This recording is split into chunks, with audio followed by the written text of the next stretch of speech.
Medicines kill microbes and/or slow their growth.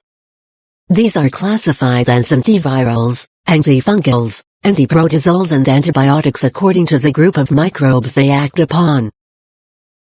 However, these medicines should be taken in the recommended dose and duration as advised by the doctor. One should avoid self-medication.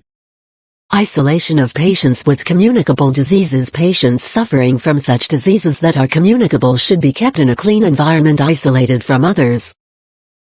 Education and awareness. It is important to make people aware about communicable diseases, their causes and modes of spread. People should Activity 1.3 have a round of your school. Find out the environmental sanitation. Discuss with your classmates. If it is not good, what will you do? Prepare a plan and implement. Activity 1.4 Prepare an immunization chart. Put it in your classroom. Discuss with your classmates whether everyone has been vaccinated. If not, request them to consult a nearby health center. Health and diseases. 5 Also be made aware of their responsibilities towards control of communicable diseases, for example, ensuring use of safe water, healthy food and proper management of garbage and waste disposal. 1.4 Non-communicable diseases. The non-communicable diseases may occur due to genetic and lifestyle factors. When these are caused by an unhealthy lifestyle, these diseases are also called lifestyle diseases. Risk factors of non-communicable diseases include lack of physical exercises, poor dietary habits, inadequate sleep, stress and habits like smoking, taking alcohol and tobacco chewing. An arbitrary classification of non-communicable diseases can be lifestyle diseases, such as diabetes, hypertension, heart diseases, stroke and cancer. Mental health diseases like depression and trauma. Given below are the behavioral risk factors which can give way to manifestation of the physiological risk factors and ultimately lead to the diseases. 1.4.1 High blood pressure or hypertension. Dietary factors. All packaged and canned food items contain a very high level of sodium because of the presence of salt that is used as a preservative. If you are in the habit of adding table salt to your food, you are consuming excess salt. Use of excess salt is linked with hypertension. Hence, consumption of excessive salt in daily food, packaged and canned foods need to be avoided. Sedentary lifestyle and lack of exercise. You can put on excess weight if you do not exercise daily.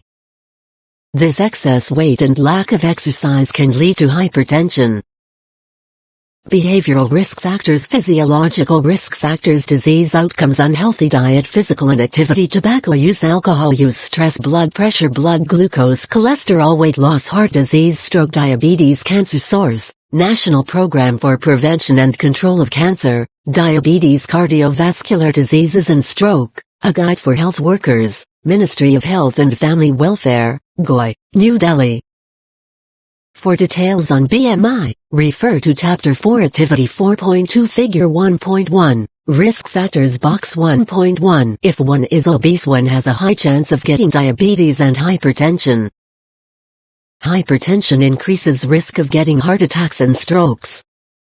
Diabetes mellitus affects all parts of the body like brain, eyes, heart, kidneys, blood vessels, muscles and nerves if precaution is not taken. 6. Health and physical education, Class 9. In addition to taking the prescribed medication, doing regular exercises and taking high-fiber diet can help one to control hypertension. Mental stress and chronic anxiety. People who cannot manage stress and constantly worry about things are prone to hypertension. Hence, one needs to learn to cope with stress in a healthy way by doing meditation and yoga and diverting attention by observing healthy mental habits like listening to music, reading, writing poems, pursuing a hobby, etc. Tobacco use. Intake of nicotine either through smoking or chewing tobacco may lead to hypertension and should be avoided. Consistent use of tobacco, gutkha, caney, etc. has been linked to various types of cancer. The consumption of tobacco, therefore, must be avoided. Endocrine diseases. Diabetes mellitus is one of the endocrine diseases. It is caused due to inadequate secretion of the hormone insulin from pancreas. Insulin regulates the level of sugar in our body.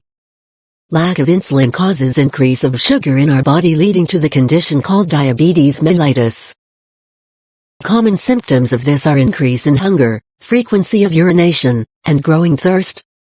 Until recently, most children and adolescents with diabetes were thought to have type 1 insulin-dependent diabetes.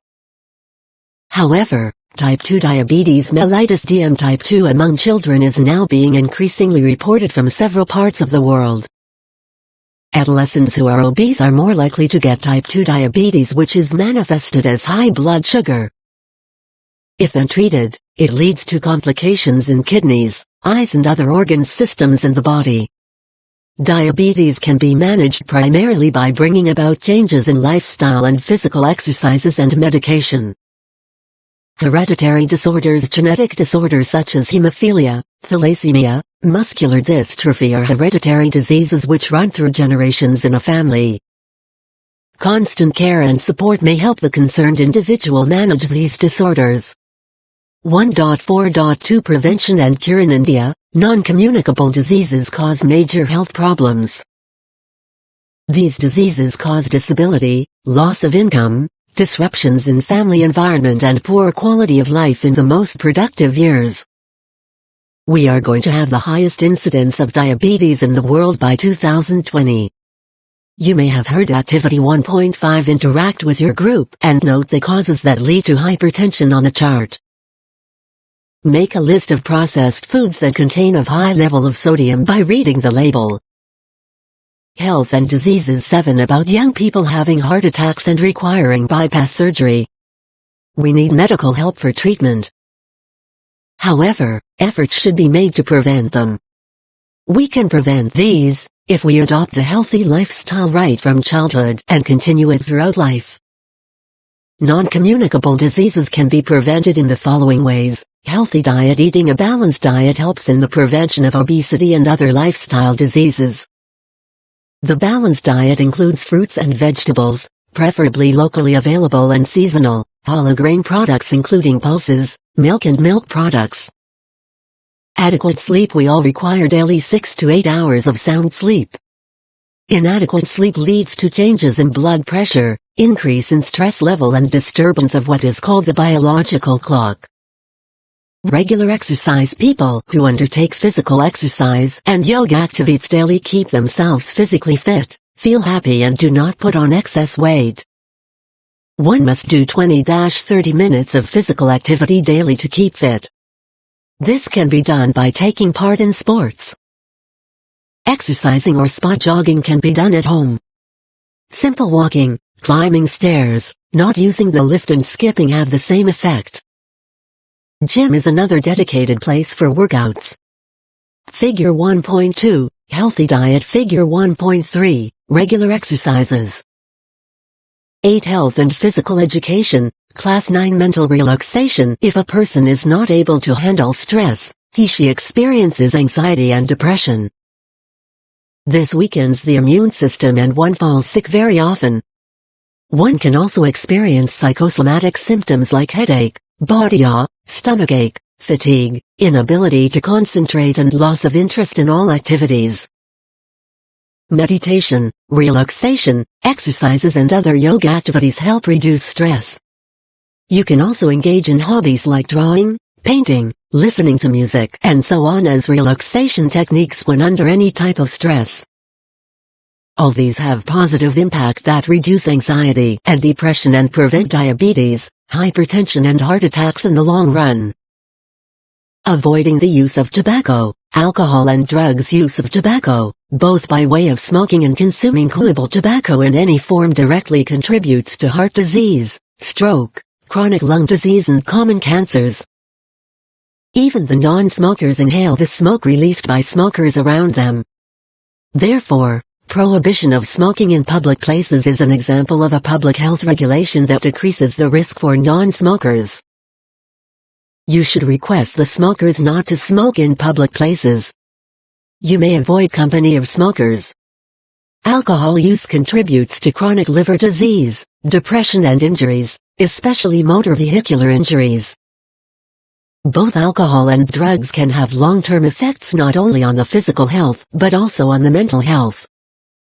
Excess stimulants like caffeine and tea, coffee and cola drinks also have a harmful effect on our body as they cause rapid increase in heartbeat rate, lack of sleep and elevated blood pressure.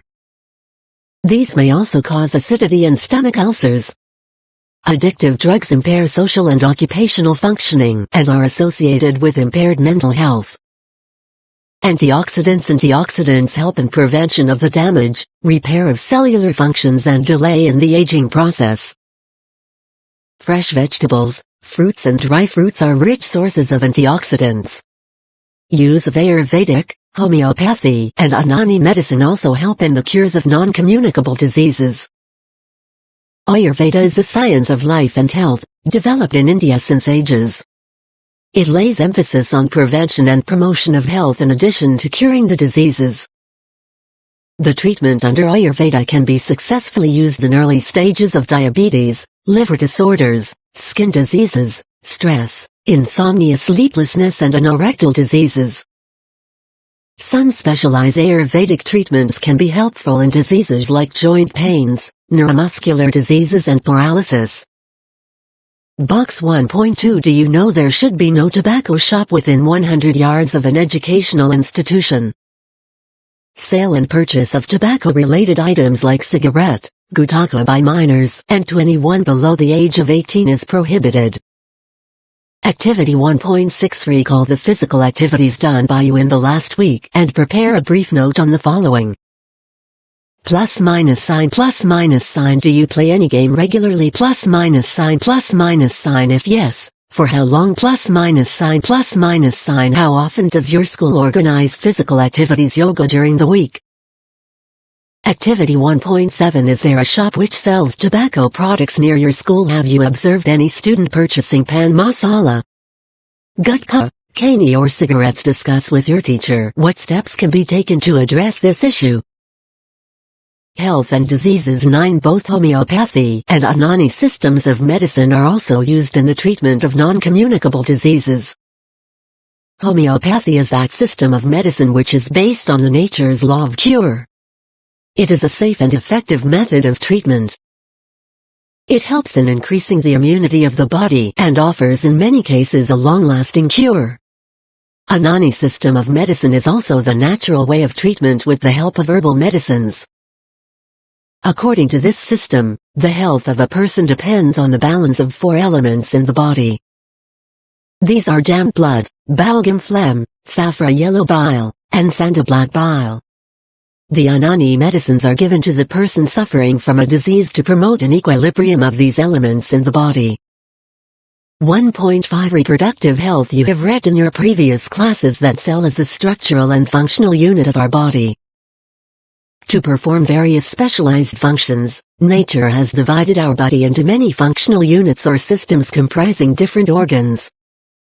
One such system is the reproductive system. It is made up of reproductive and genital organs. You will study more about the structure and functions of the reproductive system in your science classes. In this chapter you will learn about the need to keep it healthy. In fact, reproductive health refers to healthy reproductive organs performing normal functions. But there are diseases that adversely affect this system. These are as follows: 1.5.1 Reproductive tract infections (RTIS) and sexually transmitted infections (STIS). Reproductive tract infections (RTIS) and sexually transmitted infections (STIS) are non-communicable diseases which affect the quality of life and have important bearing on the reproductive functions.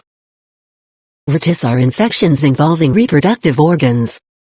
These can be caused by various microbes like bacteria, viruses or protozoa. Improper maintenance of hygiene of the genital organs or through infected instruments used in medical procedures for treating genital organs also result in reproductive tract infections.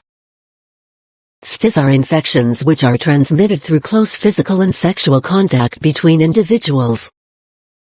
However, STIS-like infections through human immunodeficiency virus HIV and hepatitis B and C can also spread by non-sexual modes like sharing of needles, transfusion of infected blood, and using infected equipment for surgery. Box 1.3 Do you know one should not administer self-medication? We must always consult the doctor before taking any medication. 10 Health and Physical Education, Class 9 Signs and Symptoms of Fruitis and Stis Itching or burning sensation in the genital organs, foul-smelling discharge from vagina or penis, blisters, sores or swelling on or near genitals, anus or its mouth, pain, burning sensation, and increased frequency of urine. There may be one or more of the above symptoms. Prevention and control of fruitis and stis. Fruitis and stis not only lead to poor quality of life, these can also lead to complications. Proper genital hygiene should be maintained to prevent fruitis. In girls and women, during menstruation there are more chances of getting infection because of the flow of blood. Hence, adequate precautions with regard to hygiene need to be followed. One should have daily bath and clean the genital area with soap and water and stay away from casual sexual relationships and have responsible sexual behavior. If sexual relation cannot be avoided, a condom must be used. In case of problem, treatment from a qualified doctor should be taken and one should avoid going to quacks for treatment. One should not feel shy to discuss the problem with the doctor. Complete and proper treatment of both the partners is necessary in the case of fruitis and stis. Menstrual hygiene. The following steps must be taken by women and girls for maintaining menstrual hygiene. Use clean homemade or disposable pads, napkins during menstruation. Change the sanitary pads at frequent intervals, at least twice a day. If homemade cloth napkins are reused, they should be washed daily with soap and water and dried in a sunny and dry place to prevent infection. 1.6 HIV and AIDS. HIV stands for Human Immunodeficiency Virus. It is a virus which is found only in human beings and affects the immune system in humans. When the HIV remains in the body for a long time, it destroys the immune system. Many diseases like tuberculosis, fungal infections and cancer begin affecting the body and the person is said to be having AIDS-acquired immune deficiency syndrome. However, any person suffering from terabytes, cancer or fungal infection should not be considered suffering from HIV and AIDS. Health and diseases. 11 Acquired means it is not genetically inherited. Immune deficiency means that the defense mechanism of the body, the immune system, becomes weak, and syndrome means that when the individual has AIDS, it is not just the signs and symptoms of one disease, but a group of diseases that appear in him/her. When a person is said to be HIV positive, it simply means that HIV is present in his/her body. The interval between acquiring HIV infection and AIDS may be up to 10-15 years. It depends upon many factors like the status of the immune system at the time of entry of HIV in the body, regular treatment of illnesses, good diet and healthy lifestyle that the individual has. 1.6.1 HIV transmission. HIV is transmitted through having unsafe sexual contact with an HIV-infected person. This is the most common route of transmission. B. HIV-infected mother to her newborn child. C. Transfusion of HIV-infected blood. And D. Sharing of needles and syringes with a person infected with HIV. This is most common in people who are habituated to intravenous drug use. HIV does not spread through air, water or food. Transmission of HIV also does not occur through mosquito or animal bites because the virus does not survive or reproduce outside the human body. When the mosquito bites, it sucks blood from human body and does not inject into it. Therefore, even if a mosquito bites a person immediately after biting an HIV-infected person, it does not inject the infected blood into his/her body. Because of these myths and misconceptions, a lot of HIV-infected persons, especially women, are abandoned and rejected by their respective families and are discriminated by the society. 2. White blood cells kill the germs that attack your body. 1. Your immune system is your guard against disease. 3. HIV attacks your immune system by entering your white blood cells. 4. HIV stops your immune system from being able to protect your body. 5. Once HIV has weakened your immune system, germs can take over your body, and you become sick. HIV can enter your body through sexual intercourse without a condom with an infected partner. Use of unsterilized needles or syringes infected with HIV. An infected mother may pass it on to her child before, during or after birth. Transfusion of blood infected with HIV. Figure 1.4, How HIV weakens the immune system. Box 1.4. The first case of AIDS was reported in 1981. Since then it has killed more than 25 million people. India is having the second largest number of HIV-infected persons, and around half of all the new cases are occurring in young people. Prevention is the best strategy to protect oneself from HIV and AIDS. 12. Health and physical education, Class 9. These myths and misconceptions have no scientific basis and need to be removed by discussing these with the people and spreading awareness about HIV and AIDS. This will prevent discrimination against HIV-positive people and help them live longer.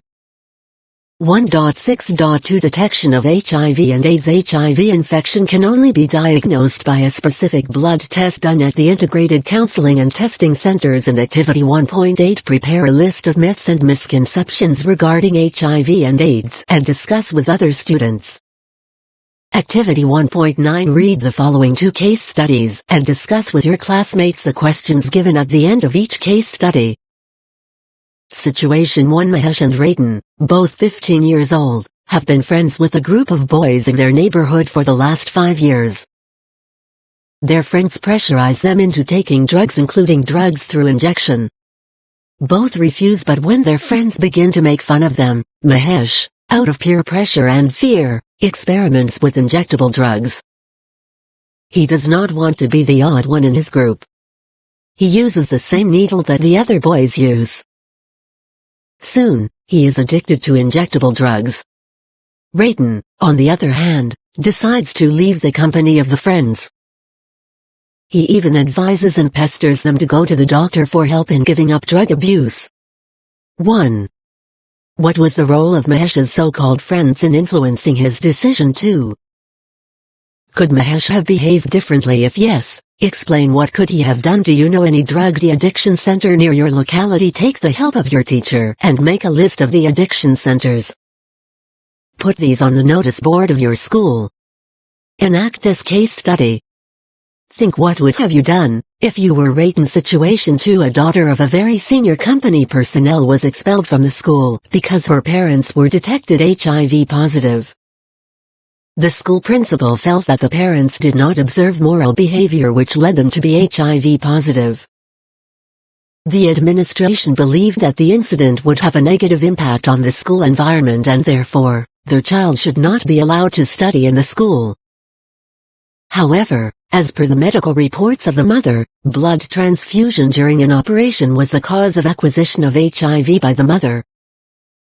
1. Is the action taken by the principal of the school justified? Have a discussion in the class with your classmates regarding possible ways of acquiring HIV and AIDS. In this case, what would you like to do so that the girl should continue to study in the school? 2. Even if the HIV infection would have taken place otherwise and even the daughter would have been HIV positive, was the action justified? Health and Diseases. 13 government-run hospitals. These centers maintain complete privacy and confidentiality. The test detects antibodies produced in the body against HIV. As the HIV antibodies appear only after 6 weeks to 6 months after acquisition of infection, the test will be negative if it is done during this period. This period of time is referred to as the window period. Thus, one should wait for the window period to be over to get the test done. Although there is no definite onset of symptoms of AIDS, When an HIV-positive person develops AIDS, he/she has one or more of the following symptoms, like weight loss greater than 10% of body weight, fever and/or diarrhea for a period longer than 1 month, and persistent severe fatigue. However, one should also understand that these signs and symptoms can be of any other disease. Once a person is diagnosed with HIV infection, he/she needs to be treated urgently in a well-equipped hospital. 1.6.3 Risk factors for acquiring HIV. The activities which are of high risk for acquiring HIV infection are a. Having unprotected sex, that is, without using condom even if one know the person well. B. Having many sexual partners. C. Sharing syringes or needles while injecting drugs. D. Blood transfusion with blood that is not certified as HIV-free. E. Ear piercing, acupuncture, etc. The instruments used for these procedures must be sterilized before use. 1.6.4 Responsible sexual behavior to prevent HIV and AIDS. While sexual route is the most common in transmitting HIV as stated earlier, it is very alarming to note that more than 50% new cases are occurring in India among the adolescents and youth. During the process of growing up, important physical, physiological, psychological and social developments take place among adolescents. They are attracted towards opposite sex or same sex, do experiments and are curious about many such feelings. They act under peer pressure very often, which sometimes is the driving force behind unsafe experiments like drug abuse or unsafe sex. We must always remember that along with rights we also have certain responsibilities. Irresponsible sexual behavior causes harm to self and others. A knowledge-based choice and decision towards sexual behavior can prevent many future complications including emotional turmoil. Unwanted. 14 Health and physical education, Class 9 Pregnancy and diseases like STIS, HIV and AIDS. Thus, adopting a responsible sexual behavior go a long way in protecting oneself from the menace of HIV and facilitate to live a healthy, happy and a productive life. It is equally important to avoid drug abuse, especially through needle sharing. Answer the following questions. 1. How can we prevent indirect transmission of communicable diseases? 2. What steps are required at the individual and society level to prevent communicable diseases? 3. List major risk factors for non-communicable diseases. A. Group of dots. B. Group of dots. C. Group of dots. D. Group of dots. E. Group of dots. 4. Why are young people suffering from heart diseases nowadays? Give reasons. Can you suggest some ways to prevent these? 5. The obesity among children and adolescents is becoming a major cause of concern for the parents and health personnel. What can be done to prevent overweight and obesity? 6. Why are adolescents more vulnerable to HIV infection? Give reasons. 7. List some ways in which you can manage your anxiety and stress. 8. Why do you need to make exercises an integral part of your lifestyle? How can you do it? Assessment. Health and diseases. 15. 9. Prepare a table as shown below showing communicable diseases, ways of its transmission, and its prevention and control. Senior No. Name of the communicable disease, ways of transmission, prevention and control. 10. Prepare 2 slogans each for generating awareness about prevention of HIV among your peer group and community. Chapter 1 Health Diseases. In 15/08/11/2016 11:04 and 49 seconds. A. 2.1 Introduction. You have already learned about growing up as adolescents in Class A through your science textbook. Growth is a natural phenomenon. Growth is a characteristic feature of all living beings. You must have seen seeds growing into seedlings, which then grow and develop into plants, or pups growing into dogs, kitten into cats and so on. Similarly, an infant passes through different phases of growth from childhood to adolescence to adulthood. Although all the stages of growth and development are significant, it has been universally recognized that the stage of adolescence is the most critical one. This chapter deals with the pattern of human growth with special emphasis on the growth spurt that takes place during adolescence, which means by rapid changes in the body, psyche and behavior.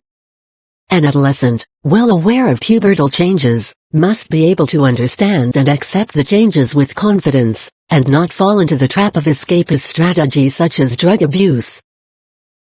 Growing up with confidence needs proper understanding of various issues and concerns related to adolescence such as growth and development, self-concept and self-esteem, anxiety and depression, nutritional needs and sexual desires or any kind of harassment.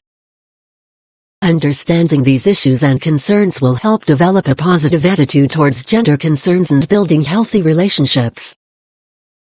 2.2 Growth, a natural phenomenon. Recognition of adolescence as a distinct stage in the development of human beings began during the early part of the 20th century.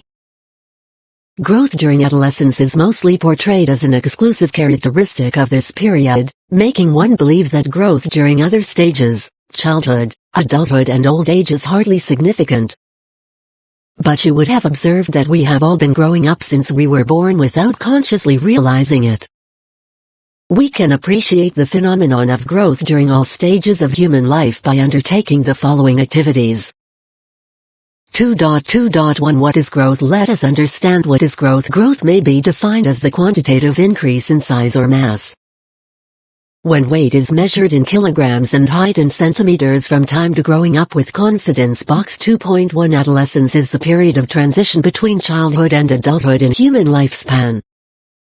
It has generally been between 10 and 19 years of age. It is a period of rapid physical, cognitive, socio-emotional and behavioral changes.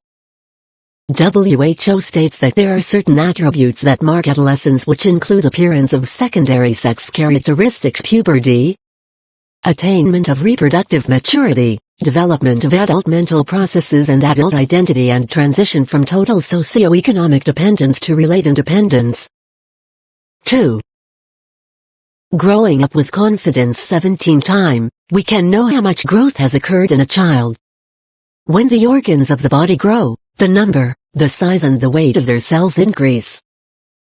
Growth can be measured in terms of the change in length, width, depth and volume in a specific time period. Although growth is a characteristic of living beings, in all living beings, the rate of growth also depends on nutrition and living conditions, including the environment at home. 2.2.2 Growth, development and maturation. Growth, development and maturation occur side by side.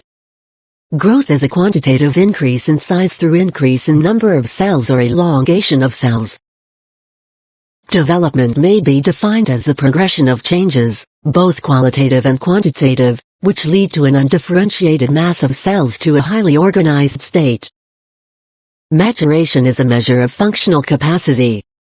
For example, a child begins to speak by making unintelligible sounds.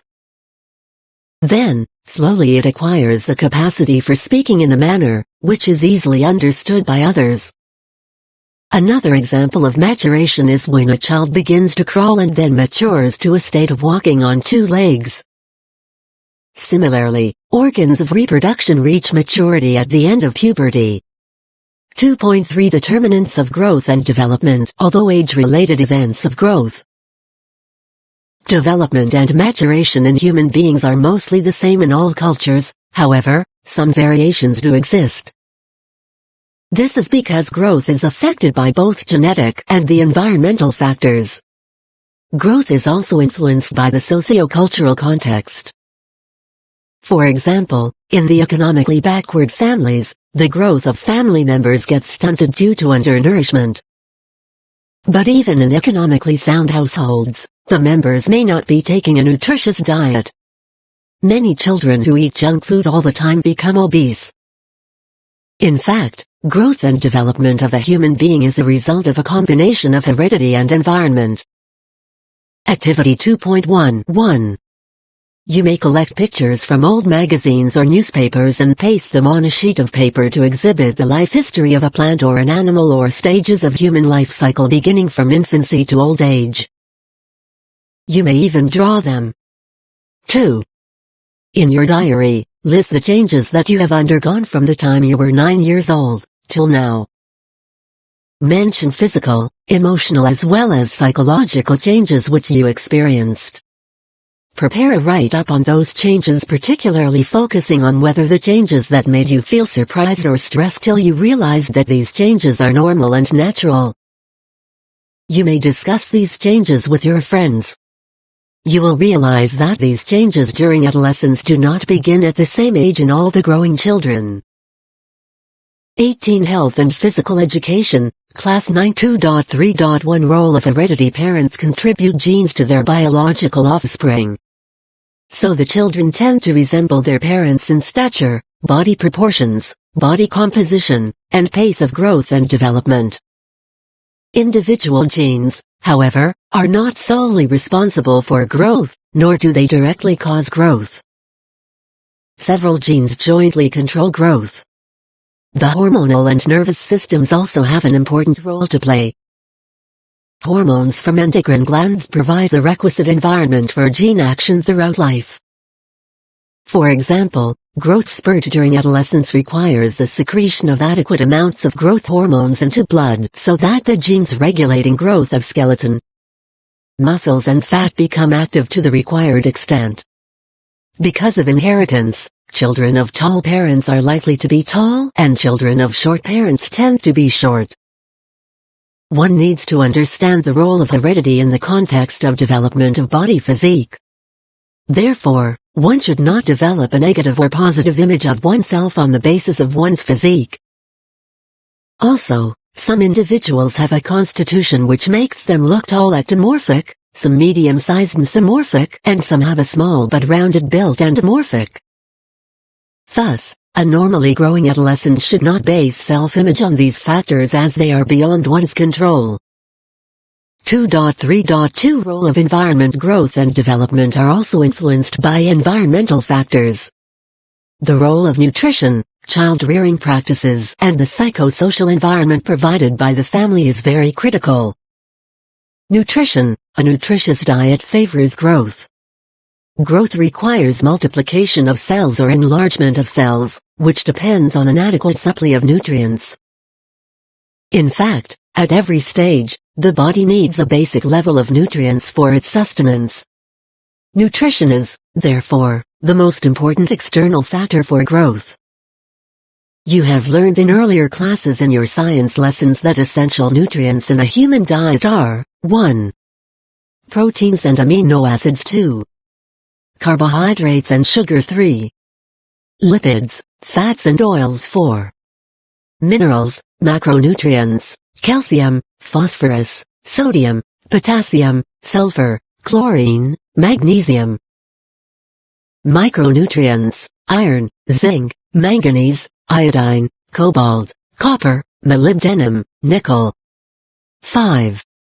Vitamins. Vitamins are of two kinds: fat-soluble, vitamins A, D, E, K; water-soluble, thiamine, riboflavin, niacin, folic acid. 6. Water box 2.2 Deficiency of iodine in food causes retardation of mental and physical growth. Can you now explain the importance of consuming iodized salt? Growing up with confidence. 19 Activity 2.2 Read the following case studies carefully and reflect on the question asked at the end of each case study. Case 1. 14 years old Salman and George were very good friends who also shared their birth date. Salman's parents were quite tall. While Salman was 5 feet 6 inches tall, George was only 4 feet 9 inches. George wanted to be of the same height as Salman and would hold on to a rod and hang from it, but to no avail. Then they approached the counselor in school. Guess what counseling was given by the counselor? Case 2. Suresh was a small-built boy studying in class 9. Not only was he short and skinny, but also had a tired look on his face. After a medical examination by the school doctor, Parents took good care of Suresh. By the time Suresh got into class 11, he was as grown up as his classmates. The doctor gave no medicines to Suresh. How do you think Suresh attained normal growth? Nutrients are obtained from food. Both quality and quantity of food are important. Food provides energy, and energy in kilocalories is required not only for growth but also for maintenance of the body, its working as well as reproduction. A balanced diet contains all the nutrients in appropriate quantities. Undernutrition during childhood results in slow growth and delayed maturation. If continued into adolescence, it leads to short stature adulthood. Nutritional needs during adolescence are more than that during childhood. Dietary deficiencies retard the growth. The nutrient requirement, however, varies among adolescents since rate of physical growth is not the same in all. In populations with food shortage, growth of children is delayed. They may be shorter or have less weight due to malnutrition or undernutrition. 2.3.3 The psychosocial environment. The quality of emotional and psychological environment in which a child lives and grows do influence the hormonal balance of the body, thereby affecting growth. Growth gets retarded as a result of emotionally stressful environment. Physical and psychological stress together have been found to influence growth and development in girls with respect to menarche and menstruation. The age of attaining puberty among boys and girls varies. Some adolescents show signs of early maturation, while others mature late. Highly competitive track athletes who enter training before puberty have been found to show delayed menarche. It is possible to explain the delay due to the elevated levels of certain hormones in blood during severe physical exercise. These hormones delay 20 Health and Physical Education, Class 9 The onset of menstruation. The timing of menarche is possibly the best researched adolescent event known to be affected by factors like heredity, nutrition, illness, socioeconomic status and psychological condition. 2.3.4 Socioeconomic status. Socioeconomic status also affects growth. Poverty and low socioeconomic status lowers the rate of growth in youngsters. Such retarded growth in socially weaker sections of the society is linked to heavy physical labor and the stress associated with it. Malnutrition and an unhygienic environment is also not congenial for growth. 2.4 Self-concept and self-esteem. Growth and development during adolescence do affect self-concept and self-esteem.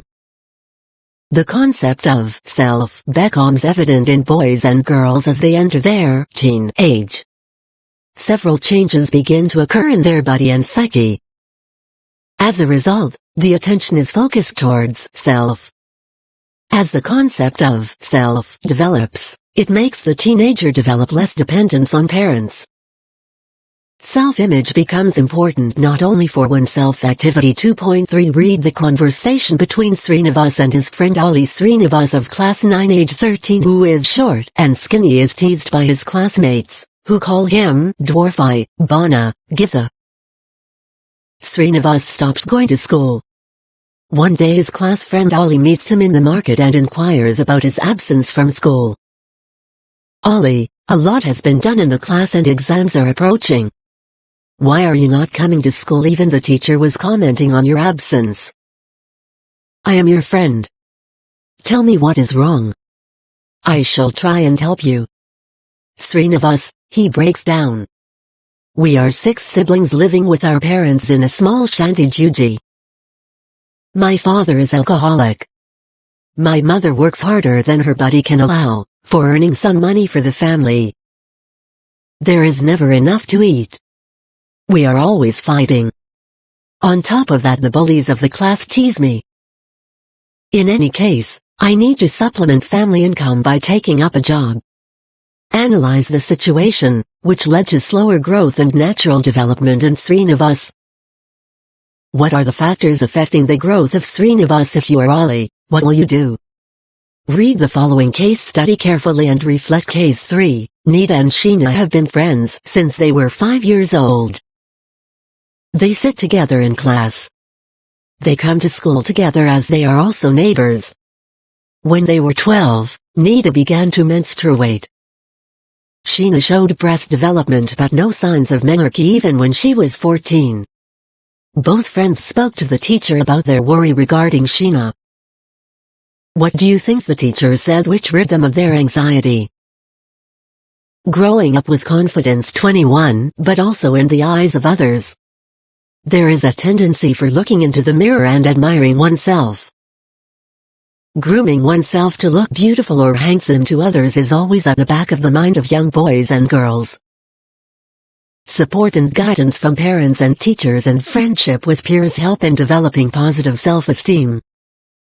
Self-esteem is also a kind of self-recognition. It is important for growing up with confidence. The consequences of low self-esteem and self-image are detrimental to efficiency. Try to have high self-esteem and a positive self-image. Peer group is important because friends and peers may help to sort out confusions regarding rapidly occurring changes in the body. Similar changes in friends of the same age reassure that all is normal. As adolescents grow, they emotionally move further from parents to become independent adults. Acceptance among peers becomes important. Company of wrong peers or adults becomes risky during early adolescence. 2.5 Psychological security. For developing self-confidence and self-esteem, it is essential to have a stress-free environment. Adolescence is a period of losses: loss of childhood, loss of sexual innocence, loss of freedom from responsibility. Adolescents need parental support to cope with these losses. Psychological security depends a lot on how a boy or girl was valued by the family as a child. You may have seen that teenagers who have experienced encouragement from others with respect to values and parental expectations tend to be psychologically more secure than those who are subjected as children to shame and punishment. A psychologically secure teenager is able to concentrate on studies, have respect for parents, spend time judiciously on hobbies, and establish healthy relationships. Adolescence has to be viewed as a period of gains too. The adolescent attains a beautiful physique, figure and face. Another gain is a maturity of brain, which leads to rational thinking and better understanding of subjects and issues. But to ignore the losses and carry the gains forward, support from parents, guardians, teachers, and peers goes a long way in helping the youngsters cope with changes occurring during adolescence. Box 2.3 Did you know awareness of positive qualities makes one feel good and enhance self-esteem? When we feel good, we respond to every situation more positively. Appreciating others makes us feel good. Activity 2.4 Write 10 sentences on single quote me, in my own eyes, in your diary. Analyze your writing. Do you feel that you have desirable self-esteem and self-confidence? Express your feeling in 3 sentences. Source: poster designed by Laxminarayan Mochi from Class 12 JNV, Mandavia, Chittorgarh, Rajasthan. Figure 2.1 Peer Group 22 Health and Physical Education, Class 9 2.5.1 Psychological insecurity and mental illness. Psychological insecurity expresses as anxiety and depression, and in severe cases may result in psychosis, which is a mental disorder. Psychologically insecure individuals may even attempt suicide. 2.6 Anxiety and depression. During growing up, adolescents also become victims of anxiety and depression. 2.6.1 Anxiety is not abnormal. Everyone gets the feeling of anxiety sometime or the other. Anxiety is an apprehension of something unpleasant or some danger. It causes mental discomfort and pain. It may sometimes prove to be useful, for example, before an examination or competition. But an abnormally high level of anxiety is counterproductive as it distracts and lowers the span of attention. Adolescents sometimes panic out of anxiety without knowing the reason. They may even feel a fear of failure in future.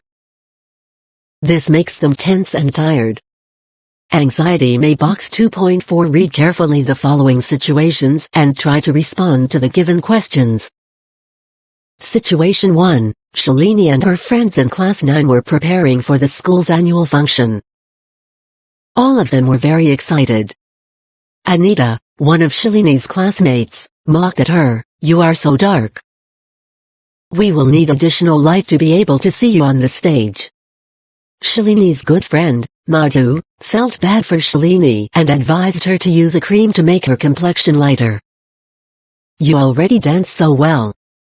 Can you imagine how nice you will look on the stage if you had a lighter complexion?" Shalini smiled and said, "Thank you, Madhu.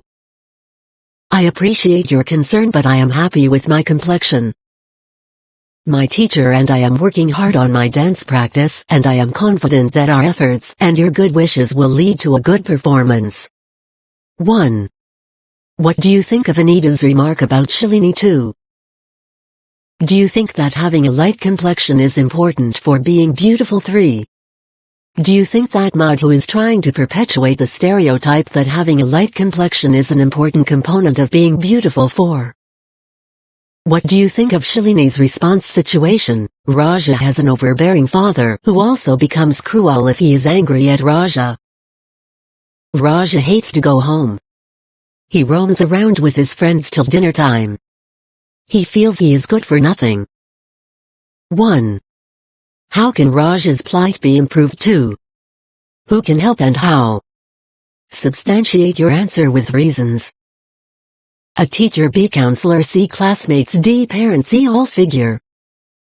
2.2 Parent-child communication.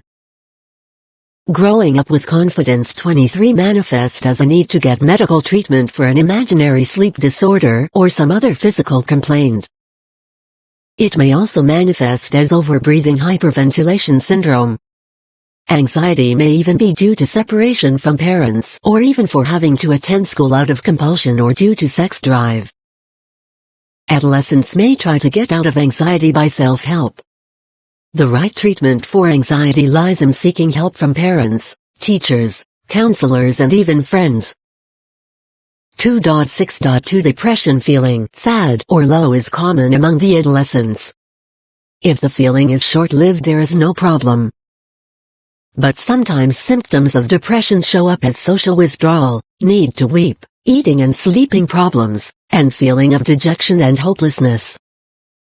Depression at times leads to hostility towards parents, society and peers. Anger is sometimes a psychological reaction for fighting depression.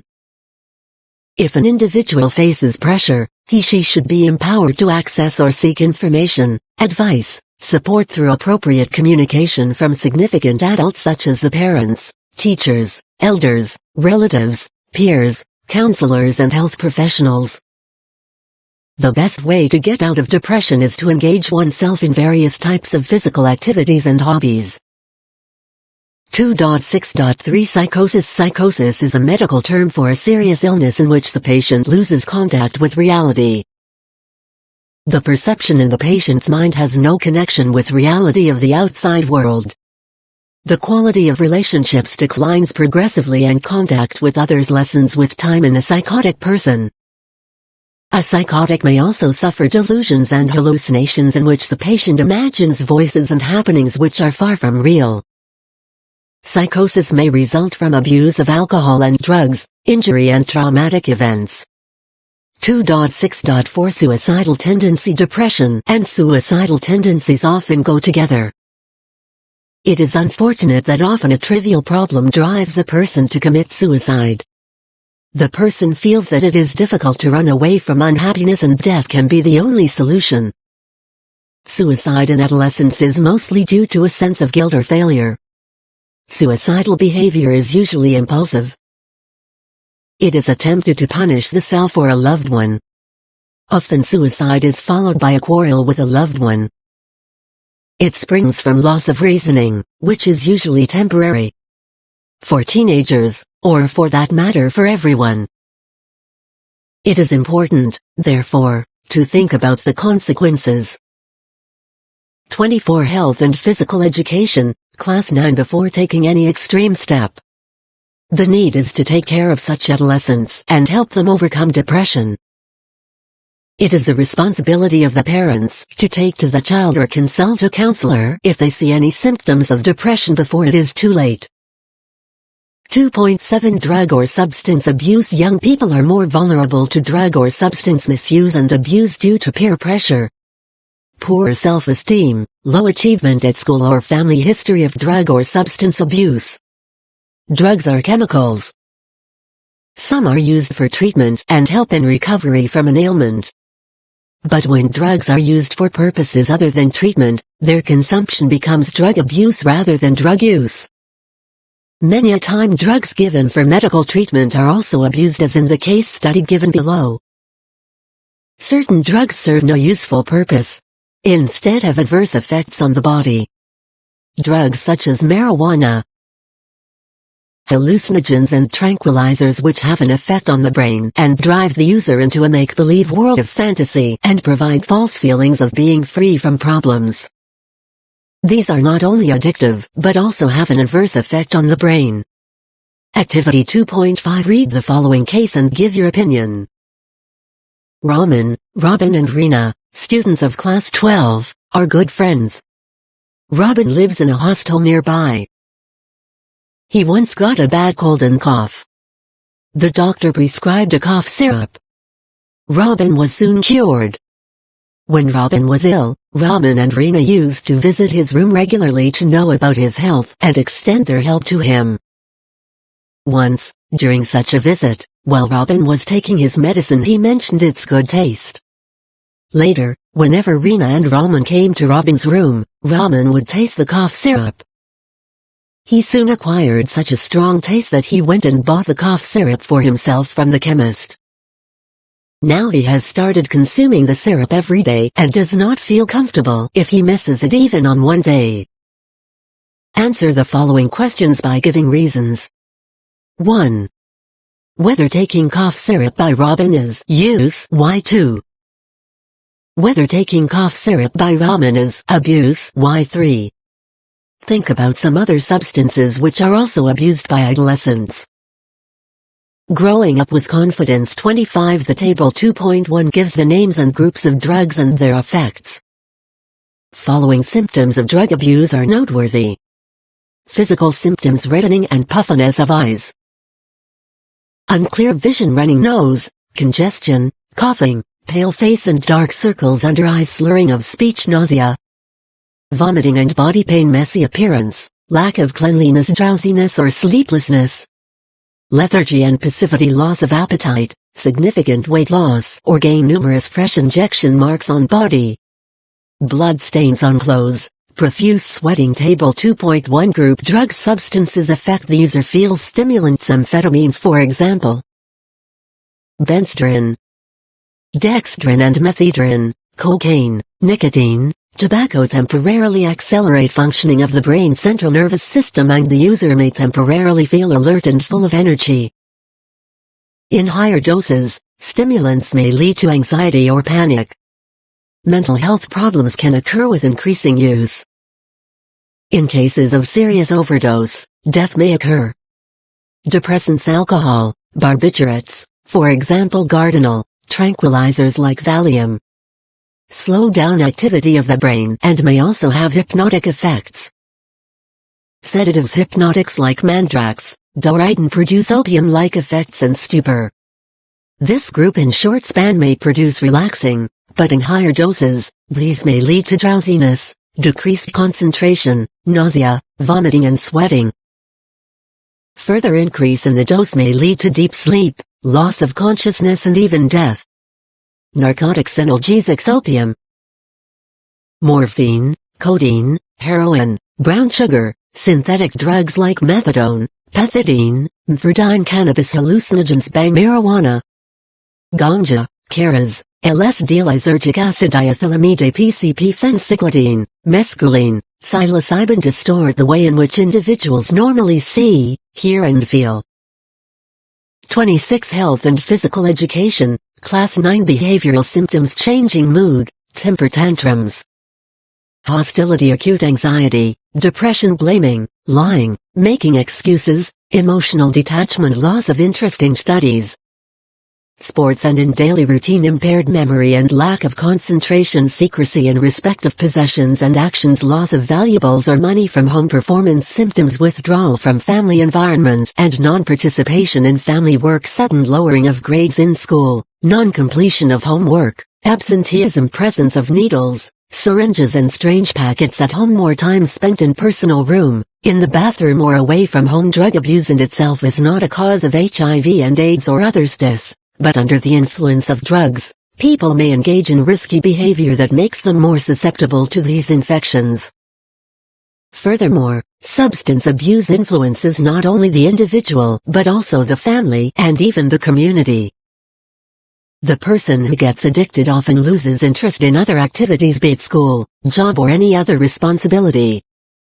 As a result, the addicts are not able to undertake their responsibilities and become a liability for their families. Furthermore, it is expensive to buy substances, drugs on a regular basis. Hence, in desperation, addicted individuals may be forced to engage in petty crimes. There can never be any need for drugs if one leads a meaningful life with nutritious food, physical exercise, yoga, satisfying occupation and healthy relationships. 2.8 Sexual harassment or sexual abuse. Sexual harassment is described as any unwelcome sexual gesture or behavior, whether directly or indirectly, physical contact or advance, showing pornography, a demand or request for sexual favor, or any other unwelcome physical, verbal, nonverbal conduct. It also includes molestation and rape. It is a criminal act and a punishable offense. Young girls and boys often become target of sexual harassment abuse by older and powerful people. As per the research, a person who is engaged in sexual abuse of young girls and/or boys is often known to them. Boys are equally vulnerable to sexual abuse. The blackmailers usually threaten the youngsters of serious consequences if they tell anyone. In such cases, the girl-boy being abused must immediately inform parents or any trusted member for protection. Box 2.5 Saying no with confidence is the only way to protect oneself from sexual harassment. Read about protection of children from sexual offense POCSO Act 2012 and discuss with your classmates. Growing up with confidence 27. Read the following case studies and discuss the questions with your friends. Case Study 1. Mohit is 10 years old. His uncle often comes over to Mohit's house and stays over. He brings lots of toffees and biscuits for him. He always insists on sleeping in Mohit's room. At times he tries to touch Mohit in ways that Mohit does not like.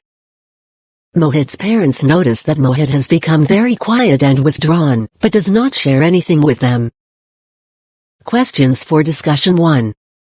Why do you think Mohit is uncomfortable with his uncle's behavior? 2. What should Mohit's parents do when they notice that he has become very quiet and withdrawn? 3. Why do you think Mohit does not say anything to his parents? 4. Was Mohit's uncle abusing him? Explain your answer. Case Study 2. Sabina and Monica study in Class 11 and are friends. They go out to see a film. On the way out of the hall, they are teased and harassed by a man who passes obscene comments. Sabina wants to make noise about the incident and seek support from others around to confront the man and warn him.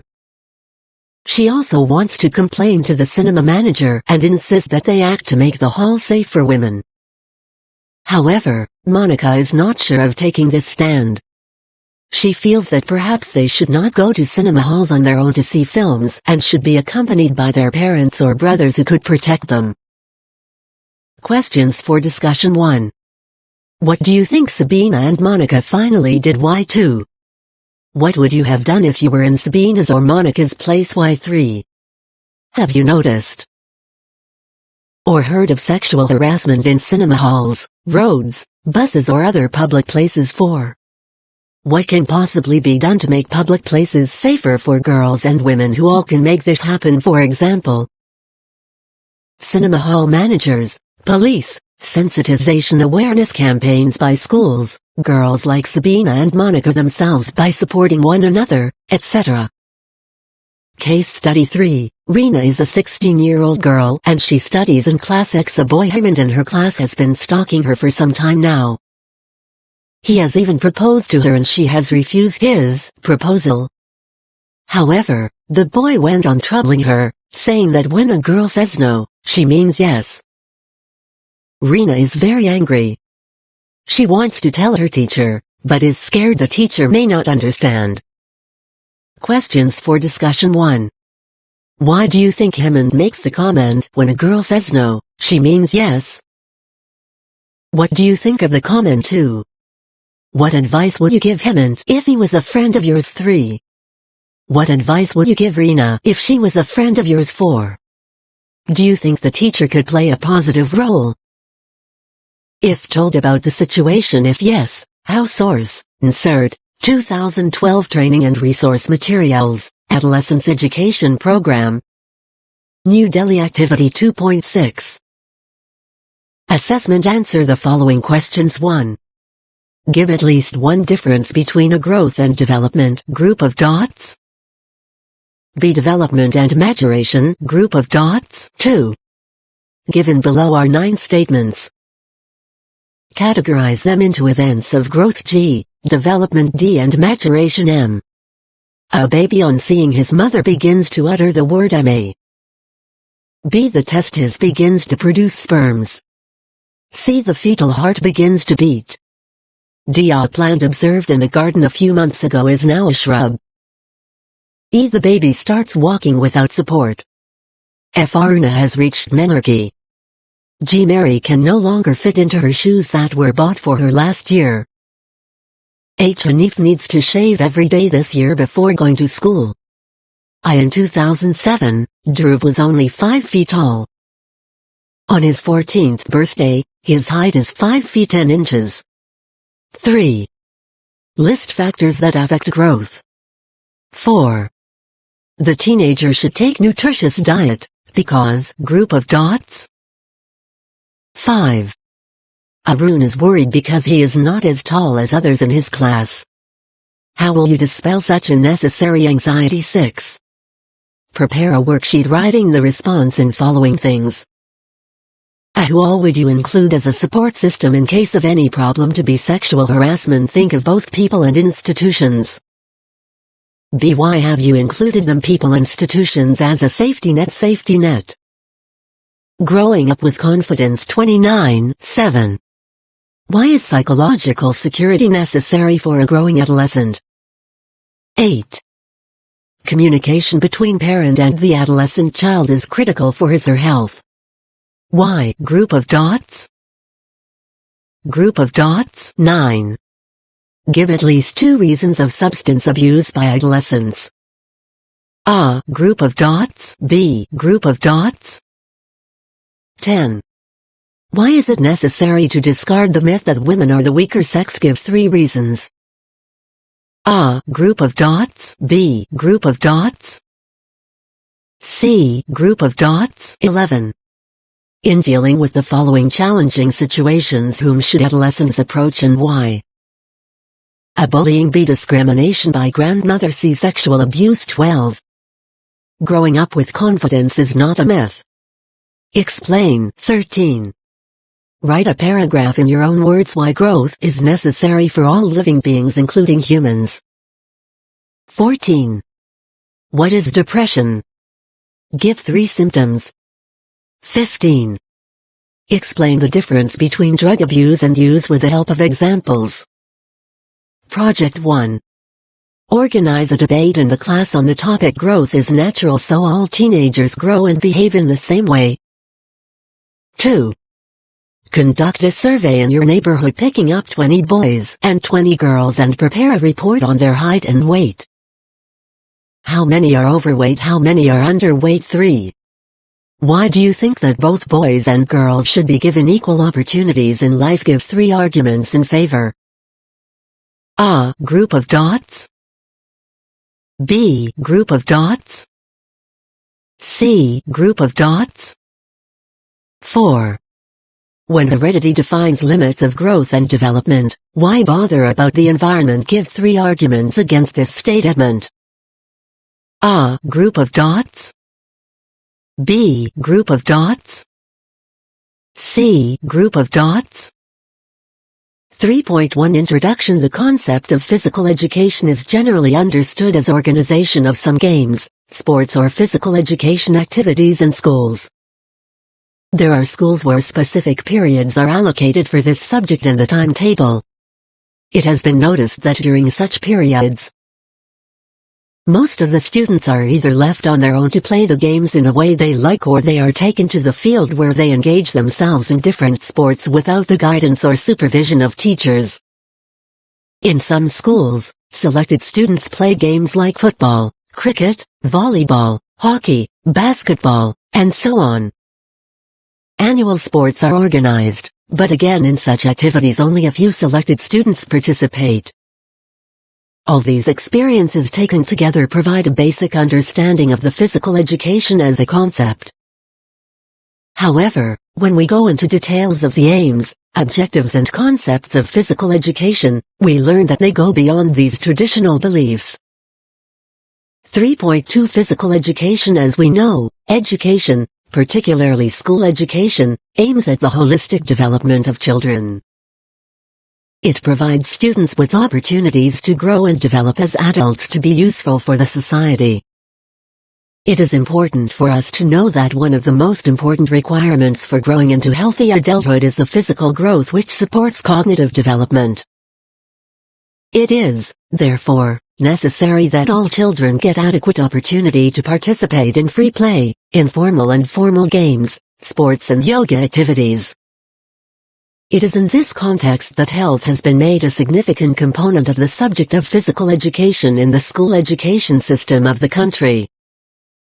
The subject Health and Physical Education. Box 3.1 Definitions. 1.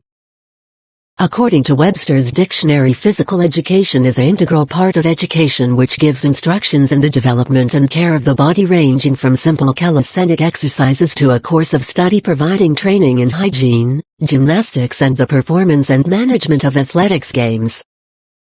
2. Columbia Encyclopedia. Physical education and training is an organized instruction in motor activities that contribute to the physical growth, health and body image of the individual. 3. Central Advisory Board of Physical Education and Recreation defines physical education as an education through physical activities for the development of total personality of the child to its fullness and perfection in body, mind and spirit. 3. Physical education. 31. Education adopts a holistic definition of health within which physical education and yoga contribute to the physical, social, emotional and mental development of a child. In view of the above, the meaning of physical education becomes a little different from what is commonly understood. Physical education comprises holistic education for the development of personality of the child to its fullest and perfection in body, mind and spirit through engaging in regular physical activities. Physical education through the medium of physical activities helps individuals to attain and maintain physical fitness. It contributes to physical efficiency, mental alertness and the development of qualities like perseverance, team spirit, leadership and obedience to rules. It develops personal and social skills among the learners and makes a positive impact on their physical, social, emotional and mental development. It also contributes to the total health of learners and the community. Physical education, thus, can be defined as a subject that is not only focused on physical fitness but is also concerned with development of a number of skills, abilities and attitudes for leading a healthy lifestyle. It inculcates values like cooperation, respect to others, loyalty, self-confidence, winning with grace and losing with hope. 3.3 Objectives of physical education. As discussed above, by now it may be clear to you that the aim of physical education is not only physical development but also to equip learners with knowledge, skills, capacities, values, and the enthusiasm to maintain and carry on a healthy lifestyle. It promotes physical fitness, develops motor skills and the understanding of rules, concepts and strategies of playing games and sports. Students learn to either work as part of a team, or as individuals in a wide variety of competitive activities. The main objectives of physical education are to develop motor abilities like strength, speed, endurance, coordination, flexibility, agility and balance, as they are important aspects for good performance in different games and sports. Develop techniques and tactics involved in organized physical activities, games and sports. Acquire knowledge about human body as its functioning is influenced by physical activities. Understand the process of growth and development as participation in physical activities has positive relationship with it. Develop socio-psychological aspects like control of emotions, balanced behavior, development of leadership and followership qualities and team spirit through participation in games and sports. 32 Health and Physical Education, Class 9. Develop positive health-related fitness habits which can be practiced lifelong so as to prevent degenerative diseases. 3.4 Scope of Physical Education. Physical education has evolved as a multidisciplinary subject over time, and its scope is not confined to physical fitness and knowing the rules of games and sports. It includes many topics which belong to other subjects like science, biology, genetics, psychology and sociology. It is possible that all the contents that constitute the scope of physical education may not find a place in the syllabus meant for school education. However, it contains all the content areas as stated below. 3.4.1 Games and Sports as a cultural heritage. The games and sport activities that you play today have a strong linkage to our culture. Sport activities which dominate any region is embedded in the cultural milieu. Some of the sports that reflect the culture of a region of our country are kho-kho, kabaddi, archery, lazim, wrestling and so on. Our ancestors survived on hunting with the use of throwing stones as well as bow and arrows, running, jumping etc. were used for survival and recreation. Later when men became more civilized, it took the shape of competitive sports like athletics, wrestling, archery and so on. So, we can see a strong bonding of our culture in the present evolution of games and sports. 3.4.2 Mechanical aspects in physical education. Physical education takes into consideration the mechanical aspects of various physical activities being performed. You are aware that the concepts regarding laws of motion, lever, force and its generation, maintenance of equilibrium, center of gravity and its impact on movements, law of acceleration, speed and activity. 3.1.1 Find out the following facts about your school and prepare a write-up. Periods allocated for physical education in your school. What do students do during physical education periods? How many students of a class actually participate in activities during such periods? What type of knowledge is provided by the teachers about the concerned games and sports-related skills? What do the students do during these classes when they are left free to? Compare your write-up with the above objectives. 3. What will you do if some of the objectives are not covered? Box 3.2 Physical education consists of games and sports as a cultural heritage, mechanical aspects in physical education, biological contents, health education and wellness contents, psychosocial content, talent identification and training contents. Physical education. 33 Its development form important content areas of physical education. You will also study these aspects in your science textbook. 3.4.3 Biological contents in physical education. The contents drawn from the biological sciences take into consideration the areas of heredity and environment, growth and development, organs and systems, understanding of joints, classification, and possible movements around these joints. In addition, muscles and their properties, effect of exercise on various systems of the body like circulatory, respiratory, muscular, digestive and skeletal systems are also linked to physical activities.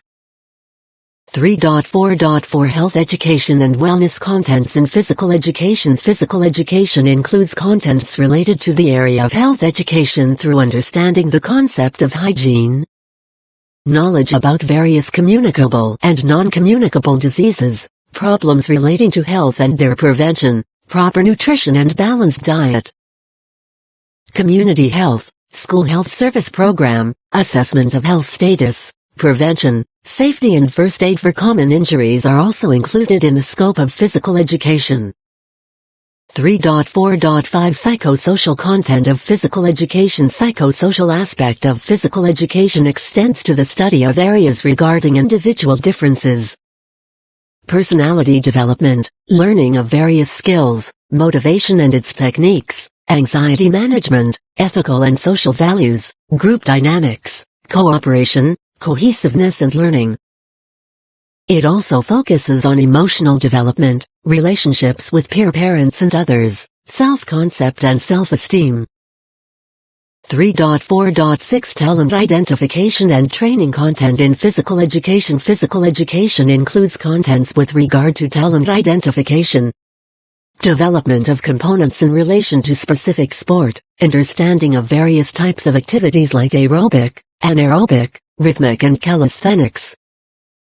Training programs, learning and perfection of various movements, sport skills, techniques and tactical patterns, warming up, load adaptation, recovery and cooling down are also a part of physical education. 3.5 Teaching learning approach. We have, so far, discussed the importance of physical education as a subject area in the school curriculum. It is an integral part of health and physical education which is prescribed as 34 Health and Physical Education, Class 9 a compulsory subject at the primary classes grades IV. Upper primary classes grades 6-8 and secondary stages classes grades 9X and as an optional subject at higher secondary stage classes grades 11-12. But as you may be experiencing in actual practices, this subject has not been treated at par with other core subjects. It is not transacted satisfactorily in majority of schools. And wherever it is transacted, either some knowledge about games and sports is imparted or only a selected group of students are engaged in games and sports as extracurricular activities. Arguments like lack of the needed infrastructure and equipments, absence of trained teachers and paucity of time in schools are given as reasons for indifferent transaction of physical education. In fact, most significant reason is the lack of appreciation of the relevance of this area for the holistic development of children by school authorities, teachers and parents. 3.5.1 Methodology of teaching learning. It is generally believed that the methodology of teaching learning is a concern of teachers only. Learners have little or nothing to do with it. But this is not true. The teaching learning methods are concerns of learners as well. Knowing and understanding that how different subjects are taught are important for the learners of all subjects, but it has more relevance for the learners of physical education. When we talk about you as learners of physical education, we mean that you have actually participated in the subject area, rather than merely studied it. It needs a suitable learning environment and a positive will for participation. As you now know, physical education does not mean organization of a few sports and games activities, involving only a selected number of students, and that too occasionally. The following points are significant for the appreciation of this subject and the need for adopting appropriate teaching, learning methodology. Physical education is necessary to ensure participation of all children in free play, informal and formal games and sports activities. All students must be involved in health and physical education activities. Those who choose to excel in games and sports need to be provided adequate opportunity. Involvement of all learners means that even those students need to be involved, who are at the risk of marginalization, for instance, who are differently abled. Such involvement will empower them to overcome the box. 3.3 Why do you feel that it is important for students to know how physical education activities are organized in school? 2. Should the focus of physical education be only on selected students or for all? You can also discuss with your classmates. 3. Seema is a differently abled girl and is on a wheelchair in the playground. What will you do to involve her in the game you are playing? Physical education. 35 Sense of helplessness, inferiority and stigma. Differences between students must be viewed as resource for supporting learning rather than as a problem. Inclusion in education is one of the components of inclusion in society. 3.5.2 Physical Education Cards PEC Methodology. Various methodologies are being employed, and efforts are on to develop innovative teaching learning methodologies. One such methodology, known as PEC India methodology, has been developed. It is the outcome of a joint initiative of the British Council and the Ministry of Human Resource Development, Government of India. Other international organizations, United Nations International Children Emergency Fund UNICEF and UK Sports were also involved. To begin with, this was developed for the primary stage and it was scientifically tried out in schools. The tryout has proved its effectiveness. Based on this experience, the Physical Education Cards PEC and Teacher's Manual have been developed for the upper primary and secondary stages as well. Moreover, this methodology has also taken care of the needs of differently abled children. They should also be involved in physical education. The notable features of this methodology are as follows. It ensures that every student participates in physical education activities equally. Each card provides essential information needed for engaging all students of a class in a selected game or activity.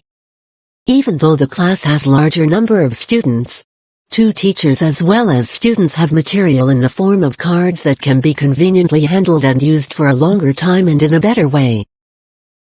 3. The cards will not only facilitate the organization of activities, but also make it more convenient for the teacher as well as students to comprehend the concerned vocabulary as well as pedagogical tools to organize games, sports and activities and provide equal opportunity to every student to participate in these. And Activity 3.2 You must have observed some students not participating in physical education activities including sports in your school. Discuss with them and your peers how to ensure their participation in physical activities, individual and sports. FIG.1 Special Child Playing with Bat. 36 Health and Physical Education, Class 9 Each card mentions how the impact of activities conducted according to the process explained and it will attain the objectives of health and physical education and how the achievements of students may be evaluated. Activity 3.3 Prepare one physical education card for any sport of choice in group. Let's get fit lead-up games for kabaddi track and field events. Assessment Answer the following questions. 1. Define physical education and discuss its main objectives. 2. What is the scope of physical education? 3. Describe a process that can ensure equal participation of all students of a class in a game of your choice. 4. Prepare a report on the actual implementation of health and physical education in your school. 5. How the community and its sources can be used for promoting health and fitness of children. 6. A teacher is regularly training 11 students for playing cricket. Do you think the teacher is working towards the attainment of physical education objectives? Give adequate reasons for your thinking. Fill in the blanks. Physical education has evolved as a multi-subject. 2. All children should get to participate in games. 3. Through physical education activities of a child is developed. Physical education subject is at with other subjects. Tick B. Mark either yes or no. Agility, balance and coordination are fundamental movement skills that are developed through participation in games and sports. Yes no. 2. PEC means physical education codes. Yes no. 3. Physical education has been made a compulsory subject from class IX. Yes no. Yoga is an integral part of health and physical education subject. Yes no. PEC ensures that every child finds equal opportunity to play game and sports. Yes no. 4.1 Introduction. Physical fitness is one of the core preconditions of health. We cannot imagine a person to be healthy without being physically fit. Physical fitness, therefore, needs to be appreciated in full measure. The common perception of physical fitness is the absence of ailment. If individual is not suffering from any perceptible disease, then he is considered physically fit. Is it true? Another significant issue is whether there is a universal condition of physical fitness which is uniformly applicable to all. It is not so.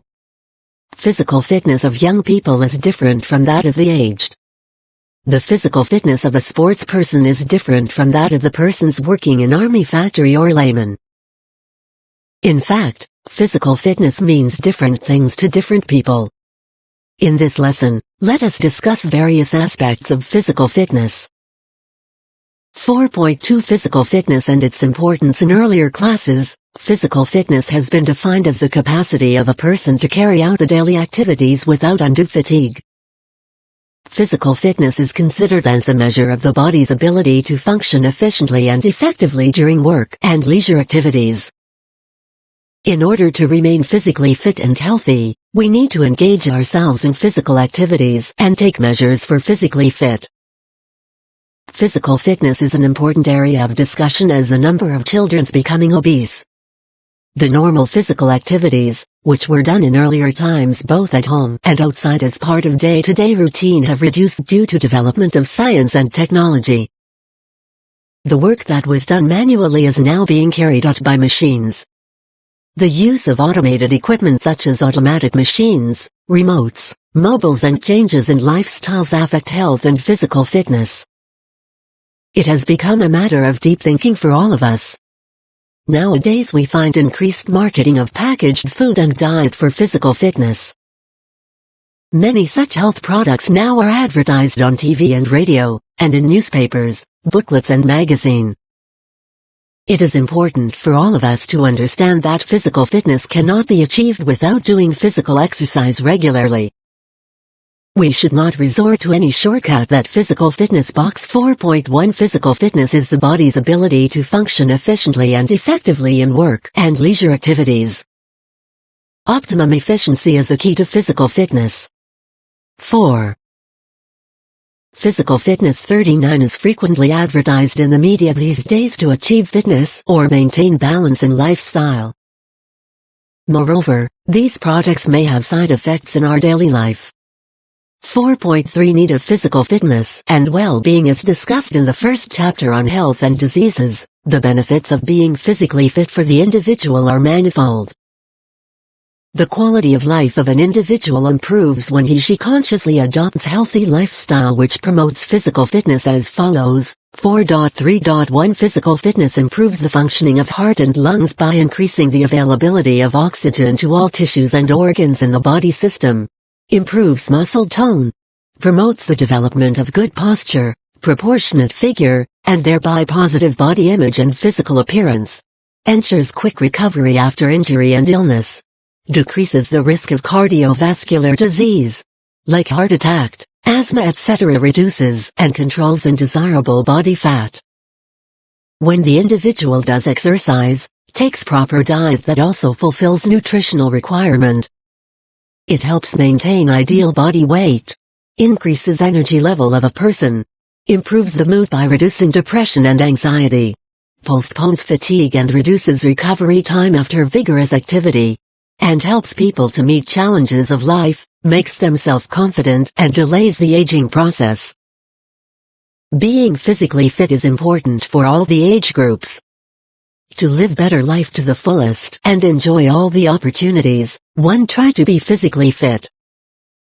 Physical fitness is essential for each and every individual at all stages of life. To achieve fitness, various modes and methods are available. Before adopting such methods, warming up before activities and cooling down after activities are essential to minimize any risk of injuries of every individual. 4.4 Components of physical fitness. Physical fitness can be classified into health-related fitness and skill-related fitness. The health-related components are: Activity 4.1 Collect information from people of different age groups living in your home and neighborhood about their physical activities that they performed regularly. Inquiry and record from them, what do they understand by physical fitness? Analyze their relationship of physical activities and physical fitness.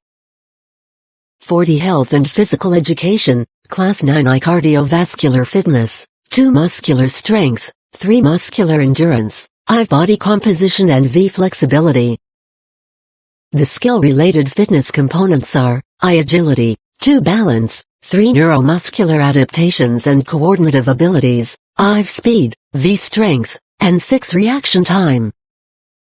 4.4.1 Components of health-related fitness. Cardiorespiratory endurance. Cardiorespiratory endurance reflects the ability of the body's circulatory and respiratory systems to supply fuel during sustained physical activity. To improve your cardiorespiratory endurance, try activities that keep your heart rate elevated at a safe level for a sustained length of time, such as walking, running, jogging, swimming, bicycling, etc.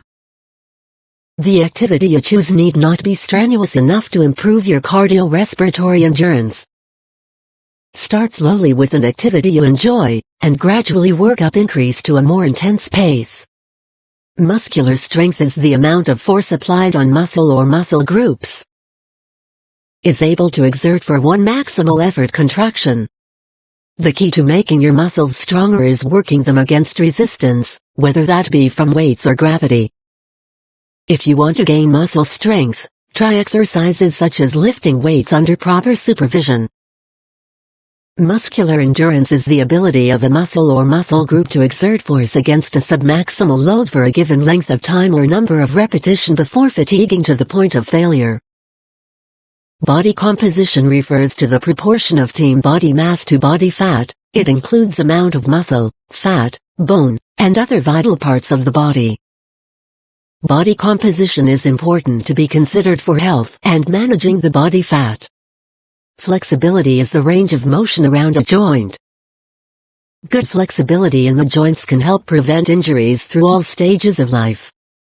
If you want to improve your flexibility, try yoga, gymnastics and basic stretching exercise program. 4.4.2 Components of skill-related fitness. Agility is the ability to change and control the direction and position of the body while maintaining a constant, rapid motion. For example, changing directions to hit a tennis ball. Balance is the ability to control or stabilize the body when a person is standing still or moving. For example, handstands in gymnastics. Coordination is the ability to use the senses together with body parts during movement. For example, dribbling a basketball. Using hands and eyes together is called hand-eye coordination. Box 4.2 Body Mass Index (BMI). It is an estimate of an individual's relative body fat. It is calculated by measuring his or her height and weight using the formula body weight in kgs, height in meters squared m2. Physical fitness. 41 Speed is the ability to move your body or parts of your body swiftly. Many sports rely on speed to gain advantage over opponents. For example, a basketball player making a fast break to perform a layup, a tennis player moving forward to get to a drop shot, a football player running the defense to receive a pass. Power is the ability to move the body parts swiftly while applying the maximum force of the muscles. Power is a combination of both speed and muscular strength. For example, volleyball players lifting up to the net and lifting their bodies high into the air. Reaction time is the ability to reach or respond quickly to what you hear, see or feel. For example, an athlete quickly coming off the blocks early in a swimming or track event, or stealing a base in baseball. 4.5 Activities for developing physical fitness. The type of activities that may be useful to different aspects of fitness are aerobic and anaerobic. These are as follow. Aerobic activity. Aerobic exercise. Any physical activity that requires increased oxygen is an aerobic exercise. Aerobic activity or exercise is therefore the same as cardiovascular exercise, as it increases cardiac capacity, strengthens the heart and lungs. Aerobic fitness is the capacity of an individual to sustain exercise for a prolonged period of time, for example jogging for more than 15 minutes, cycling and calisthenics, etc. Activity 4.2 Find out your BMI. Take your body weight in kgs and height in meters. Divide your weight by the square of height to obtain your BMI. Using the following norms. Ascertain where you stand. Weight in kgs, group of symbols. Height in meters to below 18.5 kilograms square meters. Underweight between 18.6 kilograms square meters and 23 kilograms square meters. Normal between 23.1 kilograms square meters and 30 kilograms square meters. Overweight 30 kilograms square meters. Obese. Also select randomly 5 students of your class and calculate their BMI. Source: www.360living.in. Article: Body Mass Index (BMI). The Indian Health Ministry has set new diagnostic cutoff for the body mass index as 23 as opposed to 25 globally, makes health norms tighter. 42. Health and Physical Education, Class 9. Aerobic activities develop the cardiorespiratory endurance of an individual. The different types of aerobic activities are aerobic dance, skipping, walking, long-distance running, swimming, etc. B. Anaerobic activity. The term anaerobic means without oxygen. Anaerobic exercise is a high-intensity activity for a short period of time. It relies on energy sources that are stored in the muscles of individuals. Figure 4.1, Vertical Jump Test to Measure Power. Activity 4.3, Vertical Jump Test to Measure Power. Stand facing a wall and reach up with your hand closest to the wall. Keep your feet flat on the ground and mark the point of the fingertips that may be recorded. This is called the standing reach height as shown in Figure 4.1. Stand away from the wall and leap vertically as high as possible using both arms and legs to assist in projecting the body upwards. Attempt to touch the wall at the highest point of the jump. Find your score. The difference in distance between the standing reach height and the jump height is the score. Do it 3 times. The best of 3 attempts is your final score. Physical fitness. 43. Anaerobic exercise develops stronger muscles. With vigorous workouts, there is temporary shortage of oxygen being delivered to the working muscles, for example sprinting or bodybuilding. However, the early stage of all exercise is anaerobic. This kind of activity is responsible for developing speed. This form of activity benefits the bones, that is, their thickness increases. The different types of anaerobic activities are weightlifting, sprint races, jumping, mountain climbing, rafting, etc. See all team games and individual sports. All major games and individual sports require a certain level of fitness components like strength, speed, agility, flexibility and endurance for successful participation. 4.5.1 Warming up and cooling down. Warming up is usually performed before participating in any games and sports and physical activities. It is important to keep oneself free from injury, pain and how to avoid fatigue. While warming up prepares your body for intense exercise, whereas cooling down helps bring it back to near normal after rigorous activity. Activity 4.4 Case. The football coach assesses the fitness of players of his team by making each of them run 5 lengths of the football field. One length of the field is 144 meters. He then makes a chart with the following parameters to assess the speed of each of his players.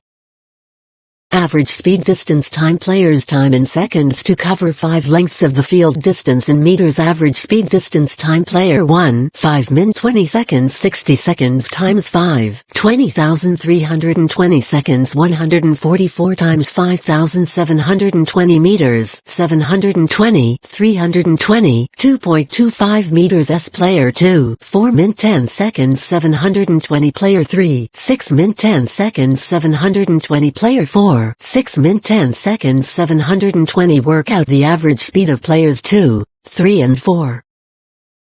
Speed of player 1 is already calculated for you.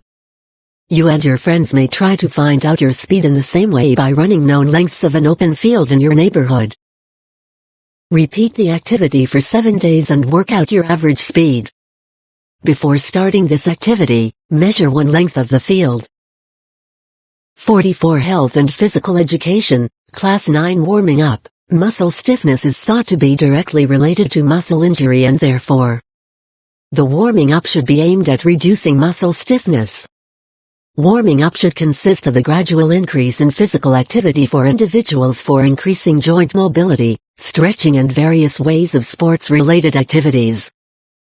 One should warm up approximate 8-12 minutes or per specific requirements which include running, stretching of wrists, elbows, shoulders, neck, trunk, hip, knees, ankles, joints. Cooling down. Once you are through with the workout and you reach the end of the game, it is equally important to ensure that the body cools down. Cooling down should ideally consist of 5 to 10 minute walk or light jog as it cools down the body temperature and relaxes the muscles.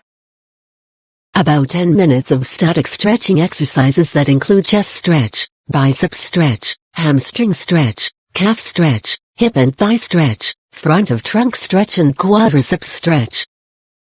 Each stretch should not take more than 10 to 30 seconds. Intensity and duration of warming up and cooling down should vary according to the nature of workout or game. The more rigorous the workout or game, the more rigorous should be the warm-up and cool down.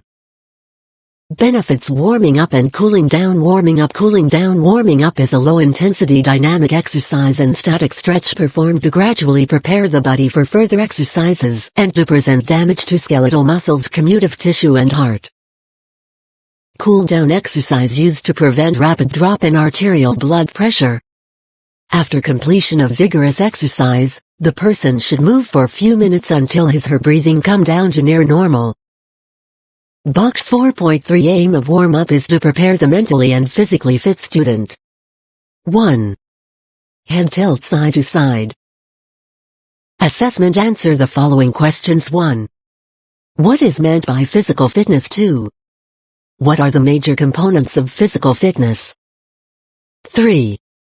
What is the difference between speed and strength? 4. Why well-being cannot be achieved without physical fitness? A. Group of dots. B. Group of dots. 5. What happens if an individual ignores warming up and cooling down for the workout? Group of dots. Group of dots. Group of dots. Fill in the blanks. I ability to exert maximum force of contraction in minimum possible time. Group of dots. 2. Greatest amount of force a muscle or muscle group can exert in a single effort. Group of dots. 3. Performance of repeated movements with a sub-maximal force for an extended period of time.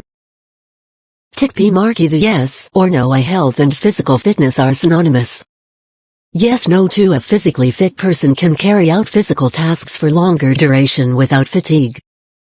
Yes, no. 3. Body composition is a health-related physical fitness component.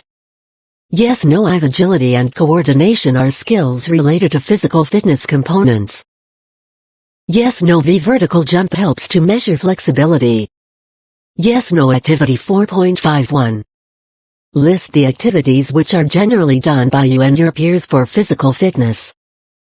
Aerobic. Group of dots. Group of dots. Group of dots. Group of dots.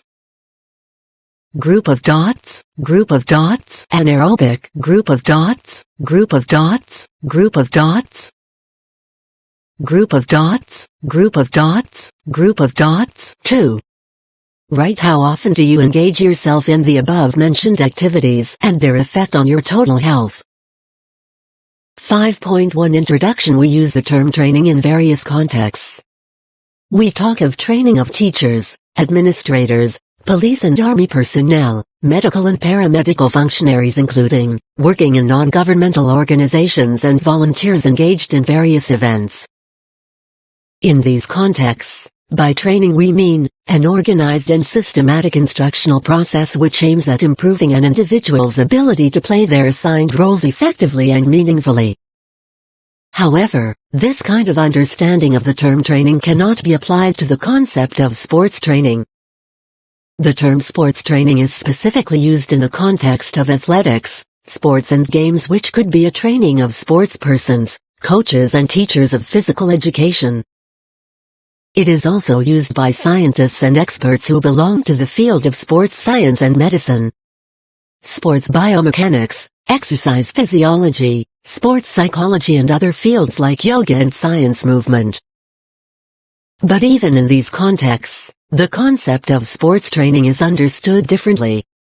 In this chapter, therefore, we shall learn the meaning of sports training, its aims, characteristics and principles, and also about sports skills. 5.2 Sports training, meaning sports training is a special process of preparation of sportspersons based on scientific principles aimed at improving and maintaining higher performance capacity in different sports activities.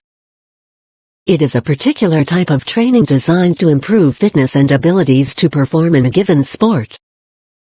It includes strength and training, corrective and restorative exercises, conditioning and cardiovascular training.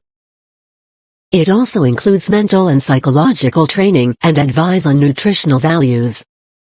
5.3 Performance development through sports training. Sports training is especially focused on optimal performance in a particular sport. Its main aim is to develop the performance capacity of sportspersons, so that they achieve the highest possible performance.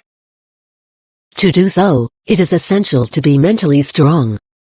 The ability to manage stress and anxiety associated with different sports need to be strengthened. Competition in sports makes the participants face varied situations which require the individuals to be mentally fit. Sports training. Box 5.1 Purpose of sports training is to achieve optimal level performance in a particular game and sport. 5. Sports training. 47. 5.4 Objectives of sports training. The main objectives of sports training are as follows. 1. Improvement of physical fitness. The performance in sports generally depends upon physical fitness of a sportsperson. Every sport activity needs specific type of physical fitness, and hence, the improvement of various components of physical and skills-related fitness like strength, speed, coordination, endurance and flexibility is an important aim and objective of sports training. 2. Acquisition of sports skills. This includes motor skills as well as basic movement skills. Fundamental motor skills are prerequisites to the learning of sport-specific skills. Every sports activity requires to observe certain specific movement procedure to tackle a particular task. This movement procedure is known as technique, and when this technique is learned and perfected, it leads to skill development. Whenever sportspersons include in technical training, they focus on acquisition of motor skills relevant to a particular sport. Fundamental motor skills such as hopping, jumping, skipping, kicking, throwing, catching and striking are prerequisites to the learning of sport-specific skills of basketball, football, gymnastics, tennis, cricket, badminton, etc. 3. Improvement of tactical efficiency. Tactical training is designed to improve various strategies and is based upon analysis of the tactics of opponents. Specific training in sports helps the sportspersons to make the best use of their abilities and techniques so that the chances of success in competition are increased. The training develops three kinds of tactics: offensive, defensive and high-performance tactics. Tactical efficiency is enhanced by providing the sportspersons with knowledge of rules and repeated opportunities to perfect tactical abilities in them. 4. Improvement of mental abilities are critical for high-level performance in any sport. The training aims at development of positive attitude towards sports and competition, dedication and devotion towards particular sport or event, sincerity and honesty, self-confidence and optimum level of aspiration. 5.5 Characteristics of sports training. Some of the important characteristics of sports training are: 1. Sports training is individual-specific. The needs of every individual for performing in a particular sport are different from those of another. If we take the example of the sprint event, even a small difference in time and speed or distance decides the performance record. Victory Activity 5.1 Discuss with your classmates the offensive, defensive and high-performance tactics that are required to be adopted by any team game of your school, which may be participating in some competition. Based on the discussion, prepare a list of 3 kinds of tactics: offensive, defensive and high performance. 48 Health and Physical Education, Class 9 or Defeat. The difference depends on individual specific capabilities. It is, therefore, necessary to identify the individual potential during the training. By identifying their needs, training may be focused at improving the identified gaps in the abilities of that sportsperson. 2. To achieve high performance in a sports competition, the important feature of sports training is its focus on enabling the sportsperson to achieve the highest possible level of performance in any of the sports competitions. It is a process which is spread over a long period of time. 3. Sports training is a scientific process. It is highly influenced by the scientific methods. To achieve best result, the knowledge from various dimensions of sciences has to be incorporated during the process of training. 4. Coach has an important role. A coach helps in building confidence, boosts morale and acts as a friend and a mentor. A coach is like a philosopher and mentor on the sports field. 5. Optimum development of sportspersons. To achieve optimum performance, sports training should be planned, systematic and scientific, and to achieve same, different means and methods are used. These means and methods are constantly modified and used in different conditions. Sports training is a continuous process for optimum development and perfection of sportspersons. 6. Sports training is an educational process. Sports training is basically an educational process, and it develops all the aspects of personality. High performance is not possible without developing the personality, because both aspects are interrelated and interdependent of sports training. 7. Sports training is a process of development of hidden talent. The training helps in observing and assessing the performance level of the player at any given moment. While doing so, the hidden talent in a sportsperson is identified. This talent is systematically nurtured through the required specific training inputs. 5.6 Methods of sports training. There are various methods of sports training that are mentioned below. Continuous training method, circuit training method, interval training method, plyometric training method, repetition training method, weight training method, fartlek training method, cross training method. However, in this chapter only 2 methods are described. 1. Interval training. It involves maximum intensity work with intervals. This intensity work is alternated with periods of rest or low activity so that the body adjusts to work and rest. This method involves more of cardiovascular activities of individual. 2. Cross-training refers to training in different ways to improve the overall performance. Cross-training uses different methods collectively to improve fitness and increases effectiveness of the training process for every human. 5.7 Principles of sports training. It is important to know the basic principles that must be reflected in sports training. These are: 1. Continuity of training, which is the key to ensure the best outcome in a sport. The training of the sportspersons has to be continuous and regular.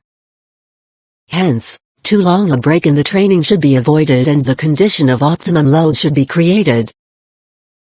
2. Increasing the training load. There is a relationship between the load and adaptation process. Training load should be gradually increased to enable the body to adapt higher demands progressively. 3. Active participation. It is a well-known fact that a player who is passively engaged in the training does not develop abilities and always remains totally dependent upon the coach or the physical education teacher and never develops confidence or improves performance capabilities. Therefore, the teacher-coach must ensure that the sportspersons participate in the training with conviction and sincerity. 4. Planned and systematic training. To achieve a high level of sports performance in competitions, the training must be well planned and conducted in a systematic manner for better results. 5. General and specific training. Both general and specific training of a sportsperson are equally important, because general training creates the base and specific training helps to achieve high performance. General training leads to general conditioning of the body, such as developing strength, speed, endurance, flexibility, agility, balancing, ability in general. General training is done by general exercising for the development of all. 50. Health and physical education, Class 9. The muscle group of the body, whereas specific training consists of specific exercises with the aim to develop specific strength, specific muscle group and specific motor abilities required for a particular sport. 6. Clarity with respect to all aspects of the concerned sport and games. More importantly, its techniques and tactics for performance enhancement is the key. 7. Cyclicity. The training can be organized in 3 different cycles: macrocycle, having duration of 3-12 months, mesocycle of 3-6 weeks, and microcycle of 5-10 days. 8. Ensuring results. Sports training is planned to achieve the expected results in small and major competitions or tournaments. 9. Critical training load. The training load may be increased to meet the higher demands of competition in unforeseen situations. The training load should be managed more than the general load. This critical load should be measured 4-5 times in a year. 10.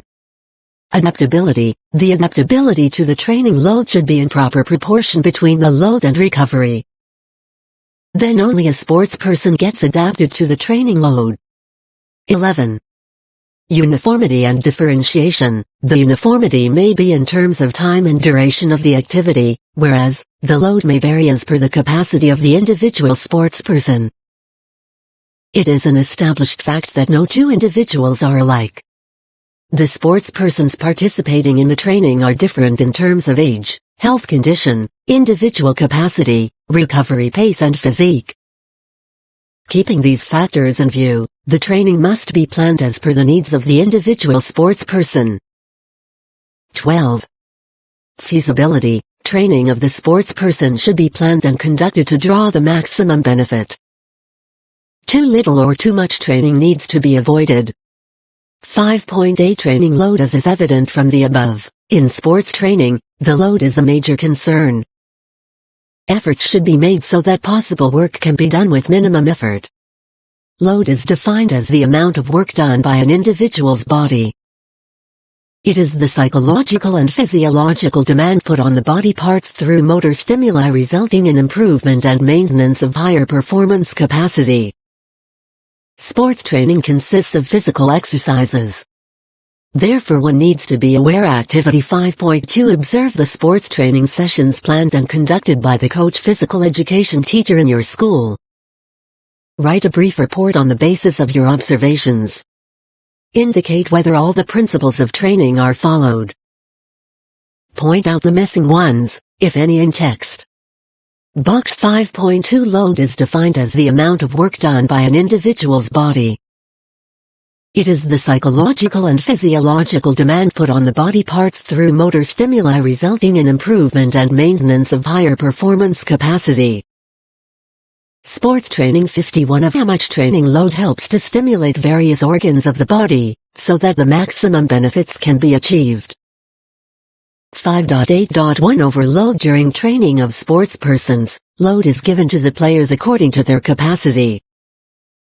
Whenever this load goes beyond the capacity of an individual, the physiological and psychological functions get disturbed.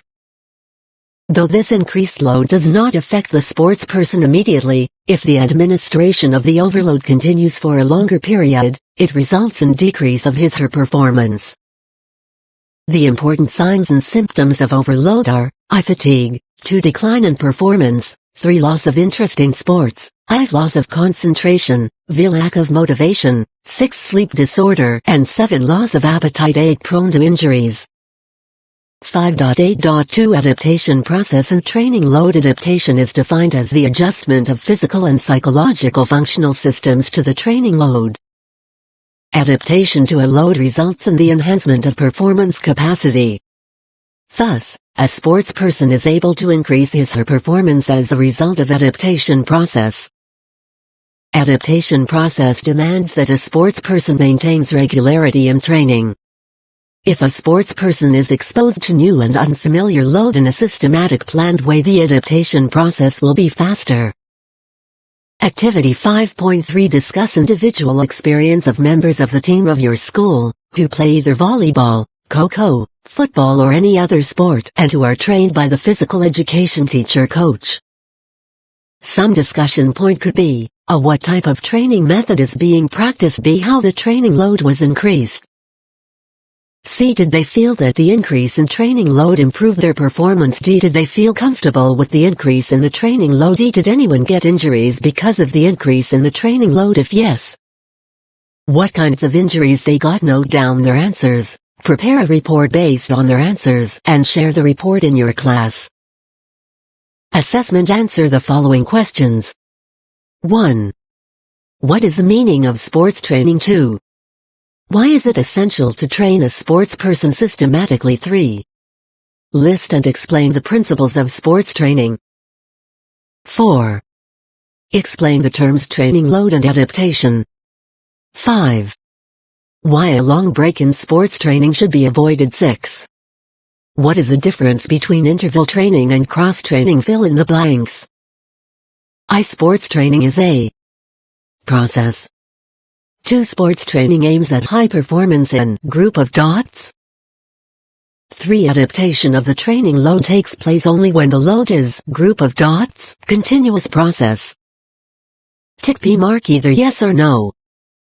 Sports persons are trained on the basis of scientific principles. Yes, no. 2. Sports training does not help improve the sports performance. Yes, no. 3. Sports training requires systematic planning. Yes, no. Learning of sports skills is the result of practice and experience. Yes, no. V. In sports training, coach physical education teacher does not have a prominent role. Yes, no. Chapter 5 Sports Training and in 52 08 11 2016 11 19 and 45 seconds. A. 6.1 Introduction. Games and sports in some form or the other have been a part of human life, either for survival or for pleasure. Gradually human beings started organizing events including games and sports as community events. Consequently, the need was felt to acquire specific skills and advancement in many sports. Each sport has its specific skills which need to be developed for playing correctly. In this chapter we are going to discuss how some individual sports have evolved and how to develop proficiency in playing these sports. Rules and regulations of these sports are revised from time to time by their federations. 6.2 Badminton. Badminton is a game which is played by men, women singles doubles, and both men and women mixed doubles together. It can be played by persons of all ages. The first set of rules were formulated in Pune, in India in 1901. These rules were gradually adopted by other nations.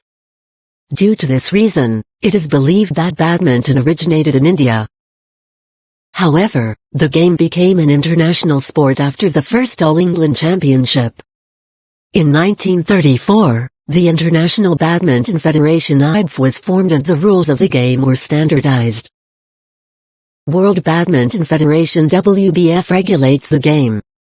Badminton Association of India came into existence in 1934 and various state badminton associations are affiliated to it. 6.2.1 Types of events: singles boys, girls, doubles boys, girls, mixed doubles combination of a boy and a girl. 6.2.2 Facilities and equipment for playing badminton: a racket, net and shuttlecock are required. Court measurements: the length and width of the doubles court shall be of 13.40 meters times 6.10 meters. The height of the net is 1.55 meters at the sides and 1.52 meters at the center. Individual sports. 6.1 It is important to note that playing any sport strengthens heart muscles, reduces hypertension, helps in keeping optimal weight as per height, and helps in preventing of bone-related disorders. If played at least for 30 minutes a day after adequate warming up, it keeps you feeling strong, motivated, stress-free, having high self-esteem and induces better sleep at night. Activity 6.1 Collect information about your favorite badminton player, national, international, and which aspects of his/her game do you like. 54 Health and physical education. Class 9 6.2.3 How to play badminton in singles. There is one player on each side, and in doubles, there are two players on each side. The game begins with a toss, and winner of the toss has the choice either to serve or to receive. To serve or opt any side of the court to start the game. Each player has to serve from alternate sides of the court, and winner of each rally will get 1 point. A standard game consists of 21 points with a 2-point difference. The side winning a game serves first in the next game. Server and receiver stand in diagonally opposite service courts, and the shuttle must be hit below the waist. The shaft of the racket must be pointing in the downward direction with both feet in contact with the surface of the court until service is delivered. A let is called when a rally is stopped without any point. A let may be given if there is an accidental interference during play. The shuttle gets caught in the net after passing over the net except during service.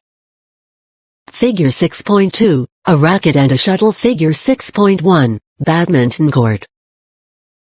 Individual sports 55. Activity 6.2 Is badminton played in your school? If yes, is it played in a specially prepared court? Observe the court and find out the measurements. Compare it with the figure 6.1 given in your book. The server serves before the receiver is ready.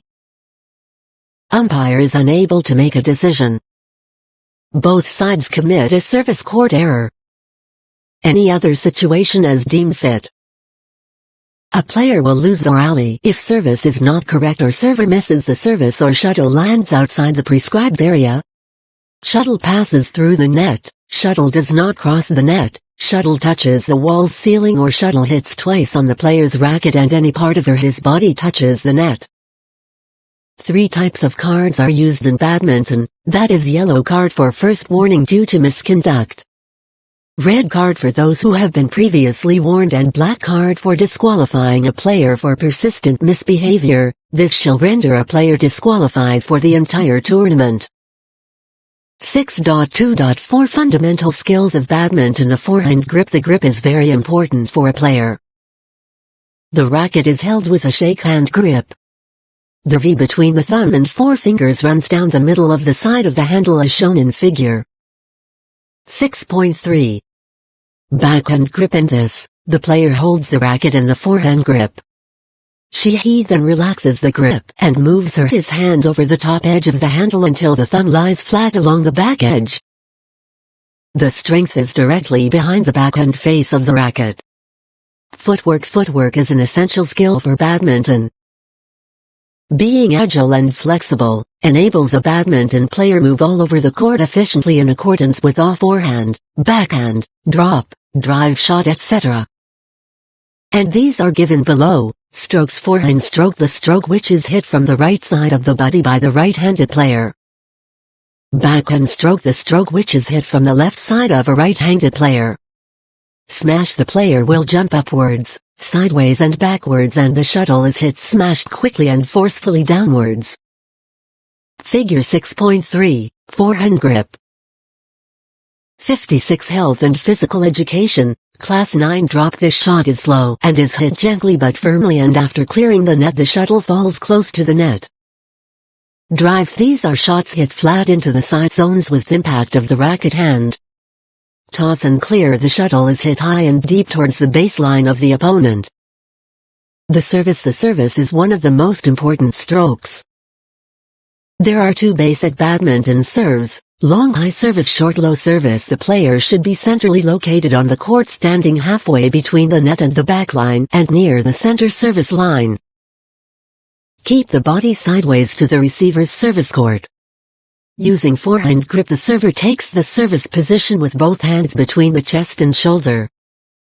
Drop the shuttle and hitting hand is brought down and forward, forearm rotates upward at the point of contact. 6.2.5 Scoring. If a serve lands in the court of the opponent without volley back, or the opponent returns a volley outside the play area, the server scores a point.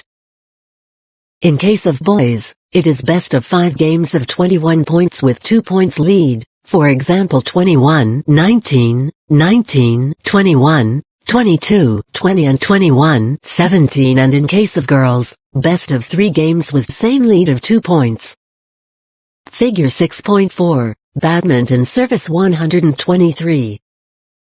Individual Sports 57. 6.3 Gymnastics. The word gymnastics has been derived from the Greek word gymnos, meaning naked art. In ancient Greek, the word gymnastics was used to denote the exercise done with the naked body. Gutsmuths is known as the grandfather of modern gymnastics, and Friedrich Ludwig Jahn is known as the father of gymnastics. Modern gymnastics is regulated by the Fédération Internationale de Gymnastique FIG, which was founded in 1881. Gymnastics was included in the modern Olympic Games in 1896, and women gymnastics was introduced in Olympic Games in 1928. The first Gymnastics World Cup was organized in 1975. At present, gymnastics as an event can be seen in almost all the known multi-sports meets. 6.3.1 Types of gymnastics. Broadly, gymnastics has been classified in 3 types, that is basic gymnastics, sportive gymnastics, and auxiliary gymnastics. Sportive gymnastics is further categorized as artistic men and women, rhythmic, aerobics, acrobatics, and trampoline gymnastics. This chapter deals with artistic gymnastics, which is a popular discipline of gymnastics. Artistic gymnastics apparatus for men are floor exercise, pommel horse, Roman rings, vaulting table, parallel bars, and horizontal bar. For women, the apparatus are vaulting table, uneven bars, balancing beam, and floor exercises. 6.3.2 Basic skills of artistic gymnastics. As you know now, gymnastics is performed on various apparatus, and for all the apparatus some skills are identified as the basic skills of the game. Some basic skills, apparatus-wise, are listed below. 1. Floor exercises. Floor exercises are done on floor carpet. Measurement of floor mat is given in figure 6.5.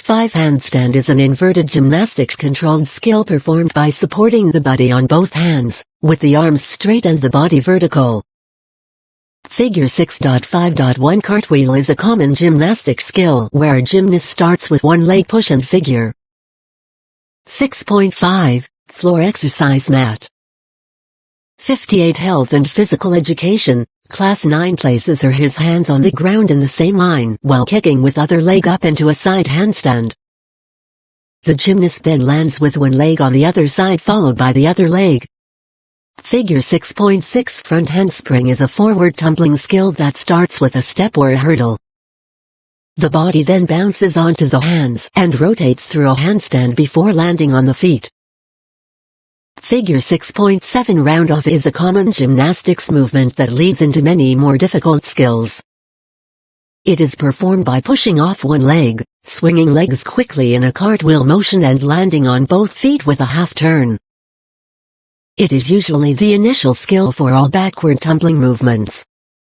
Figure 6.7.1 Figure 6.7.1 Round-off figure. 6.6 Cartwheel fig.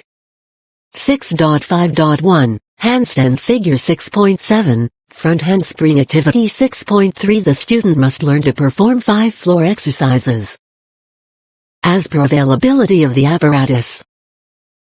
Individual sports 59. 2. Pommel horse figure. 6.8 Leg swings are considered as one of the basic swings on pommel horse. These are sideways swings which are performed with legs apart. Leg swings are the basis for scissors, leg cuts and undercuts, and one leg circle.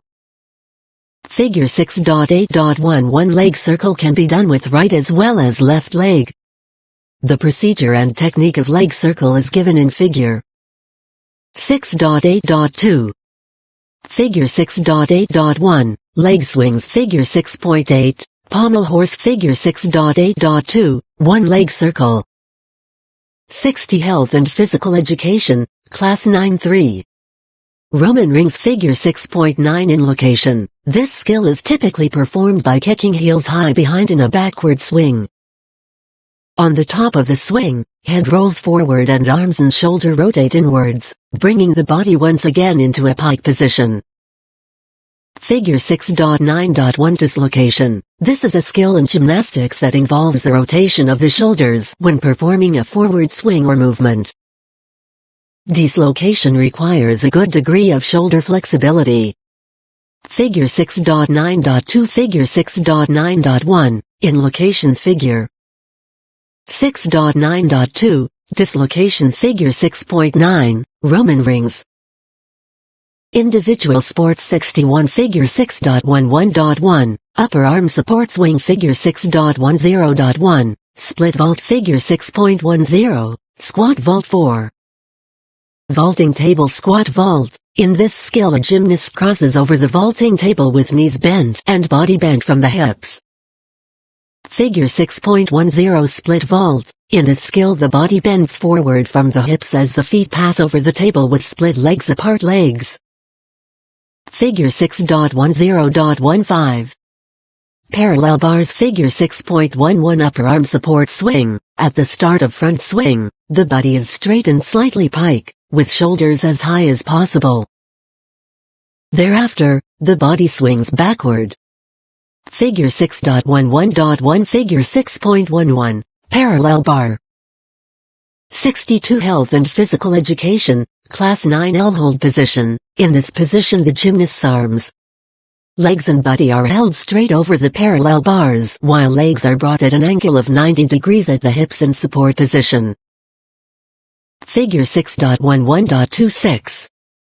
Horizontal bar Figure 6.12 Front hip circle. In this skill, the body acquires a forward movement around the bar while touching upper part of thigh to the bar and body rotates forward and downward around the bar in a circle.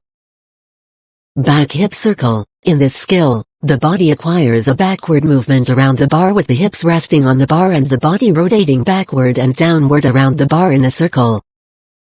7.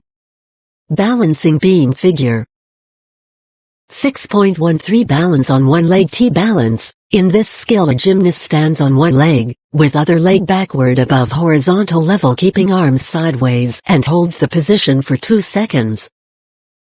Walking on the beam in this skill, the gymnast rocks the knees with feet pointing on each step and performs walk, with variations in arms movements. Eventually the arms position can be combined during the walk on each step changing from straight arms out to crown up and vice versa. Figure 6.11.2, L hold position Figure 6.12, horizontal bar Figure 6.13, balancing beam. Individual sports 63 8. Uneven bars Figure 6.14 Front hip circle. The gymnast initiates the skill from support position. The gymnast falls forward with a tight body touching upper thigh or stomach, leaning well forward to initiate momentum and to complete the forward circle. Back hip circle. In this skill, from support position, a gymnast takes back swing, brings body forward and by touching the upper thigh with the bar takes shoulders backward and rotates around the bar. Evaluation procedure for the above elements movements. There are 4 elements on floor exercises and 2 elements each, on all other apparatuses given in this chapter. The evaluation of these elements will be done as per the following procedure.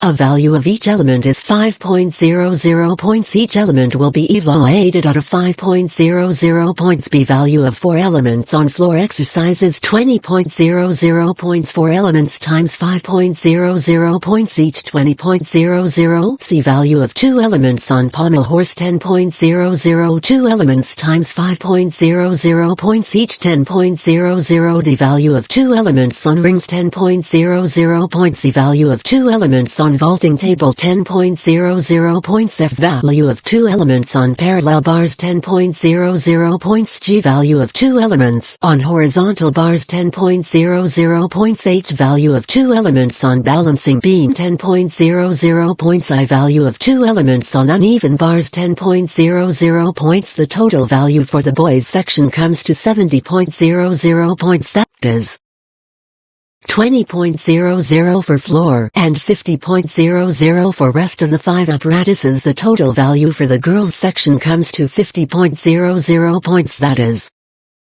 20.00 for floor, and 30.00 for rest of the three apparatuses. 6.4 Judo. Judo had its origin in the ancient Japanese art of jujitsu, gentle art, a system of hand-to-hand combat.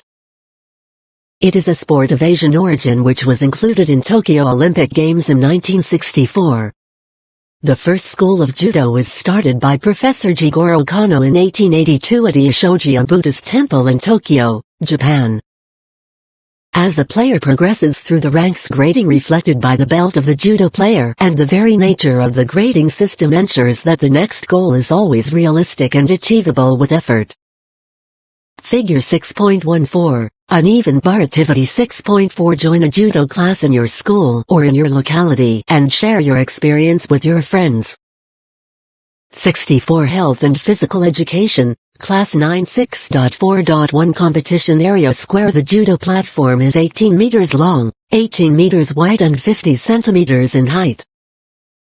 Total area for competition, 14 meters x 14 meters. Contest area including danger zone, 10 meters x 10 meters. Danger zone in red color, 1 meter in width. Safety area outside danger zone, 3 meters in width. Distance between the tapes red and white at the center area, 4 meters. Length of tapes, 25 meters. Width of tapes, 6 centimeters. Duration of bouts. Boy-girl, 5 min. 4 min. The judo bouts are played in different weight categories for equality and to avoid injuries, because body weight has direct relation with body inertia, mass and strength force of an individual. There are following categories of judo competitions in India. 1. Sub-junior girls having different weight categories. 2. Sub-junior boys having different weight categories. 3. Junior girls having different weight categories. 4. Junior boys having different weight categories. 5. Women senior having different weight categories. 6. Men senior having different weight categories. Note, the weight categories keep on changing. For latest weight categories kindly contact the game website www.onlineagb.org. Rules.php 6.4.2 Judo grades. Judo grades are divided into Q, pupil den, master or teacher grade. 10th Q will wear white belt, 9th Q will wear yellow belt, 7th and 8th Q will wear orange belt, 5th and 6th Q will wear green belt, 3rd and 4th Q will wear blue belt. Figure 6.15 Judo steps. Individual sports. 65 1st and 2nd Q will wear brown belt, 1st, 2nd, 3rd, 4th and 5th dans will wear black belt, 6th and 7th dans will wear red and white striped belt, 8th, 9th and 10th dans will wear red belt. 6.4.3 Scoring. Scoring. Throwing. Holding ippon, throwing the opponent with considerable speed, force and squarely on his her back. Control. Maintain a recognized hold for 20 seconds. Waza-ari, throwing the opponent with speed and force and squarely to his back. Control, but any one of the above component is lacking partly. Note, 2 Waza-ari become an ippon. Maintain a recognized hold for 15 seconds to less than 20 seconds. Yuko, throwing the opponent with speed and force and squarely to his her back. Control, but any two of the above components is lacking partly. Maintain a recognized hold for 10 seconds to less than 15 seconds. Special decision, when not fit to continue because of injuries. Winner is he who is injured due to errors of his her opponent, and loser is she who is injured because of his her own mistakes, faults. 6.4.4 End of contests. The contest will end as under. Scoring of ippon. Scoring of Waza-ari a waset ippon. Because of Sogo-gachi compound win. Because of Fusen-gachi default. Because of Hansaku make disqualified. Because of injury. Because of expiry of allotted time. 6.4.5 Fundamental skills. Ray salutation. Ray is of two types, that is, Ritsu-ray standing salutation, Za-ray sitting salutation. Kamikata gripping. How to hold the Judaji Miji Kamikata right side grip. Hidari Kamikata left side grip. 66 Health and physical education, Class 9 Shinte walking movements Sugiashi following foot movements Sayamiashi advance foot movements Shizente posture Shizen Hante natural posture Shizen Jigate defensive posture Ukemi break fall or method or art of falling Ashiro Ukemi back break fall Yoko Ukemi side break fall Mei Ukemi front break fall Mei Miwari Ukemi forward rolling break fall Taisabeki turning movements or management of body movements Kazushi breaking the balance of the defender uke or off balancing the uke for applying judo technique. Tsukuri fitting the body of attacker Tori against the uke for applying a technique against uke. Cock actual or final action of throw technique that is execution of the throw technique. 6.5 Swimming Swimming is a sport where a person propels his/her body through the water with his/her arms, called strokes, and legs kick and move progressively through water.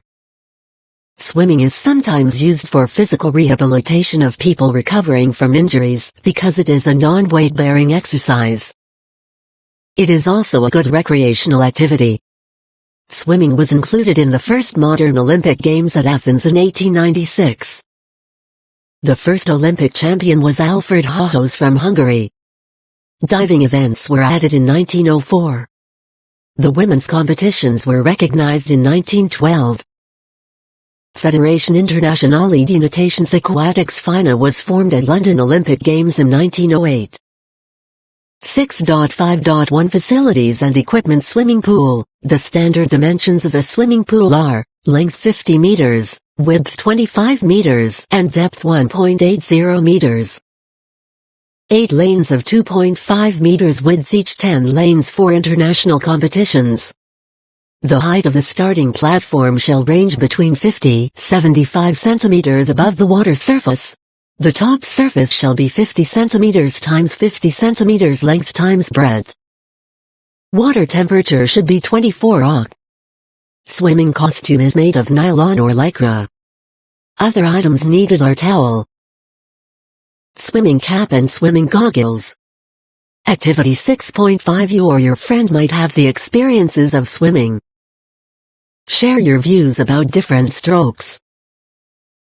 Individual sports 67 6.5.2 Types of strokes. There are 4 recognized strokes for a swimming competition: front stroke, freestyle, backstroke, breaststroke, and butterfly stroke. Front stroke or freestyle. In freestyle events, a swimmer can swim in any manner. It is also called crawl because the swimmer uses alternate stroking of the arms over the water surface with up and down kick action of legs. In turning after finishing one length, some body part of the swimmer should touch the wall. The swimmer lies flat on his/her stomach with both arms stretched out in front, passing by the side of ears, and the water level is at hairline. Both legs are extended to the back with toes pointed. The arms are pulled alternately from front to back inside the water and recovered from outside the water. While one arm is pulling and pushing, the other arm is recovering. The legs move alternately up and down. While one leg kicks downward, the other leg recovers upward. The knees are flexed with toes pointed during the downbeat and are kept straight with toes relaxed during the upbeat. The swimmer takes the breath through the mouth by turning the head to the side of the pushing arm at the beginning of recovery. Soon the face goes back into the water and the swimmer breathes out more through the mouth and only a small portion through the nose. I Figure 6.16, Sequence of Freestyle Stroke. 68 Health and Physical Education, Class 9 Backstroke. The backstroke consists of alternate action of arms with up and down kicking of legs while the swimmer is on the back. During a turn, the swimmer should bend from the stomach and take flip turn. Some body part of the swimmer should touch the wall and he/she should finish in the back position only. The basic body position for the backstroke is the supine position. The swimmer lies flat on his/her back with both arms stretched out back overhead, passing by the side of ears. Face is out of the water and both legs are extended forward with toes pointed. Hips are just below the water surface. The arms are pulled alternately from back to front inside the water and recovered from outside the water with straight arm over the body. While one arm is pulling and pushing, the other arm is recovering. The legs move alternately up and down. The leg movement originates from the hip joint. While one leg kicks downward, the other leg recovers upward. The knees are flexed with toes pointed during the upbeat and are kept straight with toes relaxed during the downbeat. Breathing in backstroke is very easy, as the mouth and nose are usually over the water. The swimmer breathes once in every arm cycle. I figure 6.17, sequence of backstroke. Individual sports 69 breaststroke. The breaststroke involves simultaneous horizontal movements of the arms in heart shape to propel the body forward by pushing the water. The kicking action is in circular motion similar to that of frog. During turn and finish, swimmer must touch the wall with both hands. Breaststroke involves lying on the chest, with the arms only breaking the surface of the water and legs always underwater, while the head is underwater for the second half of the stroke. Both hands, thumbs together, reach forward, fully extending the arm at the elbow. The arms will stay in this position until the kick is completed by the feet. Arms continue to flex at the elbow. Leg kick starts to push back to continue the forward movement. The legs flex at the knee and hips to prepare for the kick. Breathing is usually done in the beginning of the in-sweep phase of the arms, and the swimmer breathes through the mouth. Butterfly stroke. In this stroke, the swimmer must keep both the legs together and he should not use breaststroke. During a turn and finish, both hands must touch the wall simultaneously. The butterfly technique with the dolphin kick consists of arm movement with a leg kick.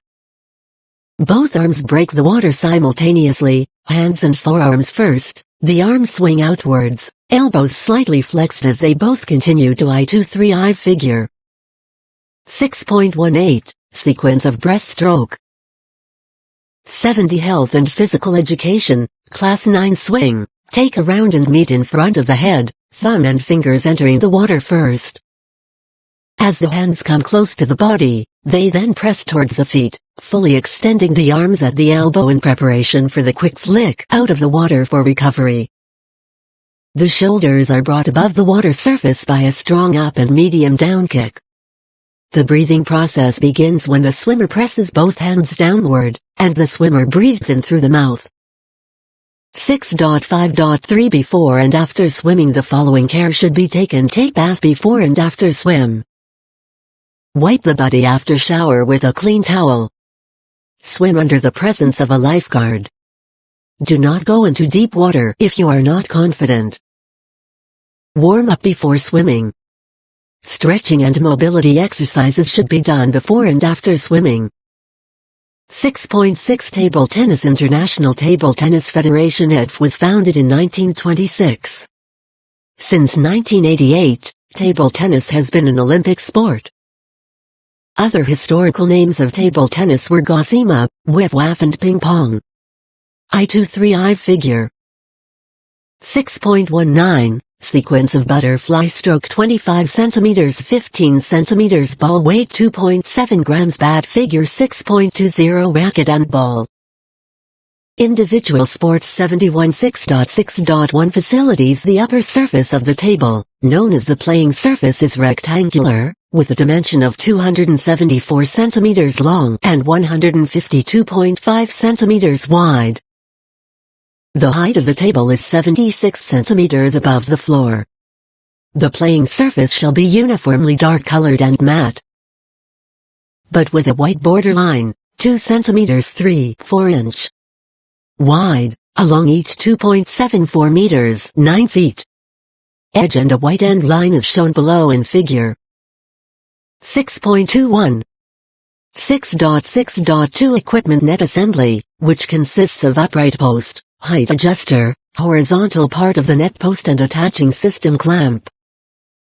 The net is suspended by a cord attached at each end to an upright post 15.25 centimeters high. The color of net assembly should be of dark green, dark blue or black and have a white top not more than 15 millimeters wide. Ball. The ball is spherical, orange or white in color, made of celluloid or similar plastic material with a diameter of 40 millimeters, weight 2.7 grams. Figure 6.20 Figure 6.21, Dimensions of a table tennis table activity 6.6. Find any 3 rules of it related to the game of table tennis. 72 Health and Physical Education, Class 9 Bat. The bat is also known as a paddle, or racket. The blade shall be flat and made up of wood of dark matte color, one side black and other side bright red. But majority of rackets are of similar size, about 15 centimeters across and 25 centimeters long, including the handle. See Figure 6.20. Scoreboard. The board, used for scoring, is called table tennis scoreboard. Net gauge is used to measure the height of the net and also to measure the thickness of the racket and tension of the bat rubber, which should be as per International Table Tennis Federation regulations. Dimensions: table tennis table net, ball shape, length NA, width NA, height NA, weight NA, diameter NA 6.6.3. Events: singles boys, girls, doubles boys, girls, mixed doubles, combination of boys and girls. 6.6.4 How to play table tennis. A player team who wins the toss shall have a choice of service or receiving or side of the table to begin. The server shall project the ball resting freely on the palm, toss the ball and strike the ball with the bat. The ball must first touch down on the half of the table, then it should pass over the net and land in the opponent's half without touching the net.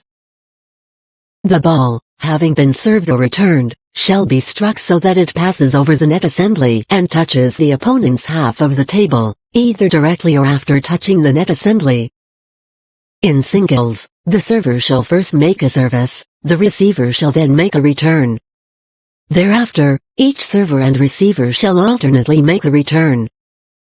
In doubles, the server shall first make a service, the receiver shall then make a return. The partner of the server shall then make a return, and the partner of the receiver shall then make a return, and thereafter each player in turn, in that sequence, shall make a return. Activity 6.7 from the table tennis table available in your school. Fill the given columns on the right side, and compare the standard norms given above. Individual sports 73. The service shall be a let if the ball touches the net and goes to the opponent half of the table, or if a ball is served when receiver is not ready. If a player fails to serve or receive the ball, points shall be awarded accordingly. A game is won by the player who first scores 11 points. If both players score 10 points, then the player who gets 2-point lead is declared the winner. 6.6.5 Basic skills of the game. The grip. There are 2 types of grips, the shake hand grip and the penhold grip.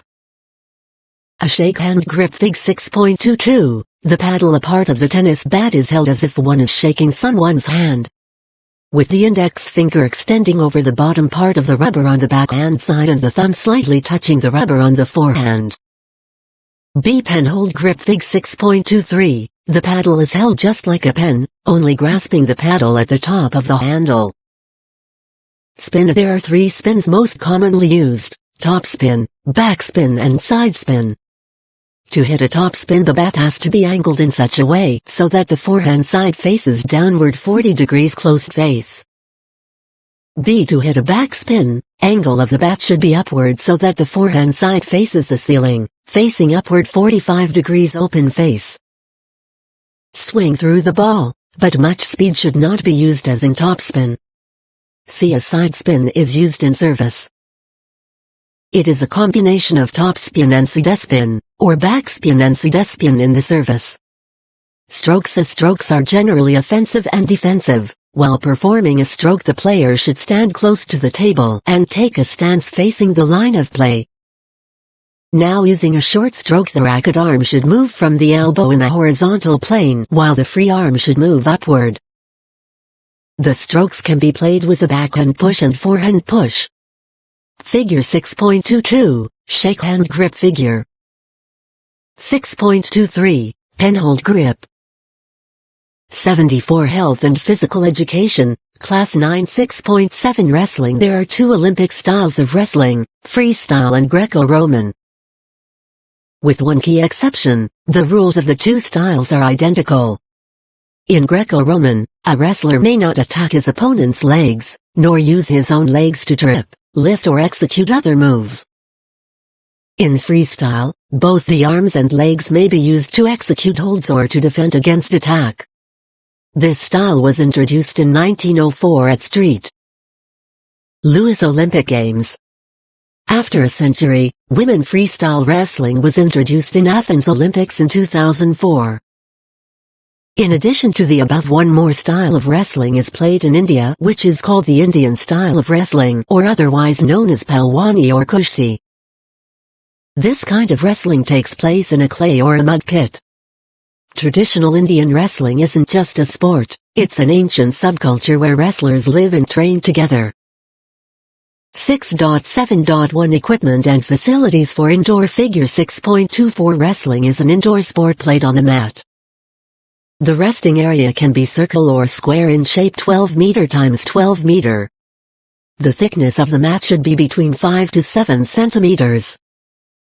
The mats are covered with a non-abrasive vinyl material which prevents slipping, injuries and is easy to clean. The bout is played on a yellow color area with a diameter of 7 meters. The center circle in the middle of the playing area is of 1 meter diameter, generally of red and white color. Figure 6.24, Wrestling Ring Activity 6.8 Visit Anaconda and write your observations. 6.7.2 How to wrestle. The sport of wrestling is played in different weight categories for both boys and girls. The weight categories are provided to minimize the chance of injuries and also to provide an equal platform for applying strength and force for all the wrestlers. The weight categories are different for junior level, senior level, Open Championships, World Championships, Olympic Championships and so on. The changes in weight categories are done by the federations from time to time. As an example, weight categories for men and women are given below. Gender age weight categories: kilograms men 29, 32, 35, 38, 42, 47, 53, 59, 66, 73, 85 women 28, 30, 32, 34, 37, 40, 44, 48, 52, 57, 65 Note: International Wrestling Federation FILA. Rules July 2014. Traditional wrestling Greco-Roman and freestyle. A wrestler can participate in only one weight category in a wrestling competition. Wrestler S must appear on the mat wearing red or blue color uniform as assigned to them. Both wrestlers shake hands in the center of the mat and referee blows the whistle to start. There are 3 rounds of 2 minutes each. In case 2 rounds are in favor of any wrestler, he is declared the winner. Bout can also be won by fall. 1 point is earned when one wrestler takes the other to the mat and establishes control. However, if an attacking wrestler exposes the opponent's back to the mat in the process of the takedown, 2 more points are awarded. A maximum of 5 points can be awarded for throwing an opponent over one's head. If a wrestler is pushed out of bounds or attempts to escape a hold by stepping into the protection zone with at least 1 foot, the offensive wrestler is awarded a point. Parterre is when the action of the match is on the mat, with one wrestler in the top position and the other in the bottom position. The top wrestler is allowed to lock his hands anywhere on the body in order to turn his opponent to his back. Turning an opponent to the back, the attacking wrestler earns 2 points. If the wrestler holds the opponent on his back for 5 seconds or more, this will earn him an extra point. If there are no points scored in the parterre position by either wrestler after about 10 seconds, the official stops the action on the ground and restarts the bout in the neutral position. This is done to keep the action going and allow both wrestlers more opportunities to score. If the score is tied at the end of a round, there is a specific tie-breaking criterion that must be followed to determine the winner. The criteria must be applied in the following order, moving on to the next rule. When one rule does not apply, the wrestler with the least amount of cautions or penalty points against him wins the bout. Activity 6.9 Prepare a scrapbook on Indian famous personality of wrestling and discuss with your classmates. Activity 6.10 Identify famous Indian wrestlers. Take their photographs and make a collage. 76 Health and Physical Education, Class 9. The wrestler who scored the highest number of technical points with one offensive maneuver wins the period. The wrestler that scores the last point before the end of the round wins. The clinch rule, or ordered position, is used to force action and decide the winner of a scoreless period. This position starts with one wrestler standing in the center of the mat, and the other wrestler squatting and taking control of one of his/her opponent's legs. The defensive wrestler standing is allowed to put his/her hands on his opponent's back, but may not block or defend in any other way before wrestling starts.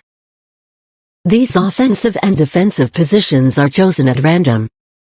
Once the offensive wrestler has taken a leg, this is when wrestling starts. If the offensive wrestler scores in this position, wrestling is stopped and this wrestler wins the period. If the attacking wrestler does not score in this position at the end of this 30-second period, the defending wrestler is awarded 1 point and wins that round of wrestling. 6.7.3 Skills. The 7 basic skills are: stance, motion, level change, penetration, lifting, back step, back arch, stance while in the neutral standing position. Some wrestlers prefer a square stance, figure 6.25, and others prefer a staggered stance, fig 6.26. Either stance can work equally well. The wrestler should not stand straight up or leave himself open to a takedown from the opponent.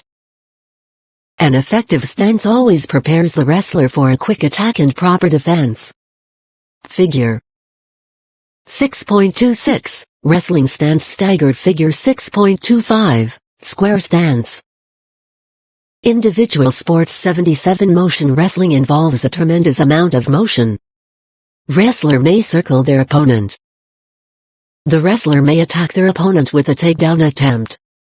They may also snap the opponent to the mat and spin around behind him/her. The wrestler may also sprawl to defend against a takedown and need to learn to move fluidly and quickly. All the movements need to be explosive and crisp. Level change. Before a wrestler shoots a takedown, he/she must lower his/her level. This is accomplished by lowering his/her hips. When a wrestler sprawls to counter a takedown, he/she is also using level change. In addition, a wrestler may lower and raise his/her level to force a reaction from his/her opponent. A wrestler needs to be able to maintain good posture while changing levels. For instance, a wrestler sometimes overextends when shooting a takedown because he/she forgot to lower his/her level first. A wrestler should always bend at the knees, not at the waist. Penetration. When a wrestler shoots for a takedown on his/her opponent, he/she does not merely reach for the opponent's legs or dive wildly for the opponent's legs. He/she makes sure to be close enough to the opponent and then takes a deep penetration. Figure 6.27, wrestling motion. Figure 6.28, wrestling level change. Figure 6.29, wrestling penetration. 78 Health and Physical Education, Class 9. Step, keeping the back straight and head up. Lower the level and penetrate deeply. Always make it sure to keep the hips forward and lower the shoulders, while driving through the opponent. Lifting. A wrestler often lifts his opponent off the mat when executing a takedown as shown in Figure 6.30. He/she may also lift an opponent who has performed a stand-up from the bottom position. The wrestler lifts his/her opponent and returns to the mat. The legs and the hips are most important when lifting. For instance, when a wrestler shoots a double leg, he/she does not lift with the back. He/she gets the hips squarely down and then uses the leg and hip strength to lift the opponent off the mat. When a wrestler has been lifted off the mat, he/she is in a very vulnerable position, lacking support and balance. Figure 6.30, Wrestling Lifting Assessment. Answer the following questions. 1. Write down the history of badminton game. 2. Write any 5 rules of badminton game. 3. Write down the dimensions of the badminton court. 4. How do games and sports help to improve health fitness? 5. List down the gymnastic events for men. 6. List down the gymnastic events for women. 7.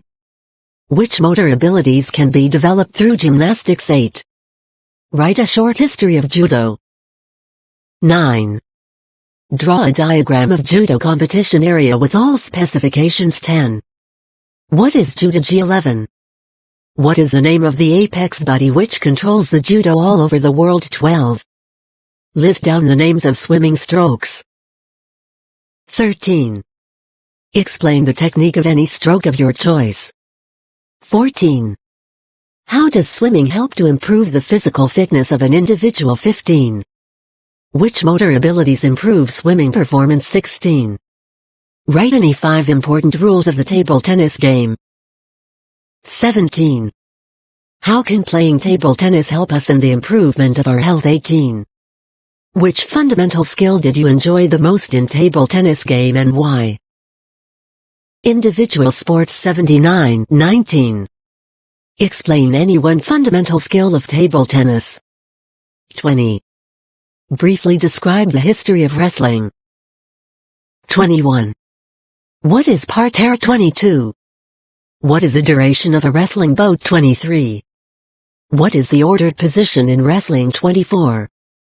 Collect information about national and international gymnasts with their photographs and write about them. 25. If you are a swimmer, write down about how you enjoy it. If not, ask any of your friends who has a swimming experience of pond, river or pool about his/her experience. Fill in the blanks. I measurement of badminton court for singles is 2. Measurement of badminton court for doubles is 3. Height of the net from the floor is I. Rhythmic gymnastics was included in Olympic Games in at V. Measurement of floor for floor exercises and gymnastics is meter. 6. Judo was included in Olympic Games in 7. The judo platform is of 18 meters times 8. The meaning of ritsure, group of dots. 9. The meaning of sure, group of dots. X. The meaning of miji kamikata, group of dots. 11. The meaning of hidari kamikata, group of dots. 12. The meaning of shinte, group of dots. 13. The meaning of tsugashi, group of dots. 14. The meaning of ayamiashi, group of dots. 15. Standard swimming pool should be of n length and n width. 16. There are lanes in standard swimming pool. 17. Width of a swimming lane is 18. Height of the starting platform of a swimming pool should be group of dots. 19. Temperature of water in a swimming pool should be ideally group of dots. XX. Measurement of a table tennis table is length, breadth. 21. Height of the table tennis table from floor is XXII. Height of the net from surface of the table in TT is XXII. Length of the net TT is 14. Circumference of the TT ball is and weight is XXV. Measurement of wrestling mat is XXVI. The measurement of the mat area in wrestling is group of dots in length and group of dots in width. XXVII. The diameter of the central circle in wrestling is XXVII. The diameter of the yellow circle in a wrestling area. 80. Health and physical education, Class 9. Tick P. Mark either yes no. I. 4 players are required to start a game in badminton. Yes no. 2. International Badminton Federation IBF was founded in 1934. Yes no. 3 player can leave the court in badminton at any time. Yes no. IV. Breadth of badminton net is 2 6. Yes no. V. Height of the badminton net from floor is 5 feet. Yes no. 6. Uneven bar is a men's event. Yes no. 7. Balancing beam is a women's event. Yes no. 8. Pommel horse is a men's event. Yes no. 9. Parallel bars is a men's event. Yes no. X. International Gymnastic Federation was founded in the year 1881. Yes no. 11. The first school of judo was started in 1882. Yes no. 12. Judo was included in the Olympic Games in 1968. Yes no. 13. Professor Jigoro Kano started the first school of judo. Yes, no. 14. Judo is a sport of European origin. Yes, no. 15. Shizente means posture. Yes, no. 16. Yuka means breakfall. Yes, no. 17. Ashiro means back. Yes, no. 18. Mei means front. Yes, no. 19. Kok means execution. Yes, no. XX Kazushi means breaking the balance. Yes, no. 21. Can a swimmer change the lane after a start? Yes, no. XXII. There are 4 strokes in swimming. Yes, no. XXII. A freestyle swimmer has to perform a similar type of movement. Yes, no. XXIV. A backstroke swimmer is not allowed to take rollover turn. Yes, no. XXV. Table tennis game was invented in 1979. Yes, no. XXVI. Player in table tennis can be substituted at any time. Yes, no. XXVII. Player in table tennis can leave the game at any time. Yes, no. XXVII. Every player in table tennis has to change ends after each game. Yes, no. XXIX. Wrestling is an outdoor sport, which is played on the ground. Yes, no. XXX. The wrestlers come to shake hands in the center of the mat in red and blue color. Yes, no. XXXI. The women freestyle wrestling was introduced in 2004. Yes, no. XXXII. Every bout contains 3 rounds of 2 minute each. Yes, no. 7.1 Introduction. A team game is an activity in which players of the same team work together to achieve the goal. Team games help us to work together for winning vis-a-vis respect for each other. Team games are also good for new learners as these games can help in building self-esteem and team cohesion. For a good team in any game, the players have to stay together for progress and work together for success. Below are mentioned some of the team games. 7.2 Basketball. You may have played basketball or have seen this game being played. Basketball is one of the world's most popular game. It is a fast, free-flowing, high-scoring team game. The players throw a ball in a basket horizontally positioned to score points while following a set of rules. 2 teams play on a marked rectangular court with a basket at each end. The rules allow all players to move freely around the court and occupy any position on the court. All players get an equal opportunity to score basket. The way in which the game is restarted after a point is scored or a rule infringement makes it a fast game with few breaks in between regulation timing. To play this game, students should learn and practice the basic skills of ball dribbling, passing, receiving and shooting. Game of basketball involves neuromuscular coordination and often tall players are preferred. 7.2.1 History. The game of basketball was originated at the Springfield College of Physical Education, Massachusetts, USA in 1891 by Dr. James Naismith. In 1894 Naismith drew up the first 13 rules, which still form the basis of modern basketball rules. In India, the YMCA at Kolkata introduced basketball some 80 years ago. Later the YMCA established at Chennai in 1920 played an important role in the development of this game. Nowadays basketball is one of the most favorite games in many schools and colleges. The game is played by both men and women of all ages and abilities. In order to promote the sport nationally and internationally and organize sports events related to basketball, Basketball Federation of India (BFI) was set up in Team Game 7. 82 Health and Physical Education, Class 9 1950. At the same time every state in India had formed a state basketball association. The first national basketball event was held in Delhi in 1934, every 2 years till 1951, and thereafter it became an annual feature. 7.2.2 How to play basketball. Basketball is played on a rectangular court, which could be an indoor wooden court or an outdoor concrete court. Basketball court dimensions are 28 times 15 meters. The court is divided into 2 sections, called half courts, by the mid-court line, where the game starts with a jump ball. A jump ball is when a referee throws the ball up at center circle to determine which team gets possession. 2 players from opposing teams jump up to tip the ball, in the hope that one of them will secure the ball. The duration of the game of each quarter is 10 minutes with 2-minute rest between first and second quarters and third and fourth quarters. Between second and third quarters the rest is 15 minutes. The duration of extra time is 5 minutes. Teams exchange courts in each quarter.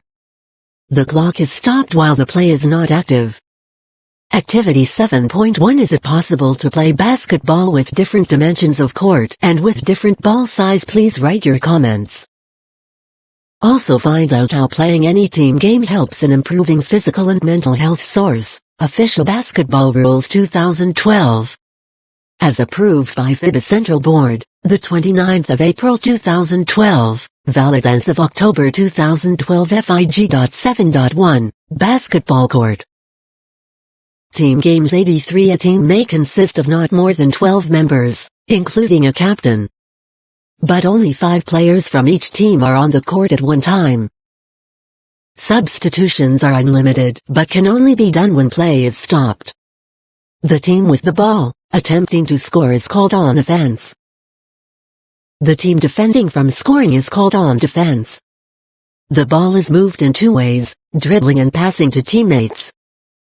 If the ball goes out of bounds, due to the offensive player team, the possession is given back to the defensive team.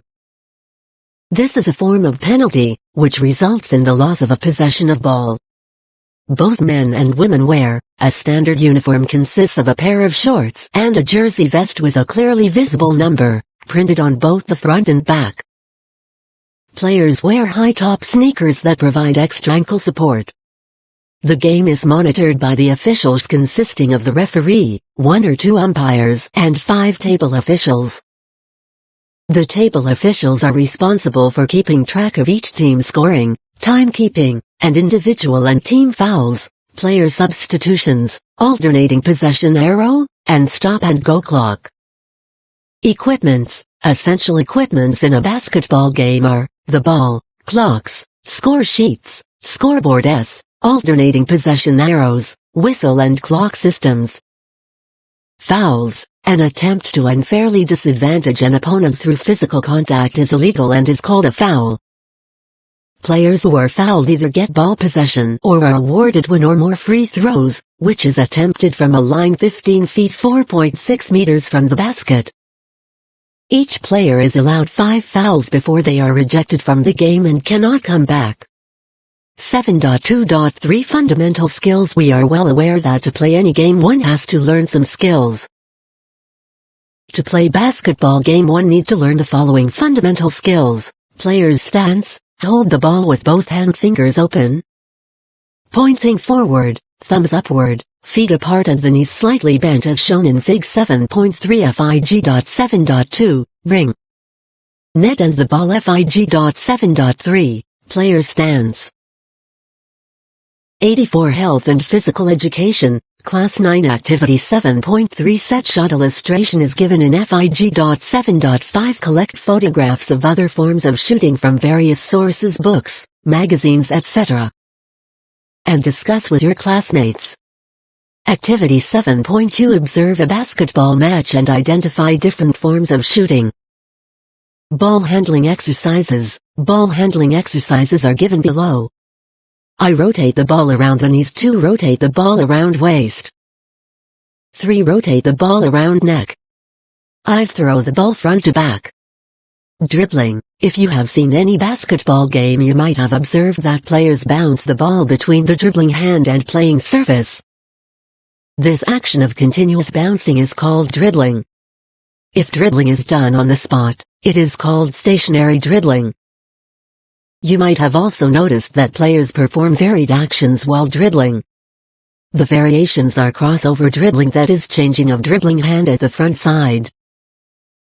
Reverse dribbling, that is taking 180-degree turn from rear side and changing the direction. Behind the back dribbling, that is taking the ball from backside and bounce it on another side. Passing and receiving. Figure 7.4. While playing a basketball game, you need to transfer the ball from one player to another. Transfer of possession of the ball is called passing, and a player who receives the ball is known as receiver. There are different types of passing, namely chest pass, overhead pass, bounce pass, baseball pass, hook pass and behind the back pass, etc. Shooting figure 7.5, you might have observed that a player has to throw the ball into basket of the opponent team to win the game. Therefore, each team should make an attempt to score by throwing the ball in different forms of shooting, such as two-hand set shot, one-hand set shot, layup shot, jump shot and hook shot, etc. Rebounding figure 7.6. Whenever a player makes an attempt to score the basket, and if it is missed, then the ball will rebound from over the ring or board. Individual defense figure 7.7. While playing basketball, if a team loses the possession of the ball, immediately player has to turn to individual defense. For a good defense, following factors are important: I, location of the player; 2, guarding distance; 3, movement, I, vision and V, footwork. Figure 7.4, two-hand passing figure 7.5, shooting. Team games 85. 7.3 Cricket. You might have seen a cricket match being played in your school or on the television. Also, you might have yourself played this game with your friends. This is a bat and ball game played between two teams on a field. In the center of the field is a rectangular pitch. One team bats, trying to defend the wicket and scoring as many runs as possible. The other team bowls and fields, trying to dismiss the batsman and thus limiting the runs scored by the batting team. Run can be scored by the striking batsman hitting the ball with the bat, running to the opposite end of the pitch and touching the crease there without being dismissed. The teams switch between batting and fielding at the end of an inning. In general, this game is very popular. 7.3.1 History. The origin of the game of cricket was gradual. The Hambledon Club, which was founded in about 1750, had played a significant part in the evolution of the game. It was superseded by the Marylebone Cricket Club M.C. with its headquarters at Lord's, London. Cricket became an international game with the formation of the Imperial Cricket Conference I.C. in 1909. The name of Imperial Cricket Conference was changed to International Cricket Conference later, Council, to enable countries outside the Commonwealth to become its members. Earlier only test matches were played where each team played 2 innings in 5 or lesser days. First one-day international match was played in 1971 with limitations of overs per inning.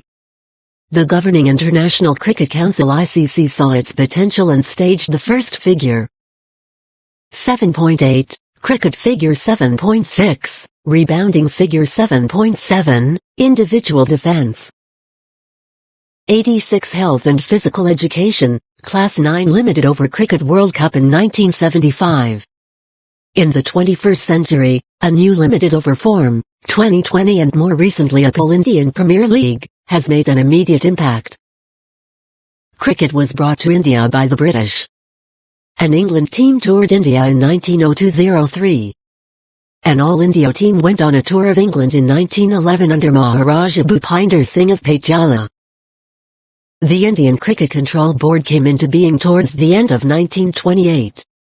India entered the international arena and played its first official test against England in 1932. Meanwhile, Prince Ranjit Singh of Nawanagar, who had gone to England for further studies, made a remarkable name for himself in the game of cricket.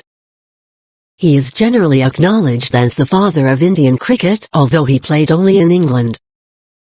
He will always be remembered through the National Cricket Championship known as Ranji Trophy.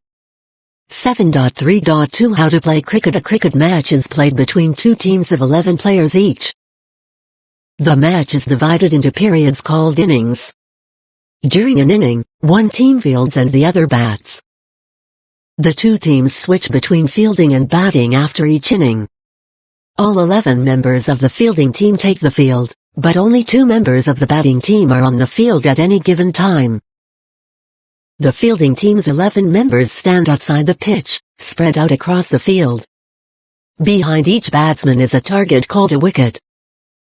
One designated member of the fielding team, called the bowler, is given a ball, and he attempts to bowl the ball.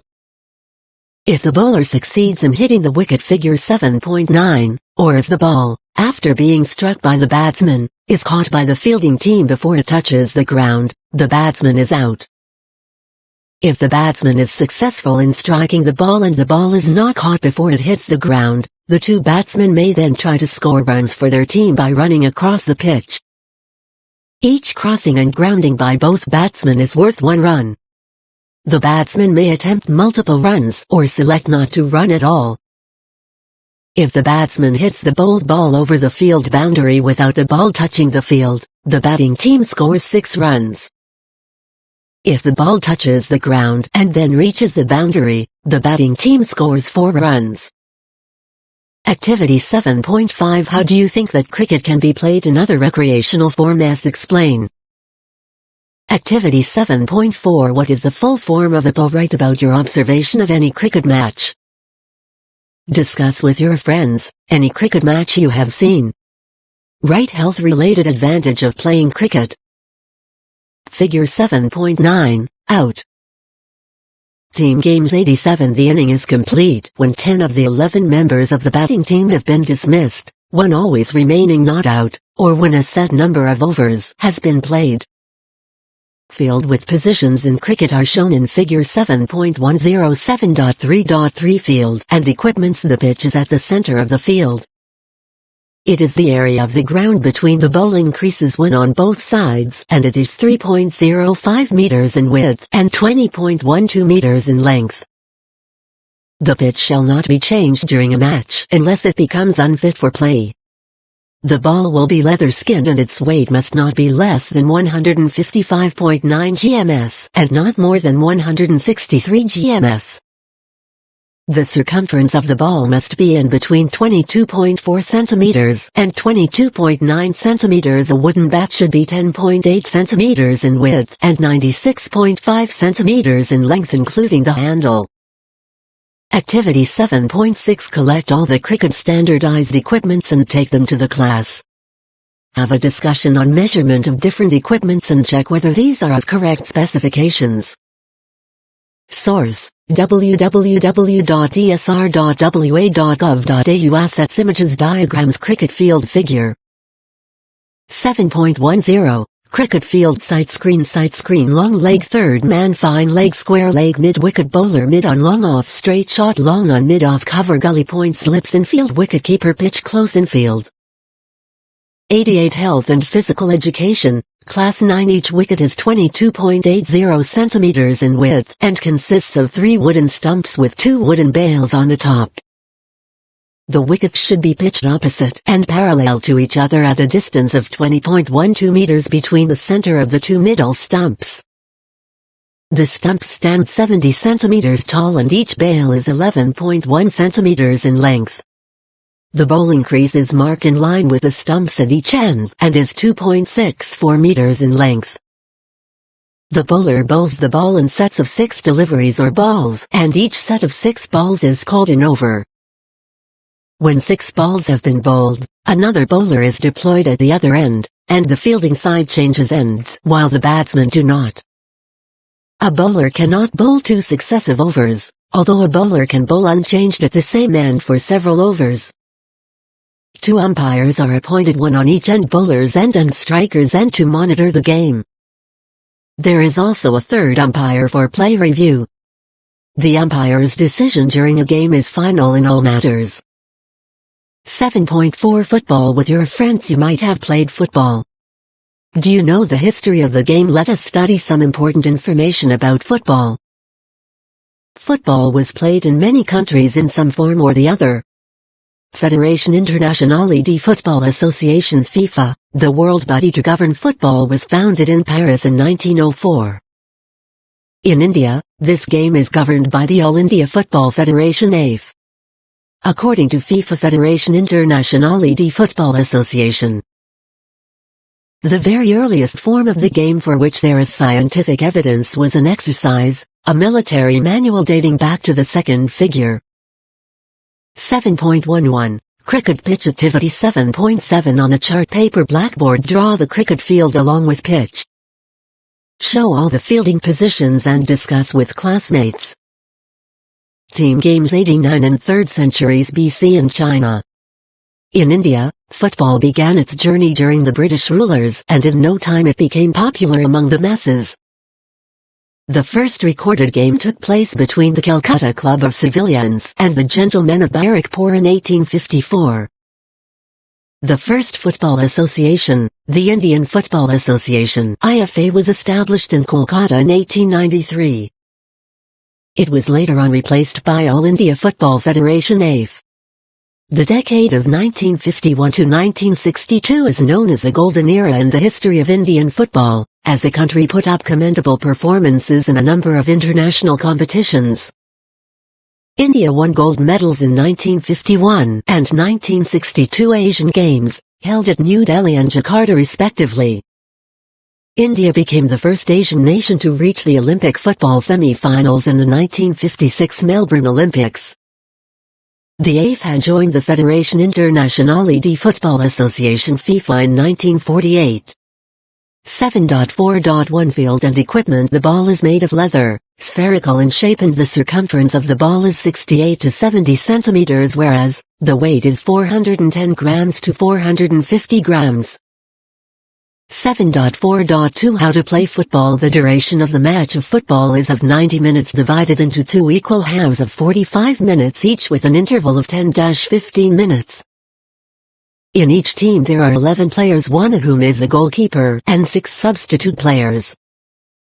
To start a game, a team requires at least 7 players. A coin is tossed and the team that wins the toss has the option to decide either of 2 goals. They decide to attack in the first half of the game or to opt kickoff to start the match from center line. The option unchosen by the toss winner has to be opted by the toss loser. Team which has not started with kickoff starts in second half with change. It ends with a kickoff. A goal is scored when the ball fully crosses over the goal line. The ball has also to go between the goal posts and under the crossbar.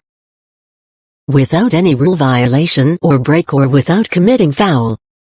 Penalty of direct kick is given to the team for acts or attempt to act like kicks, trips and jumps during scoring. An indirect free kick is given to the opposing team in case a goalkeeper inside his or her own penalty area controlled the ball more than 6 seconds with his or her hands or touches the ball again with hands after release. For direct or indirect free kicks, the ball must be stationary when the kick is taken and the kicker does Activity 7.9. Activity 7.8 Draw the sketch of the football field with all specifications on a chart paper blackboard and discuss with your classmates. Write any 5 rules of football games and discuss with your classmates. 90 Health and Physical Education, Class 9 Not touch the ball a second time until it has been played by another player.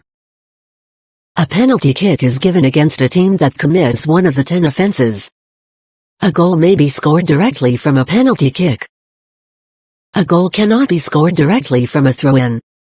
A throw is given when the ball passes over the touch line, either on the ground or in the air.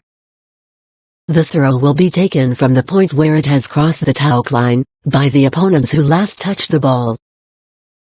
A corner kick is awarded when the whole of the ball passes over the goal line under the crossbar, either on the ground or in the air, having last touched a player of the defending team, and a goal is not scored in accordance with the relevant law. Figure 7.12, Dimensions of the football field. Team games 91 card system. In football, there are 2 types of cards. Yellow card, which is used to communicate that a player, substituted player has been cautioned. Red card is used to communicate that a player, substitute or substituted player has been sent off. 7.4.3 Fundamental skills. Dribbling. Figure 7.13. This is the most important skill in the game. The ball is dribbled on the ground with gentle strokes of the feet and moving in a specific direction with control. In dribbling, the player can use either the inside or the outside of the feet. Heading. Figure 7.14. Player should have made contact with the forehead in general, otherwise any part of the head can be used. Sometimes the player may use the top of his head on a long pass or throw-in. It is important for the player to keep eyes open and fixed on the ball and the body be positioned in line. Kicking figure 7.15. The ball is kicked by keeping the toe pointed out and ankle locked. Strike the ball with laces part and step of the foot. Knees should be kept slightly bent and the ball should be kicked straight up into the air. The kicking leg should keep on swinging forward and upward direction in the direction of kicking. Figure 7.14, heading figure 7.15, kicking figure 7.13, dribbling activity 7.10 practice dribbling heading, kicking, tackling and passing skills with your classmates.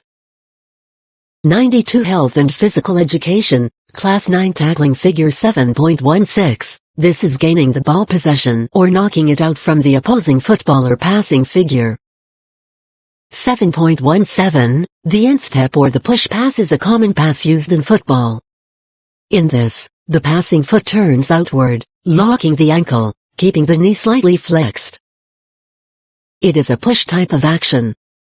7.5 Hockey. You might have seen a hockey match either in your school or on the television. Let us know more about this game by getting familiar with its history. Hockey as a game had been brought into India by the British servicemen, and the first hockey club was formed in Kolkata in 1885. The Hockey Association was founded in 1886. The first international tournament took place in 1895, and the International Rules Board was founded in 1900. The International Hockey Federation is a global governing body of field hockey founded on the 7th of January 1924 in Paris. India won all 5 Olympic Games from 1928 until 1956, and then again won in 1964 and 1980. In 1976 Montreal Olympics, artificial turf was used for the first time, and that resulted in development of new tactics and techniques, and also modification in rules. 7.5.1 Equipment and facilities. Hockey sticks are made of wood or composite material, and it should pass through 2-inch ring. Fig.7.18 The weight of the ball is between 156 gms to 163 gms with circumference of between 224 mm to 235 mm. Fig.7.18 A goalkeeper must wear a helmet, leg guards and kickers. Usually he wears extensive additional protective equipment including chest guard, padded shorts, heavily padded hand protectors, groin protector, neck guard and arm guards. Figure 7.18, hockey stick and ball. Figure 7.16, tackling. Figure 7.17, passing. Team games 93. The goalpost is 2.14 meters, 7 feet in height and 3.66 meters, 12 feet in width. Distance of shooting circle is 14.63 meters from center of goal line, and dotted circle is 5 meters away from shooting circle. The lines across the field are 22.9 meters from each back line, and touching one sideline to others. 7.5.2 How to play hockey. A match is played between 2 teams of 11 players each, including a goalkeeper. The duration of the game is 2 halves, 35 minutes, each in collegiate and international play. The rest is of 10 minutes. The ball must be passed or dribbled down the field with the flat side of the stick. A goal is scored when an attacker strikes the ball into the goal from within the striking circle, even if the ball touches the defender and goes into the own goal. If the score is tied after the stipulated time, extra time of 2 7½ minute periods is played during which the golden goal rule applies. Even then, if the score remains a tie, then each team selects 5 players to decide the winner by tiebreaker rule. A foul is called when any player shields, obstructs, plays the ball with rounded side of the stick, interferes in the game, charges, hits or trips an opponent, uses the foot or leg, raises the stick, stops the ball in the air, hits, etc. If a defensive player commits foul within the shooting circle, the attacking team is awarded a penalty corner. A penalty corner takes place at least 10 meters from the nearest goalpost. The attacking player pushes or hits. Activity 7.11 Box 7.1 Draw a sketch of the hockey field on the chart paper blackboard and through a discussion with your classmates indicate all the measurements. Figure 7.19 Hockey field dimensions. Golden goal rule. When the goal is scored during extra time, the match stops and the team scoring goal is declared as the winner. 94 Health and Physical Education, Class 9. The ball to his/her teammate standing just outside the striking circle line. One player pushes the ball into the striking circle and the teammate hits into the goalpost. During the hit, only 5 defensive players will remain on self-back line and rest of the players will remain on the center line. A penalty stroke is awarded for any intentional violation by the defensive player in the circle for preventing a sure goal by foul means. During the penalty stroke, the goalkeeper must stand with both feet on the goal line and may not move either foot until the ball has been played. The offensive player may push, flick or scoop the ball from the penalty spot. When the attacking team plays the ball over the goal line, a part within goalpost, the defense receives a 16-yard hit. The free hit is taken 16 yards from the spot where the ball crossed the back line. A push-in or hit-in is awarded to the opponents if a player hits the ball wholly over the sideline.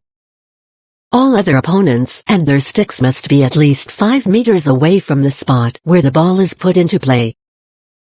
7.5.3 Fundamental skills. Hitting. The stick should be held with the left hand on the top and right hand should be just below it. Ball is positioned outside the right foot. The player strikes the ball with the center of the stick by using swinging movement of the stick towards the ball. Stopping. The left hand should be kept on top of the handle of the hockey stick and the right hand near the middle of the stick. The body should face the direction of the ball, knees slightly bent and body also slightly bent forward. When the ball is coming towards the player, the stick should be brought forward in line of the ball and gradually withdrawn and placed on the ground, slightly inclining it forward from top. Dribbling. A V shape is formed by the index finger and thumb of the left hand, which is placed on the inner edge of the top of the handle of the hockey stick, and the right hand holds the stick loosely in the middle portion. Figure 7.20 Playing hockey. Team games 95. The knees are flexed, upper body bending forward and feet shoulder width apart. The ball is placed in front of the right leg 8-12 inches away.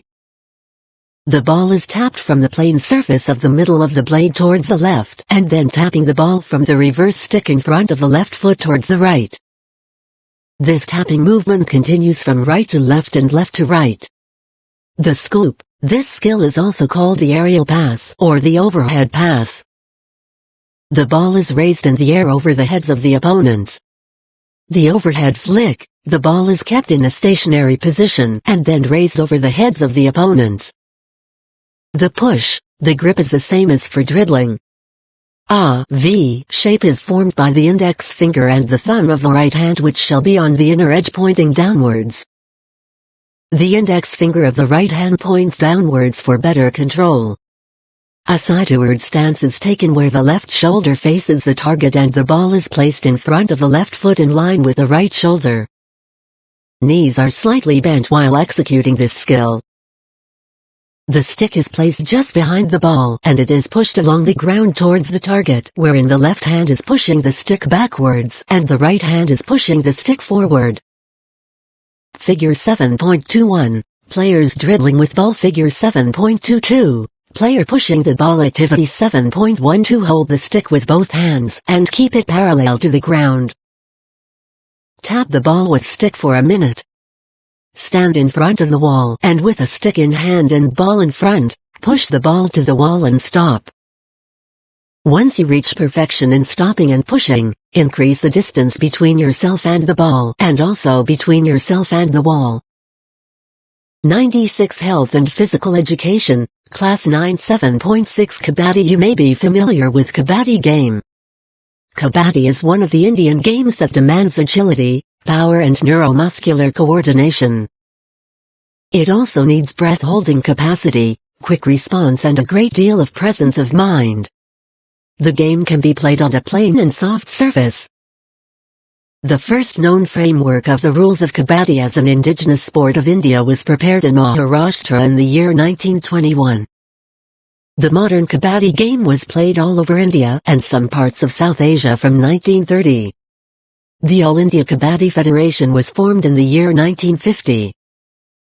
The new body, Amateur Kabaddi Federation of India (KFI) came into existence from the year 1972. The first Asian Kabaddi Championship was held in the year 1980 and was included as a demonstration game in the 9th Asian Games, New Delhi in the year 1982. The game was included in the South Asian Federation Safe Games from the year 1984 at Dhaka, Bangladesh. Kabaddi was included as a discipline in the 11th Asian Games Beijing 1990 and India won the lone gold medal of Kabaddi in the 11th Asian Games Beijing 1990. 7.6.1 Kabaddi court length 13 meters, width 10 meters. For playing Kabaddi, it is essential to have leveled ground with soft surface. 7.6.2 How to play Kabaddi. There are 2 teams in Kabaddi. Each team consists of 12 players, out of which 7 players play and remaining 5 are substitutes. A coin is tossed and the team that wins the toss shall have the choice of the court or the raid. The duration of the match has 2 halves of 20 minutes each, with an interval of 5 minutes. The player who enters the court of opposite team is known as raider and utters the word Kabaddi continuously and repeatedly in one breath. The raider has to repeat the word Kabaddi without break, clearly, a loud sounding within the course of one respiration. It is called cant. A player raider must begin cant before he/she enters into the opponent's court. Activity 7.13 Draw the sketch of the Kabaddi court with all specifications on a chart paper or blackboard and discuss with your classmates. Figure 7.23, Kabaddi catch. Team Games 97 If a raider touches an opponent player during cant or if any part of the body of an opponent touches the raider and raider touches his court with the cant, the opponent is said to be out. If opponents hold the raider without breaking rules and do not allow him to reach or his court until he loses the cant is known as holding the raider. If any player goes out of the boundary during the course of play, he shall be out and opponent will get 1 point. Once the raider reaches his/her court, opponent shall raid within 5 seconds. If 1-2 players are left in a team, the captain of the team may declare team out. Each team shall be allowed to take 2 timeouts of 30 seconds in each half. However, during timeout the teams shall not leave the ground. Players can be substituted with the permission of referee during timeout or interval. Team which scores the highest number of points at the end of the match shall be declared the winners. If a raider does not touch the back line, he is declared out. 7.6.3 Fundamental skills. Raiding skills. The raider uses the following skills to make a successful raid. Feint or fake, a movement the raider uses to confuse the defender about his next move. Leading leg raid, the raider assumes a boxer's shuffle stance throughout the raid. Shuffling raid, the raider shuffles his/her feet throughout the raid and suddenly changes the direction. Reverse step raid, the raider keeps changing his/her attacking front foot and back foot throughout the raid. Hand touch. Figure 7.24, the raider extends his/her arm towards the defenders and tries to create a struggling action to make one opponent out. Hand swings, these are used by the raider to touch his/her opponents or to touch one of the opponents. Toe touch, here the raider extends his/her toes forward to touch the defender to touch out one of the opponents. Foot touch. Figure 7.25 In this skill, the raider tries to touch the defender with his/her foot to touch out one of the opponents. Kicking, the raider does a back kick, side kick or roll kick in order to touch the defenders. Activity 7.15 Observe a Kabaddi match and identify the type of raiding skills and prepare a checklist. Finally, compare the same with your classmates. Activity 7.14 Form 2 Kabaddi teams from your class and play the game following the rules explained in the text. Also prepare a Kabaddi court in the field. 98 Health and Physical Education, Class 9 Safe Raid. Here the raider during a struggle can use the following tactics: jumping over a player, diving towards the center line, or rolling tactics. Defensive skills: the antis use various techniques to save themselves and or score point. A catch or hold: while catching, a defender should keep feet apart, knees bent and body weight on the toes. The different types of holds are wrist catch, ankle catch, dive and catch, as well as trunk catch. B. Blocking: defenders block the path of the raider by creating wall of obstruction like full circle and half circle. 7.7 Kho is one of the popular indigenous games of India and is an inexpensive sport like kabaddi because it does not require much equipment. Many historians are of the view that the game of Kho is a modified version of run and chase. In ancient era, a version of the Kho game was played on raths or chariots in Maharashtra. This was known as Rathra. First sets of Kho rules were framed in the earlier part of 1900. A committee was constituted by the Gymkhana, Pune in 1914 for framing the Kho rules, and the first Kho rule book was published in 1924 by Gymkhana, Baroda. 7.7.1 Kho Playfield, equipment and facilities. The playground of Kho is rectangular. The dimensions are as follows: length 29 meters, width 16 meters, free zone 2.75 meters, first line from the post 2.50 meters. Figure 7.24, hand touch. Figure 7.25, foot touch. Team games: 99 first square to second square, 2.30 meters, height of the post 120-125 centimeters. 7.7.2 How to play Kho. There are 2 teams. Each team consists of 12 players, out of which 9 players shall take the field in the beginning of the game. The team that wins the toss shall have the option of chasing or running. Any chasers shall occupy the squares facing the sidelines in such a way that no 2 adjacent chasers face the same sideline. The 9th chaser shall start the chase. The first batch of 3 runners shall be inside, in the playfield, and the remaining runners shall sit outside in the area marked for them.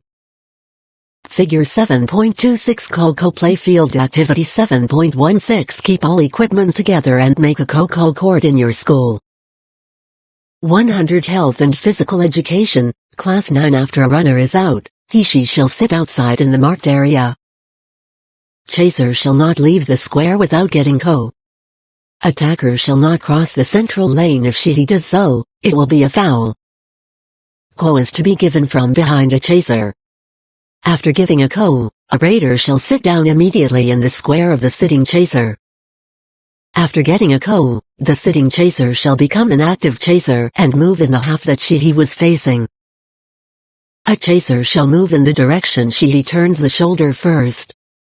If she/he twists the shoulder more than a right angle in the opposite direction, it shall be a foul. During a turn, an attacker may go out of court, but she/he shall observe all the rules about taking the direction. Match shall consist of 2 innings of 36 minutes. Each innings has 2 turns of 9 minutes with an interval of 5 minutes. 7.7.3 Fundamental skills. These can be classified into 2 types, chasing and running skills. Chasing skills. Giving Kho. A member of the team which is chasing gives Kho by lightly touching his teammate on the back and says Kho.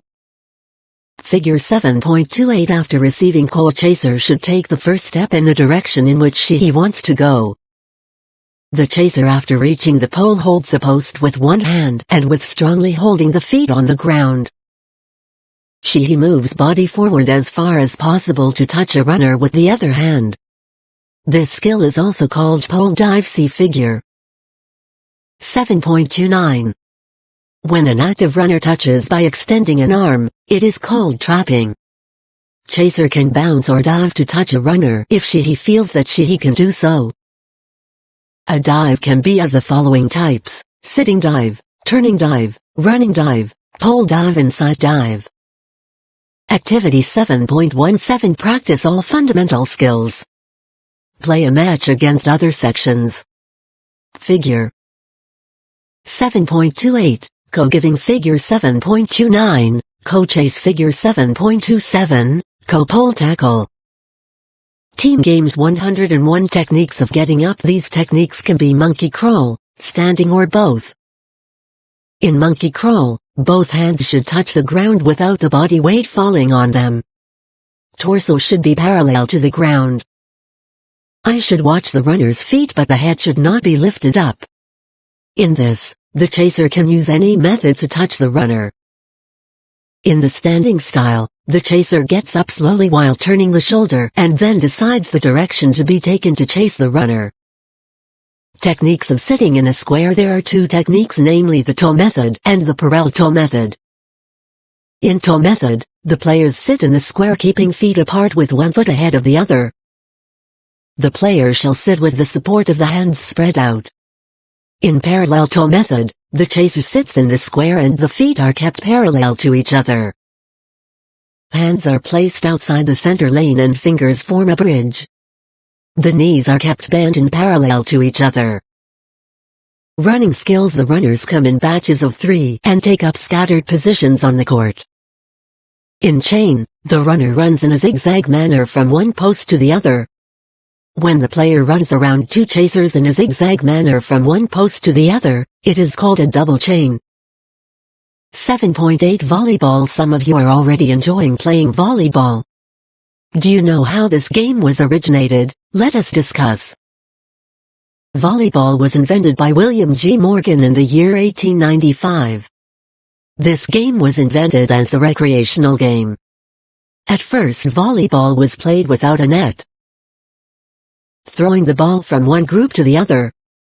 Then a net was used at a 7 feet height. Thereafter, volleyball became one of the popular sports in the world. Volleyball can be played indoor or outdoor. Volleyball was introduced in 1964 Tokyo Olympics.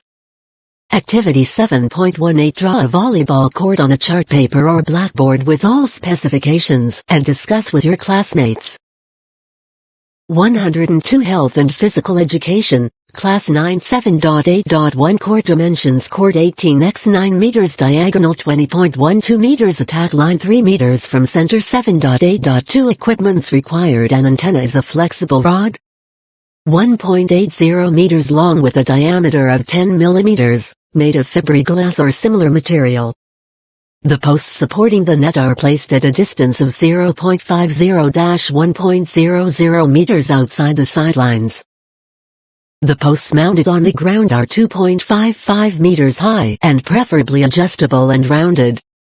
Ball. The ball is spherical, made of flexible leather or synthetic leather case with a bladder inside made of rubber or a similar material. Its circumference is 65-67 centimeters and its weight is 260-280 grams. 7.8.3 How to play volleyball. There are two teams comprising 12 players each. The referee does a toss to decide upon who chooses to serve first or select the side. If a deciding set is to be played, a new toss will be carried out.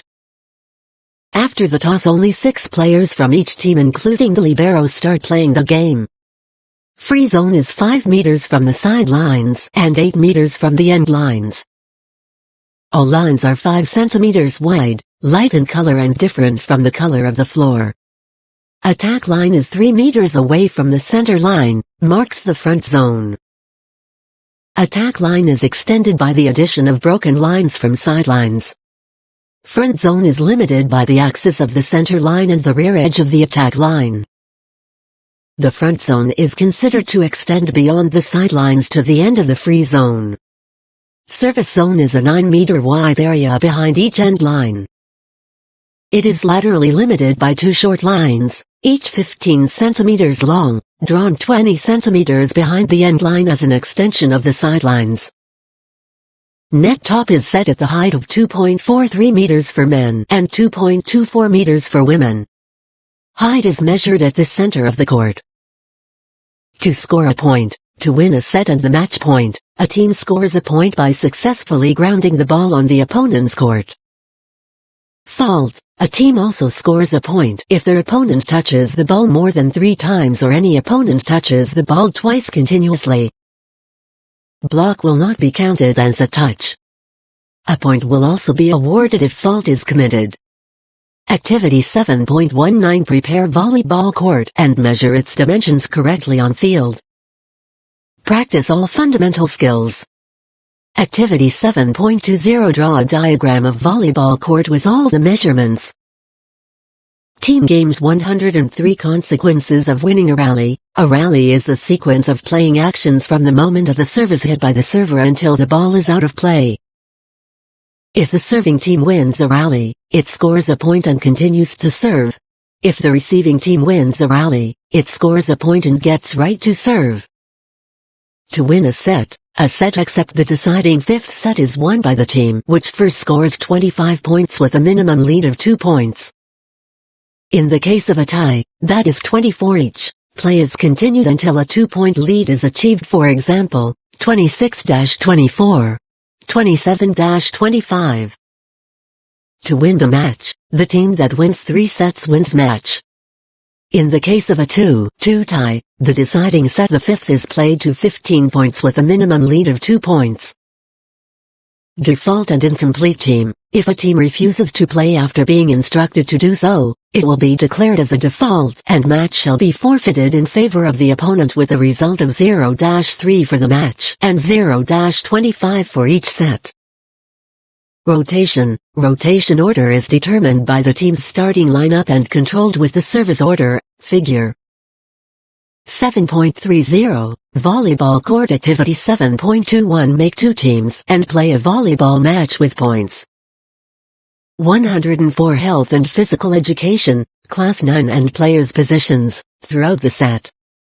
When the receiving team has gained the right to serve, its players rotate 1 position clockwise, the player in position 2 rotates to position 1 to serve, the player in position 1 rotates to position 6, etc. Rotational fault. A rotational fault is committed when the service is not made according to the rotation order. As a result, the team loses rally and a point. 7.8.4 Fundamental skills. Service. Underhand service position. The ball is held in the left hand for right-hander, body facing the court, left leg is kept a little ahead of the right. Execution. Toss the ball with the left hand and hit the ball with the right hand using the palm which is facing upwards. Follow through. The hitting hand and the right leg also should follow the direction of the ball. B. Overhead service position. Ball is held with the left hand and the feet are kept with 1 foot slightly ahead of the other.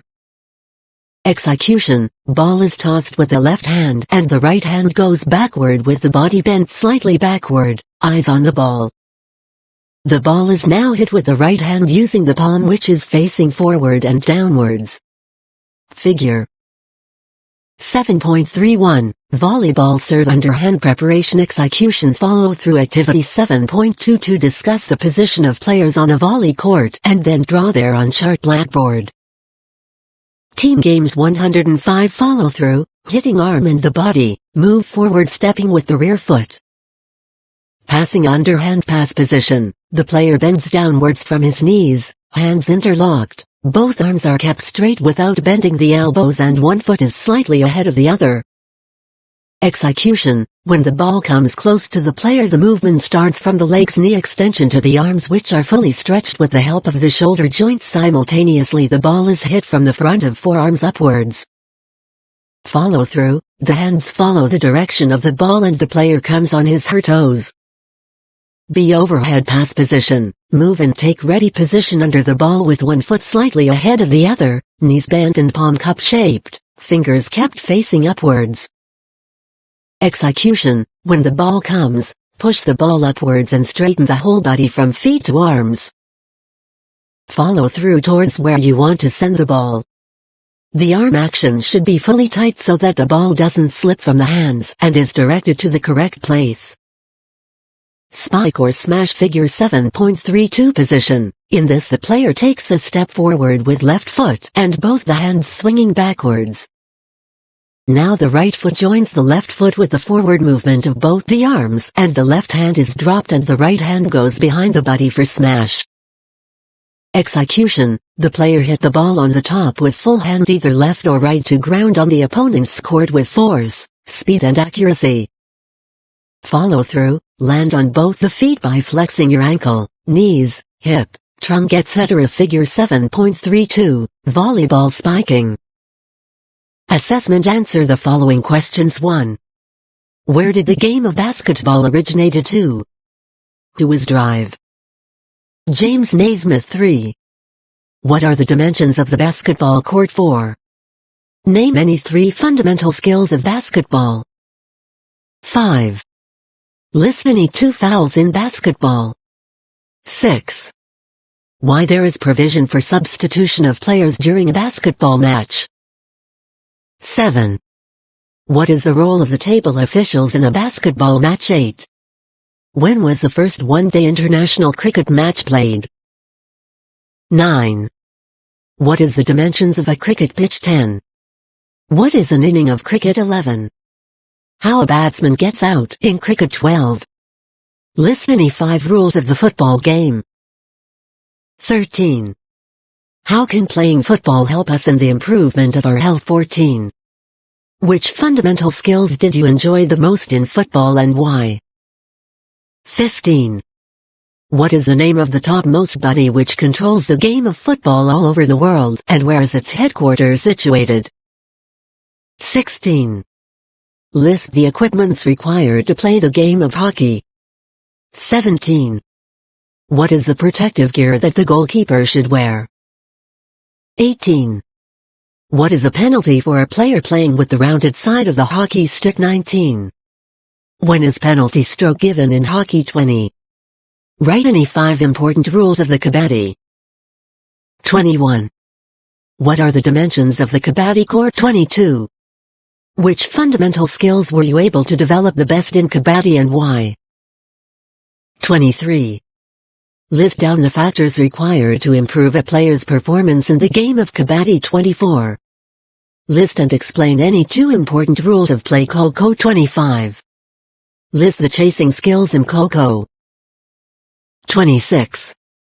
Which fundamental skill did you enjoy the most in Kho-Kho and why? Team Games 107. 27. Explain any 1 fundamental skill of the Kho-Kho game. 28. What is the name of the apex body which controls the game of Kho-Kho in India? 29. How and where did the game of volleyball originated? 30. What is rally in volleyball? 31. In volleyball, what is rotation and how is it determined? 32. What is an antenna in volleyball? 33. Explain the bonus line in kabaddi. 34. When is loan given in kabaddi? 35. How many players are in kabaddi team? Fill in the blanks. I free throws are attempted from a line. From the basket. 2. In India, YMCA at Kolkata introduced basketball some years ago. 3. Basketball originated in the year.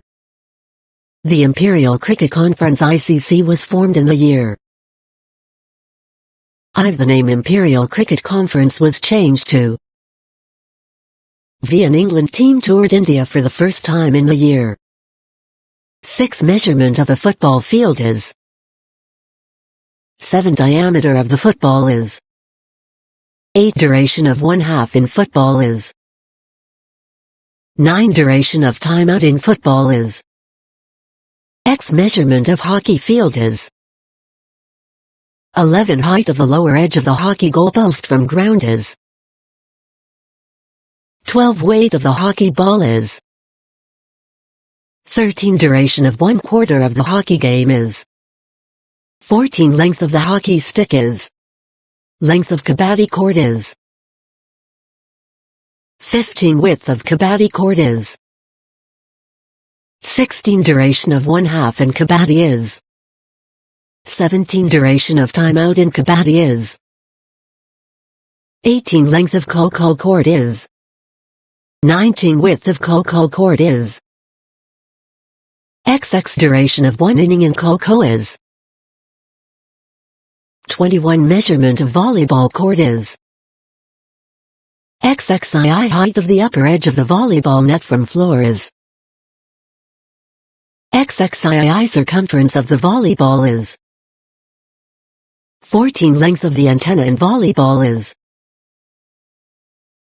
108 Health and Physical Education, Class 9 Tick P mark either yes no I in 1894. Naismith drew up the first 13 rules in basketball. Yes no 2 A jump ball in basketball is when a referee throws the ball up at the center circle. Yes no 3 A basketball team consists of 5 players in total.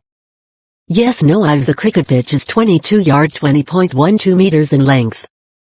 Yes no V the weight of the cricket ball is 150 grams. Yes no 6 The cricket bat is 10.8 centimeters in width and 96.5 centimeters in length including the handle. Yes no 7 3 umpires are appointed to conduct an international cricket match. Yes no 8 10 players in football are required to start a game. Yes no 9 Football game was invented in 1871. Yes no X A player in football is to be substituted within 20 seconds. Yes no 11 A player in football can leave the ground at any time. Yes no 12 After getting a red card in football a player has to leave the ground.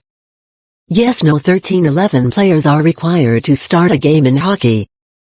Yes no 14 Hockey game was invented in 1828. Yes no 15 India first participated in hockey in the Olympics in 1924. Yes no 16 Kho-Kho was included in Indian Olympics in 1938. Yes no 17 Monkey crawl is a technique of sitting in a square. Yes no 18 Trapping in Kho-Kho means touching an active runner by extending an arm. Yes no 19 A Kho-Kho match consists of 3 innings. Yes no XX 6 players are required to start a game in volleyball. Yes no 21 Volleyball game was invented in 1895. Yes no XXII player is to be substituted within 10 seconds in volleyball. Yes no XXII player can leave the court at any time.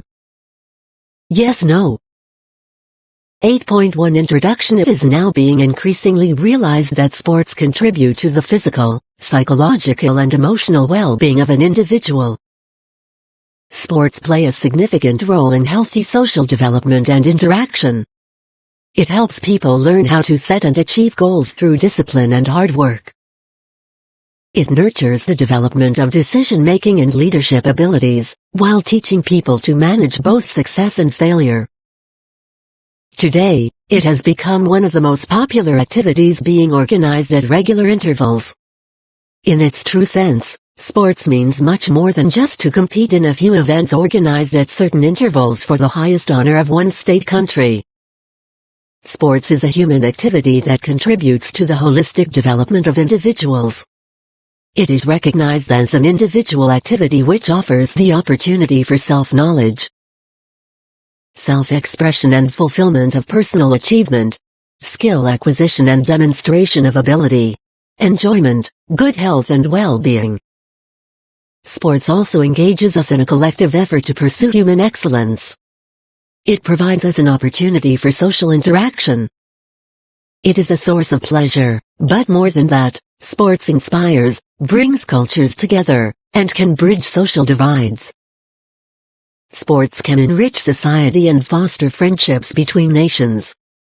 Sports is also responsible for the application of rules and for adherence to values such as mutual respect, solidarity and fair play. Sports today faces the pressures of modern society and new challenges. When sports events like Olympic Games, Commonwealth Games, Asian Games or those related to cricket, football, volleyball, tennis, hockey or badminton take place, millions of spectators, viewers on television, internet or listeners on radio become intensely engaged even though a selected few participate. Sports is primarily a competitive activity where winning is the be-all and end-all. Do you agree with this statement? Perhaps that is why. In this highly competitive sports environment, we quite often hear about unethical behavior which includes cheating, bending the rules, doping, abuse of food additives, physical and verbal violence, harassment, sexual abuse and trafficking of young sportspersons, discrimination, exploitation, unequal opportunities, unethical sports practices, unfair ethics in sports. 110 Health and Physical Education, Class 9 means excessive commercialization, use of drugs in sports and corruption. These are just a few examples of what may go wrong with sports. There is not just one reason for these. Part of the problem is that people ignore ethics while making decisions. It is in this context that ethics occupy a critical place. In the present chapter we shall discuss various dimensions of sports ethics. 8.2 What is sports ethics? Before discussing various dimensions of sports ethics, it is important to understand the meaning of ethics. Ethics, morals and values are used interchangeably in everyday language, though these terms are not synonyms. The concept of ethics is technically understood as a branch of philosophy that defines what is good for the individual and society and establishes the nature of obligations or duties that people owe themselves and to one another. But without going into the complexities of this concept, it is relevant to understand ethics as the practice of making principled choices between right and wrong, a code of conduct that guides human behavior, a set of standards that guides our conduct. It is generally viewed as the system or set of rules, norms or laws by which attitudes and actions are determined to be either right or wrong. The fundamental problem of ethics is determining what constitutes proper conduct. It defines how individuals, professionals in different fields, organizations, associations, federations and corporations choose to interact with one another. In view of the above, sports ethics is a positive concept that guides human action in sports. It is defined as the code of conduct for promoting and ensuring healthy sporting practices. Sports ethics signifies not just a certain form of behavior, but also a particular way of thinking. It promotes fair play among children and young persons via educational and preventive measures and encourages the dissemination of good practices to promote diversity in sport and combat all forms of discrimination. Every child and young person has the right to play sport and games to gain satisfaction from the experience. The Code of Sports Ethics applies to all levels of skills and commitment, recreational activities as well as competitive sport. It involves the elimination of all types of negative behavior on and off the field. More importantly, it promotes equity and sporting excellence. Sports ethics is also focused on equity in sport, which should be an expression of human excellence. It has two dimensions. Box 8.1 Box 8.2 Ethics is much more than playing within the rules, as it covers notions such as friendship, respect for others and the sporting spirit. Institutions and adults must be the guarantors of the right to play sport and games. Ethics in sports 111 Institutional discrimination based on criteria other than performance must be rejected. Rules must be applied uniformly and without resorting to arbitrary decisions. Be personal. There is a moral obligation to abide by the rules, in accordance with the principles of fair play. It tries to ensure that sporting excellence must be an expression of human excellence and performance, and results should emerge from the deserved and meritorious development of individual talent. The codes of sports ethics documented by the Olympic Committee and other international and national sports bodies, governments, sports federations and associations, sports sponsoring concerns, and specialized research institutions provide a comprehensive view of sports ethics. These clearly suggest that sports ethics is a set of standards that guide the conduct of all concerned with sports: the sportspersons, trainers, referees, managers, administrators, parents, teachers, journalists, doctors and pharmacists, nutritional expert, sports sponsoring concerns, top-level sportspersons who serve as models, and even spectators. These ethical standards are universal and objective and are not based on subjective guidelines. They have been proven over time. 8.3 Sports Ethics Standards. What are sport ethics or standards? Commonly described as 6 pillars of fair play. Standards are integral elements of all sports activities, sports policy and management, and apply to all levels of ability and commitment, including recreational as well as competitive sports. These are trustworthiness, respect, responsibility, fairness, caring and citizenship. 8.3.1 Trustworthiness. Always pursue victory with honor. Demonstrate and demand integrity. Observe and enforce the spirit and letter of the rules. Do not engage in or tolerate dishonesty, cheating, or dishonorable conduct. 8.3.2 Respect. Treat the traditions of the sports and other participants with respect. Activity 8.1 Gather information from the literature on sports regarding the codes of sports ethics developed, documented and issued by various sports bodies at global and regional levels. Collect such codes of sports ethics documented by government and sports bodies in India. Compare the international and Indian codes of sports ethics.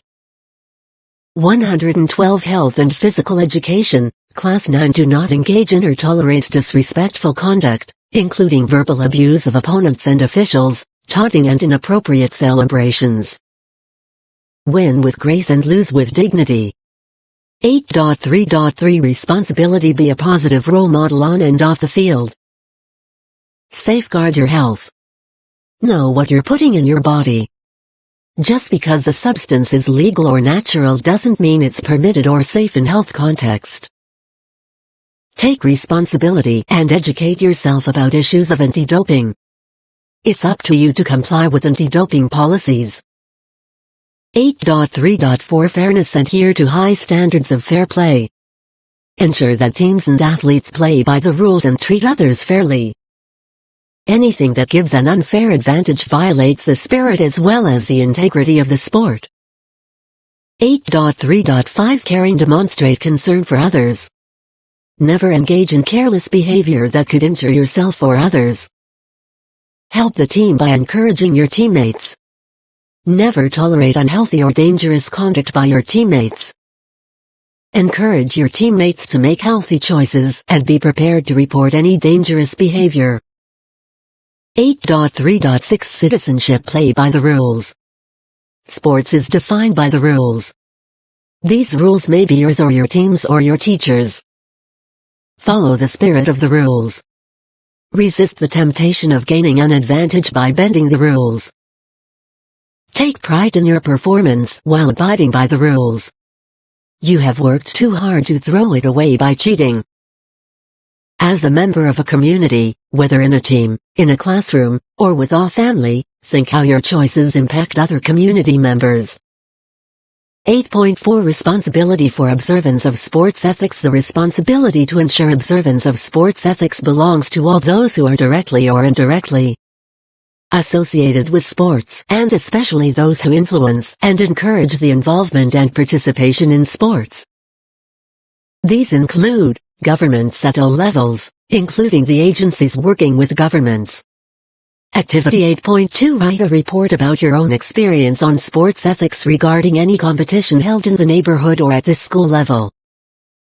Ethics in sports. 113 sports-related organizations including sports federations and governing bodies, sports sponsoring concerns, physical education associations, coaching agencies and institutes, medical and pharmacological professions and mass media.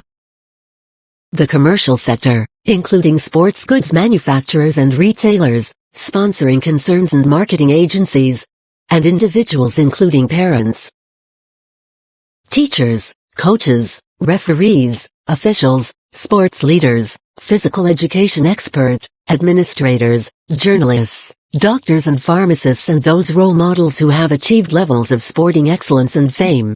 Those who work on a voluntary or on a professional basis. Individuals may also have responsibilities in their capacity as spectators. Each of these institutions and individuals have a responsibility and a role to play. This code of sports ethics is addressed to each one of them. This can be effective if all involved in sports are ready to take on the responsibility identified in the code. 8.4.1 Government has the following responsibilities: to encourage and follow ethical standards in all areas of society where sports are conducted, to improve controls with regard to integrity and ethics in funding of amateur and leisure sport, to stimulate and support those organizations and individuals who have demonstrated ethical principles in their sports-related activities, To cooperate in promoting and monitoring the implementation of the Code of Sports Ethics. To empower and encourage physical education and sports teachers and instructors to promote sports ethics in school curricula and refer to the positive contribution of sports to humankind and society. To commit in preserving the integrity of sports under threat, especially from match fixing, trafficking in young sportsperson and illegal betting. To support, as far as possible, all initiatives aimed at promoting sports ethics, particularly among youths, and encouraging institutions to make sports ethics a central priority. To continue to promote, in cooperation with the sports movement, the promotion and monitoring of the prevention of racism, xenophobia, hatred and fear of one another, and racial intolerance in sport. 114 Health and physical education, Class 9, to encourage research, both nationally and internationally, in order to improve our understanding of the complex issues surrounding young people's involvement in sports, and to identify the opportunities for promoting sports ethics. 8.4.2 Sports-related organizations. Sports-related organizations have the following responsibilities. A. Concerning the framework and context of sports ethics, to publish clear guidelines on what is considered to be ethical or unethical behavior and to ensure that, at all levels of participation and involvement, consistent and appropriate incentives and/or sanctions are applied, to ensure that all decisions have been taken in accordance with a code of ethics for sports, to raise awareness of the concept of sports ethics within their sphere of influence by means of campaigns, awards, educational materials and training opportunities. Such initiatives should be closely monitored and their impact evaluated, to establish systems which reward sports ethics and personal levels of achievement in addition to competitive success, to consider and formulate rules governing the right to participate in competitions and the organization of categories and competitions in the light of the principles of sports ethics, and to assist and support the mass media in highlighting the contribution made by sports ethics to education and society. B. Concerning work with young people, to ensure that the structure of competition acknowledges the special requirements of growing children and young people and provides the opportunity for graded levels of involvement from recreation to high-level competition. To encourage modification of the rules to meet the special needs of young people and put the emphasis not only on success in competition but also on sports ethics. To ensure that safeguards are in place within the context of an overall framework of support and protection for children, young male-female, both to protect them from sexual harassment and abuse and to prevent the exploitation of children, those with gifted abilities, and children with special needs. To ensure that including those associated with a sports organization, who bear the responsibility for children and ethics in sports. 115 young people are qualified at an appropriate level to guide, train and educate them.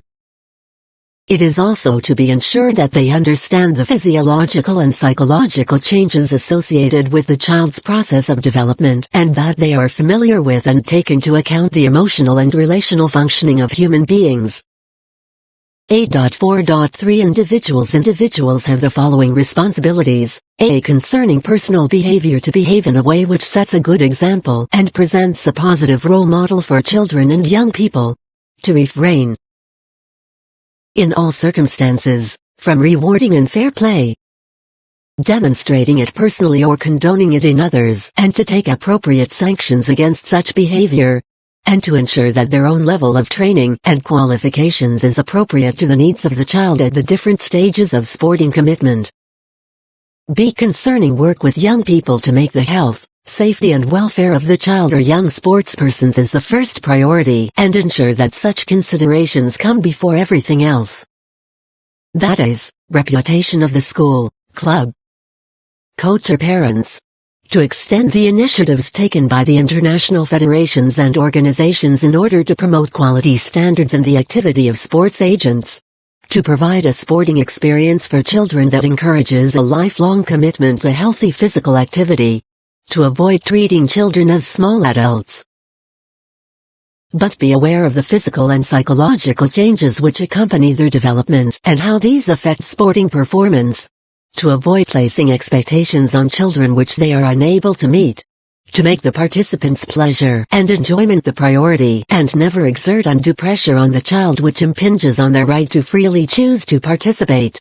To take the same level of interest in all young people regardless of their talent and emphasize and reward personal levels of achievement and skill acquisition in addition to competitive success. 116 Health and Physical Education, Class 9 to be attentive and responsive to children's needs. So that each child feels appreciated as an individual, irrespective of his or her sporting prowess. To encourage young children to devise their own games with their own rules. To take on the roles of coach, teacher, official or referee in addition to that of participant. B. To devise their own incentives and sanctions for fair or unfair play. And C. To take personal responsibility for their actions.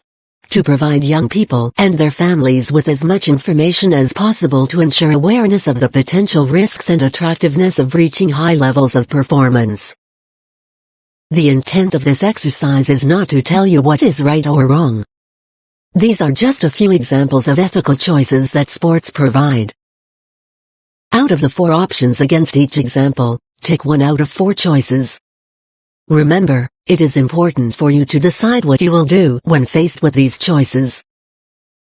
Be proactive by setting your standards before you get to the heat of the competition. SL. No practical examples. Clearly ethical, somewhat unethical, clearly unethical. 1. In a basketball game, the coach tells the team to be as physically aggressive as they can and get away with it. 2. In football, a lineman deliberately seeks to inflict pain on an opposing player to intimidate him. 3. At a crucial point in a big game, a player fakes an injury to get a needed timeout for the team. 4. In tennis, the ball is called out though the player is certain it hit the line. The player says nothing and takes the point. 5. There is allowed appeal for caught behind, which was denied by the umpire. But the batsman goes back to pavilion, as she knows her bat had touched the ball. Activity 8.3. 6. A coach uses bad words and personal insults while coaching.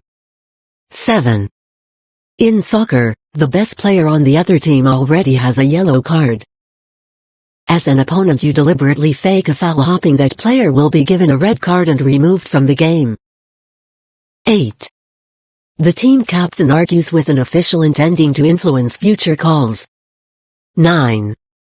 Coming back from an injury, an athlete uses prohibited substances, not to get ahead, just to get back to where she was before the injury. 10. You know your teammate is doping and you do not confront him or anonymously report about it.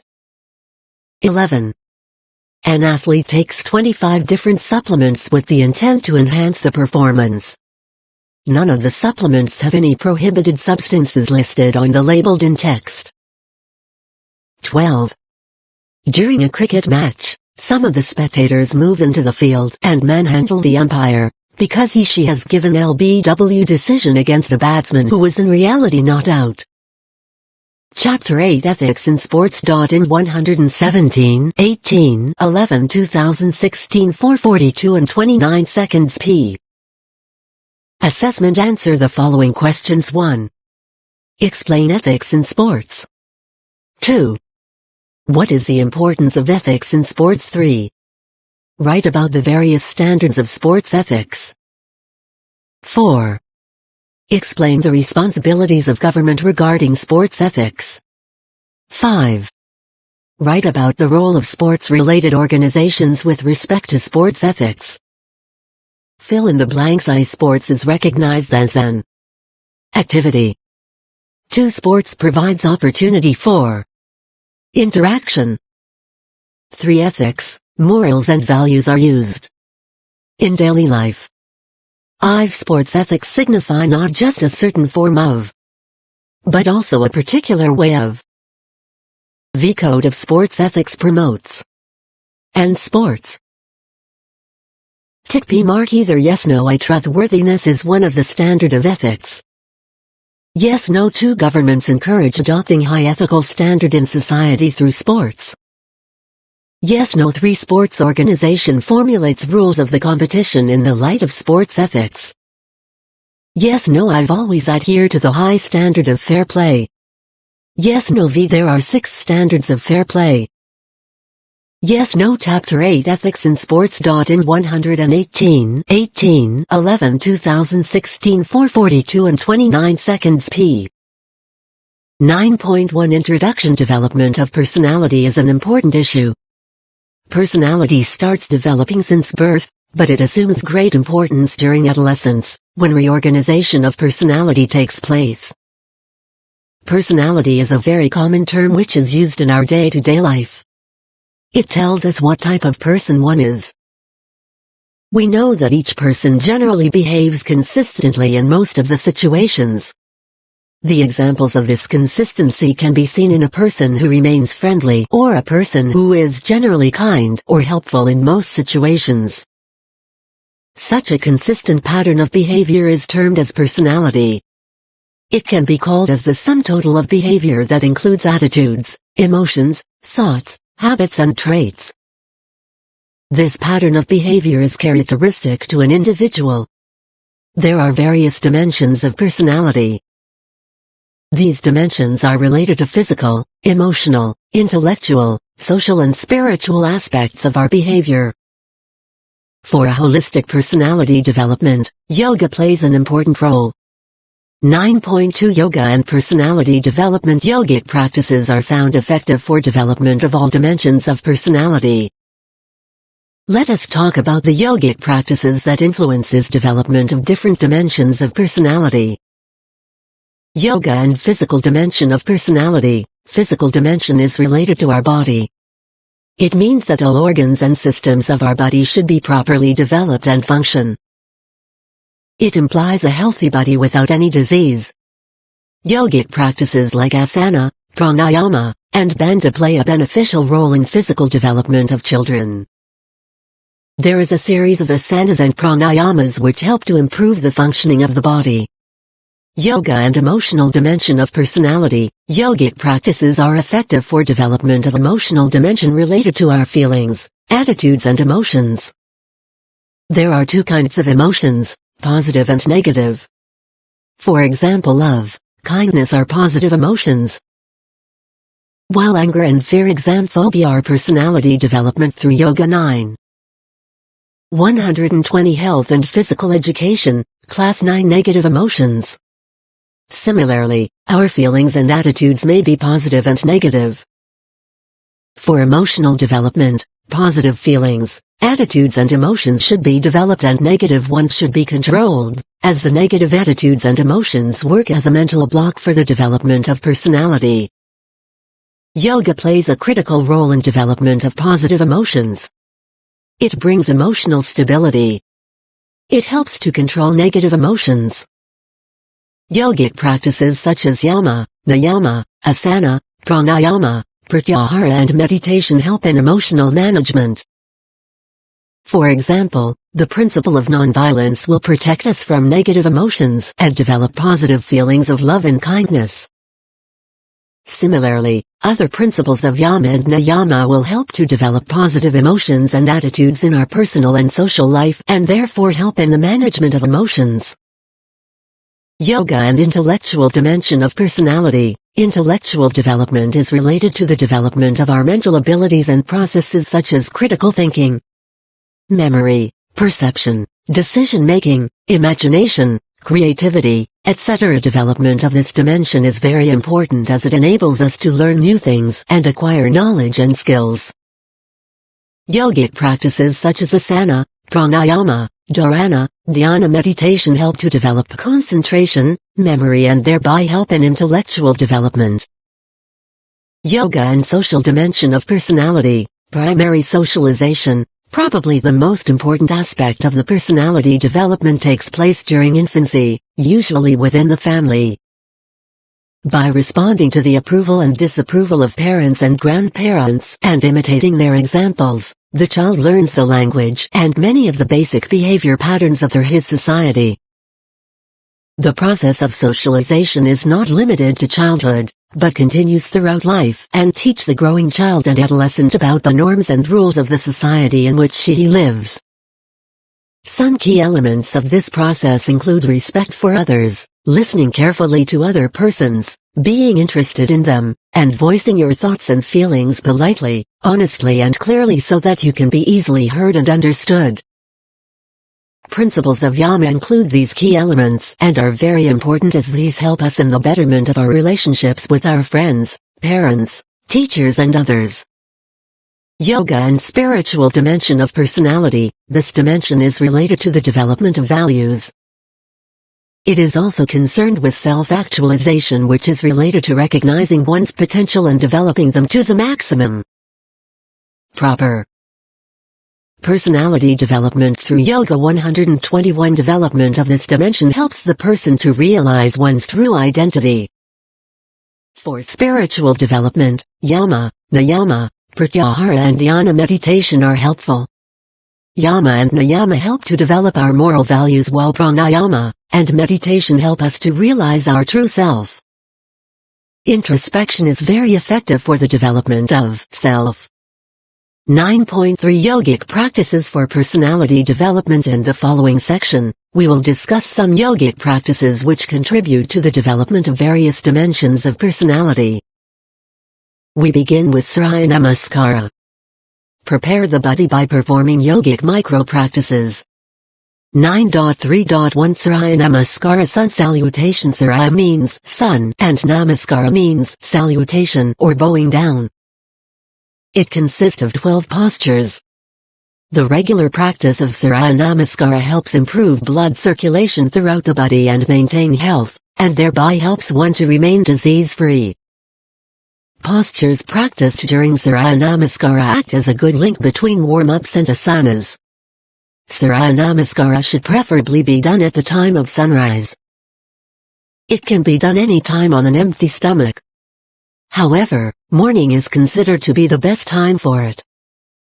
Adolescents should start doing Surya Namaskara daily to have healthy body and mind. Yama restraint and Niyama observance. Yama and Niyama are principles which need to be adopted always in our day-to-day life. These can be considered as the universal codes of conduct that help us in following high standards in our personal and social life.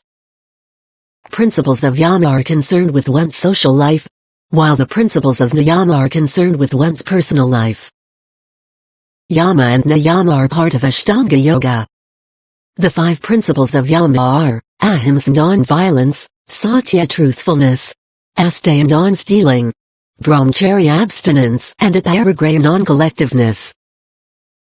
The 5 principles of Niyama are Shaucha cleanliness, Santosha satisfaction, Tapas austerity, Swadhyaya study of good literature and knowing about the self, and Ishwar pranidhana dedication to the God Supreme Power.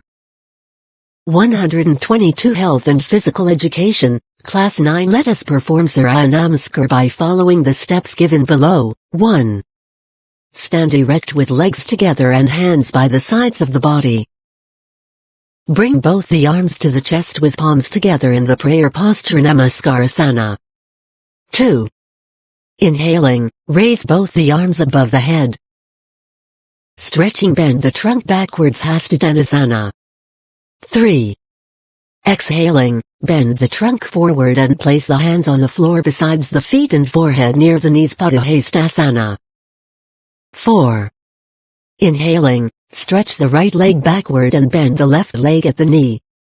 Tilt the head backward and look up while arching the spine Ashwasankalanasana. 5. Stretch the left foot backward by the side of right foot, lower your head and move buttocks upwards. Keep arms and legs straight and heels on the floor Parvatasana. 6. Lower the knees, chest and chin to the floor. Keep the hips slightly up. The toes, knees, chest, hands and chin should be touching the floor Ashtanga Namaskara.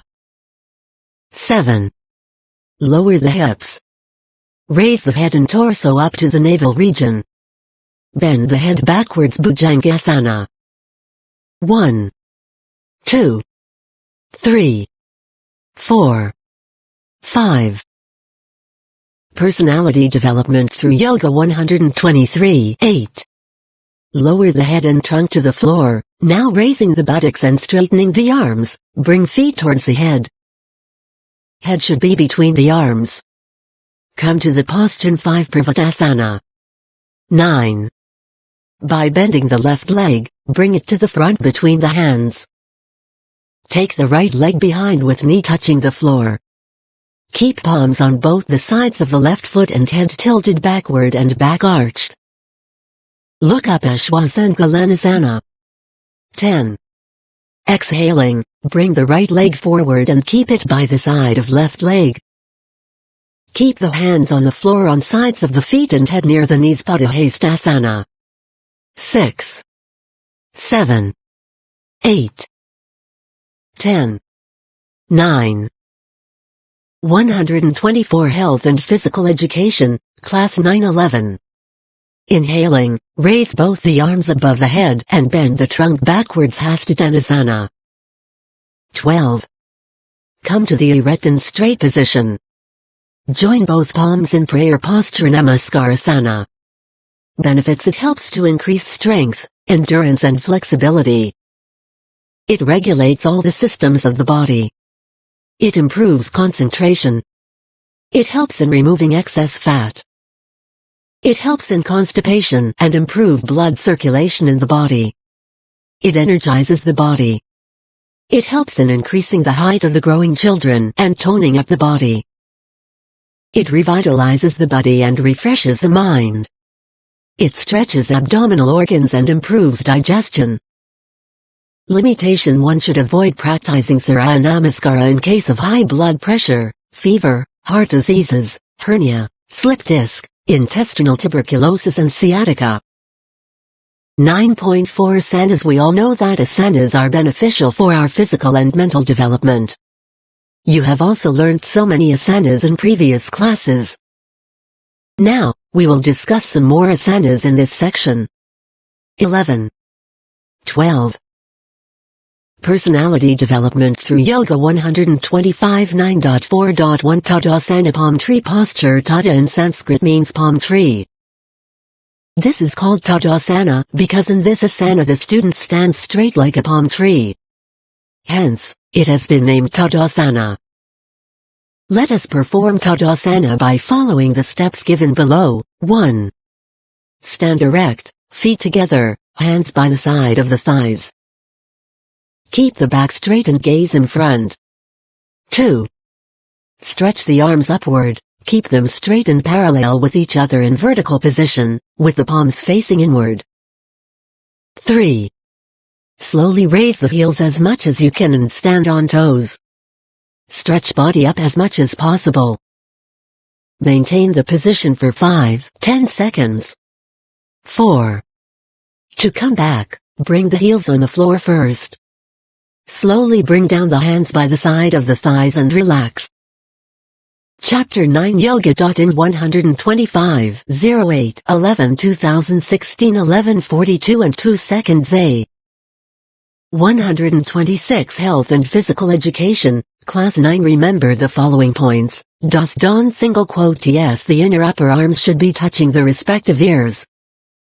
Stretch the arms and fingers fully. Keep the head, neck and the body in one straight line. Do not bend forward or backward. Benefits: it gives vertical stretch to whole body muscles. It strengthens thighs, knees and ankles. It helps improve height of the children. This posture plays an important role in increasing one's self-awareness. It helps to remove laziness and lethargy. Limitation: those having complaints of vertigo should not practice this asana. 9.4.2 Katachakrasana. Lumbar twist posture. Kati in Sanskrit means waist and chakra means wheel. In this asana, the waist is moved towards right side and left side. The movements of the waist along with arms look like a wheel. Hence, it is called Katachakrasana. Let us perform Katachakrasana by following the steps given below. 1. Stand erect on the ground with feet 12 inches apart. 2. Now, Keep the arms outstretched in front of the body with palms facing each other at the shoulder level. 3. While inhaling, swing the arms slowly towards right side of your body. 4. Twist your body from the waist to the right and take your arms back as far as possible. 5. While swinging towards right side, keep the right arm straight and left arm bent. 6. Repeat the practice twisting toward left side as well. Personality development through Yoga 127. Remember the following points. Don't single quote yes, right hand is kept straight while twisting to the right and vice versa. Fingers should be stretched out. Inhale while twisting towards back and exhale while coming to the normal position. In the final position of asana, gaze behind. Don't bend forward or backward. Don't move the lower part of the body. Do not jerk the body. Benefits: it helps in making slim. It relieves constipation and makes the lumbar region strong. It is good for respiratory ailments. Tuberculosis of lungs can be prevented. It strengthens shoulders, neck, arms, abdomen, back and thighs. Limitation: do not practice it if suffering from chronic spinal pain or injury. 9.4.3 Simhasana, lion posture. In Sanskrit, simha means lion. In this asana, the face with open mouth and tongue stretched out towards the chin resembles the fierce look of a lion, hence, it is called Simhasana. Let us perform Simhasana by following the steps given below. 1. Sit in Vajrasana with palms on the respective knees. 2. Keep the knees apart. 3. Place both the heels upwards under perineum. 4. Place both the palms on the respective knees, widely spreading out the fingers. 5. Lean forward and place the palms on the floor between the knees. 6. Open the mouth and stretch out the tongue as much as possible and gaze at Brahmajya, center of eyebrows. 7. Release the Brahmajya Drishti and relax your eyes. 8. Come to Vajrasana by placing the palms on the respective knees and relax. 128 Health and Physical Education, Class 9. Remember the following points. Don't single quote yes, the knee should rest on the ground. Sit on the heels. The buttocks are to be lifted up. The fingers should be spread out in imitation of the lion's paws. Do not protrude the tongue beyond the capacity. Benefits: it is beneficial for the muscles of the face and neck. The tongue becomes more elastic and healthier. Salivary glands become strong. It regulates functioning of thyroid. It helps in reducing dullness and depression and improves slurring of speech. Limitation: do not practice if suffering from backache, arthritis of hip and knee, throat problems and pain in jaws. 9.4.4 Manjakasana, frog posture. Manduka, a Sanskrit word, means frog. In this asana, the final posture resembles the shape of a frog. Hence, it is named Manjakasana. Let us perform Manjakasana by following the steps given below. 1. Sit in Vajrasana. 2. Make the fists with thumbs inside and put them near navel and press the navel area. 3. Exhale slowly, lean forward from the waist, lower the chest, so that it rests on the thighs. 4. Keep the head and neck raised and gaze in front. 5. Maintain the position comfortably for 5-10 seconds. 6. To release the posture, come back to the sitting position by raising the trunk. Remove your fists from the navel area and sit in Vajrasana. Personality development through Yoga 129. Remember the following points. Don't single quote yes, keep the head and neck raised in final position. Look in the front. Put pressure on the navel area. Do not lean beyond the capacity. Do not jerk the body while leaning forward. Benefits: this asana is beneficial for the people having heavy bellies, thighs or hips. It eliminates gases from the abdomen. It benefits people suffering from constipation, diabetes and digestive disorders. Limitation: person with slip disc, lumbar spondylitis or any other major disease of the spine should not practice this asana. 9.4.5 Utthana Manjukasana stretched up frog posture. Utthana means upright or stretched up and Manduka means frog. In final position of this asana, the body looks like a stretched up or upright frog, hence, it is called Utthana Manjukasana. Let us perform Utthana Manjukasana by following the steps given below. 1. Sit in Vajrasana. 2. Keep both the knees wide apart to such an extent that toes of both the feet touch each other. The head, neck and trunk are kept erect. The eyes are either closed or kept open. 3. Raise the arms above the head, fold them and take them behind. 4. Place the right palm below left shoulder and left palm below right shoulder. 5. Maintain this position comfortably for 5-10 seconds. 6.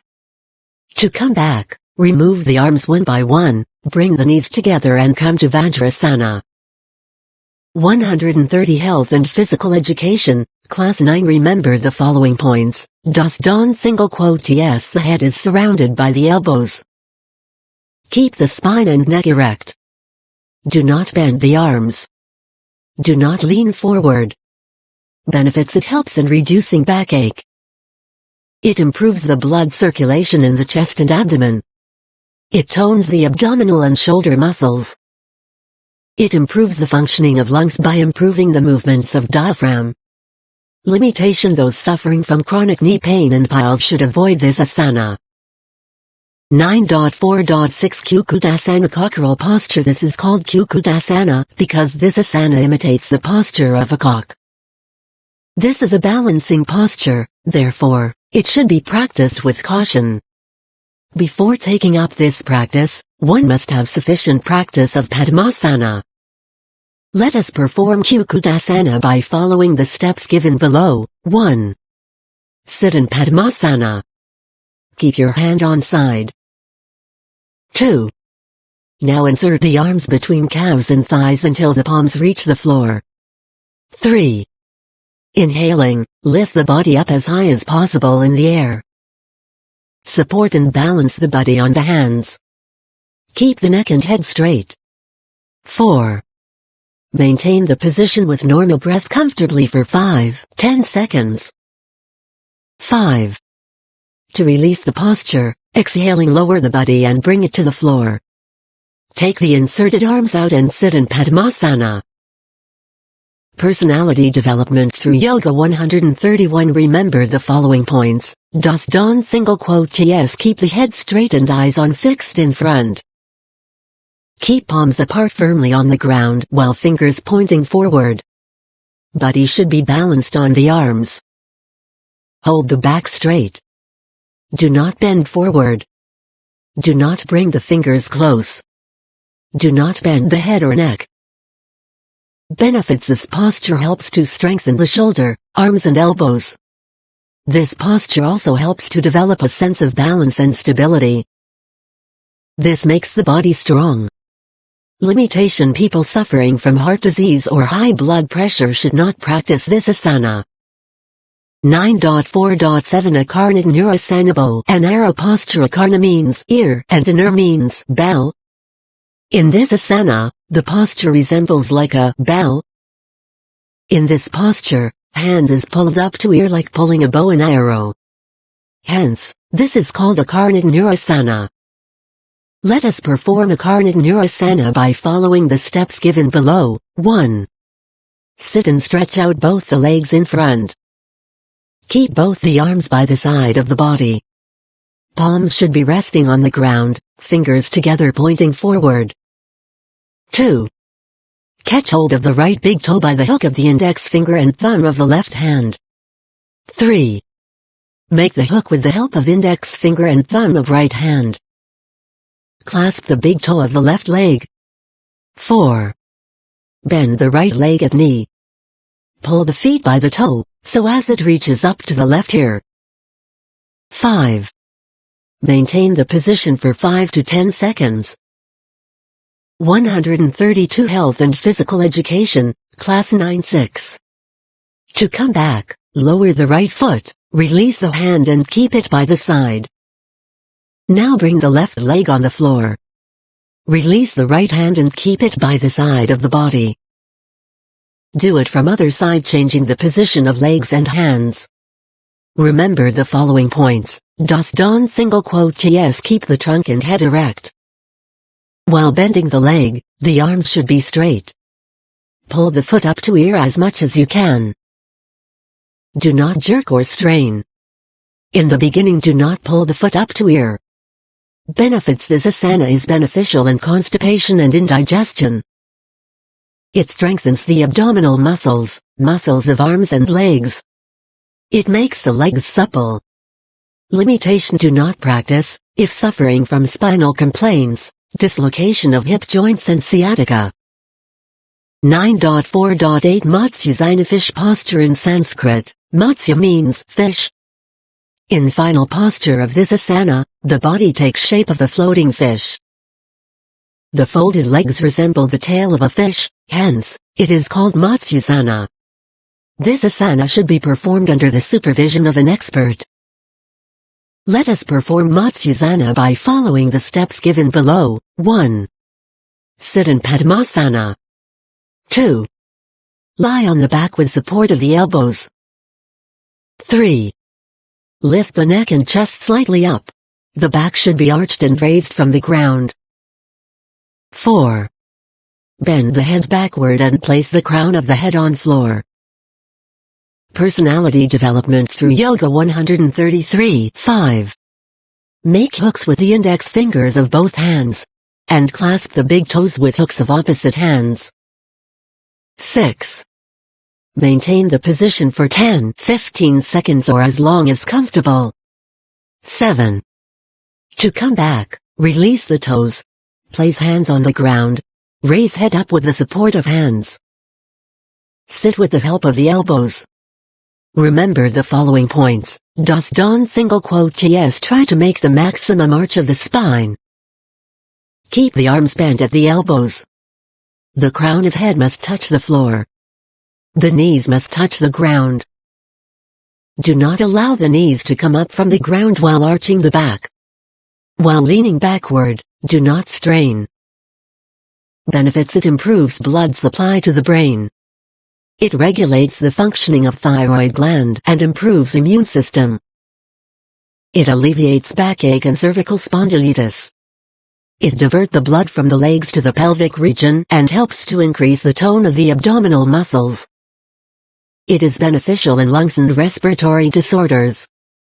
Limitation: avoid practicing this asana in case of vertigo, cardiovascular diseases, hernia, arthritis, knee and ankle and spinal problems. 9.4.9 Bhujangasana, Cobra posture. Bhujangasana comprises two words, Bhujanga and Asana. In Sanskrit, Bhujanga means cobra snake and Asana means posture. In the final position of this asana, the body resembles the shape of a hooded snake, hence the posture is called Bhujangasana.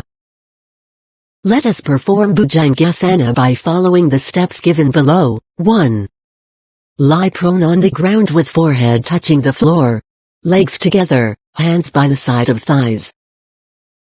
134 Health and Physical Education, Class 9-2. Fold the hands at elbows and place the palms by the side of the shoulders. Thumbs under armpits, with tip of the fingers not crossing the shoulder line. 3. Inhaling, slowly raise the head, neck and shoulders. Shoulders should be shrugged backwards. 4. Raise the trunk up to the navel region. Raise the chin as high as possible. 5. Eyes should be kept gazing upward.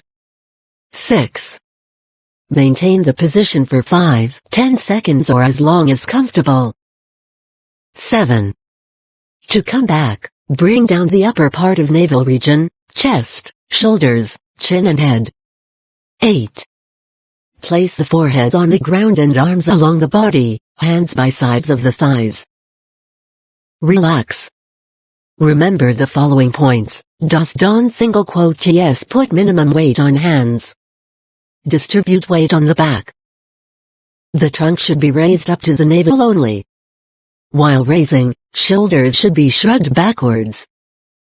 Do not give jerk to lift the body. Do not allow the elbows to spread out. Do not raise the region beyond the navel region. Benefits: it affects the spinal column and makes it flexible. It solves digestive complaints. It increases intra-abdominal pressure, benefiting the internal organs, especially the liver and kidneys. It relaxes both body and mind. Limitation: those suffering from hernia, peptic ulcer, intestinal tuberculosis, and acute abdominal pain should avoid this practice. Personality development through Yoga 135 September 4, 2010 Makarasana Crocodile posture. The posture is called Makarasana as the body resembles the shape of Makara, which in Sanskrit means crocodile. Makarasana is a relaxing asana to body and mind and is very beneficial for reducing stress. Let us perform Makarasana by following the steps given below. 1. Lie down on your stomach. 2. Keep the legs at a comfortable distance with heels inside and toes pointing outward. 3. Fold arms at elbows, and keep them under the head. 4. Place the head on the cushion of the arms, close the eyes and relax. 5. To come back, bring the arms along the body and legs together. Remember the following points. Don't single quote yes, both elbows can be kept slightly apart if found difficult to put one above the other. Do a deeper abdominal breathing. Do not press the chest hard on the ground so that the breathing becomes uncomfortable. Do not bring the feet together. Benefits: traditionally it is a relaxing posture. It is beneficial in almost all psychosomatic disorders. It is beneficial for respiratory organs, as well as digestive organs. Limitations: those having complaint of obesity and cardiac problems should avoid this practice. September 4, 2011 Shalabhasana Locust posture. This asana is named after the locust. In Sanskrit, Shalabha refers to locust and asana means posture. In the final posture of this asana, body resembles a locust. 136 Health and Physical Education, Class 9. Let us perform Shalabhasana by following the steps given below. 1. Lie flat on the stomach. Legs together, hands by the side of the thighs, palms facing downward and heels together. Chest and forehead should be placed on the ground. 2. Place both palms under the thighs. 3. Stretch the chin slightly forward and keep it on the floor. 4. Inhaling and pressing the palms on the ground, raise both the legs upward as high as possible. 5. Maintain the position with normal breathing for few seconds. 6. To come back, slowly bring down the legs to the floor. Take out the hands from the thighs. Lie flat on the stomach, legs together, hands by the side of the thighs and palms facing downward. Remember the following points. Don't single quote yes, use the hand to balance and also to control the body weight. While lifting the leg, contract the lower dorsal muscles and press the abdomen on the floor. Legs should be outstretched and straight. Jerk and unbearable strains should be avoided. Do not rush through the exercise and do not push yourself too much. Do not put too much pressure on the hands. Benefits: Shalabhasana stimulates the autonomic nervous system, especially the parasympathetic system.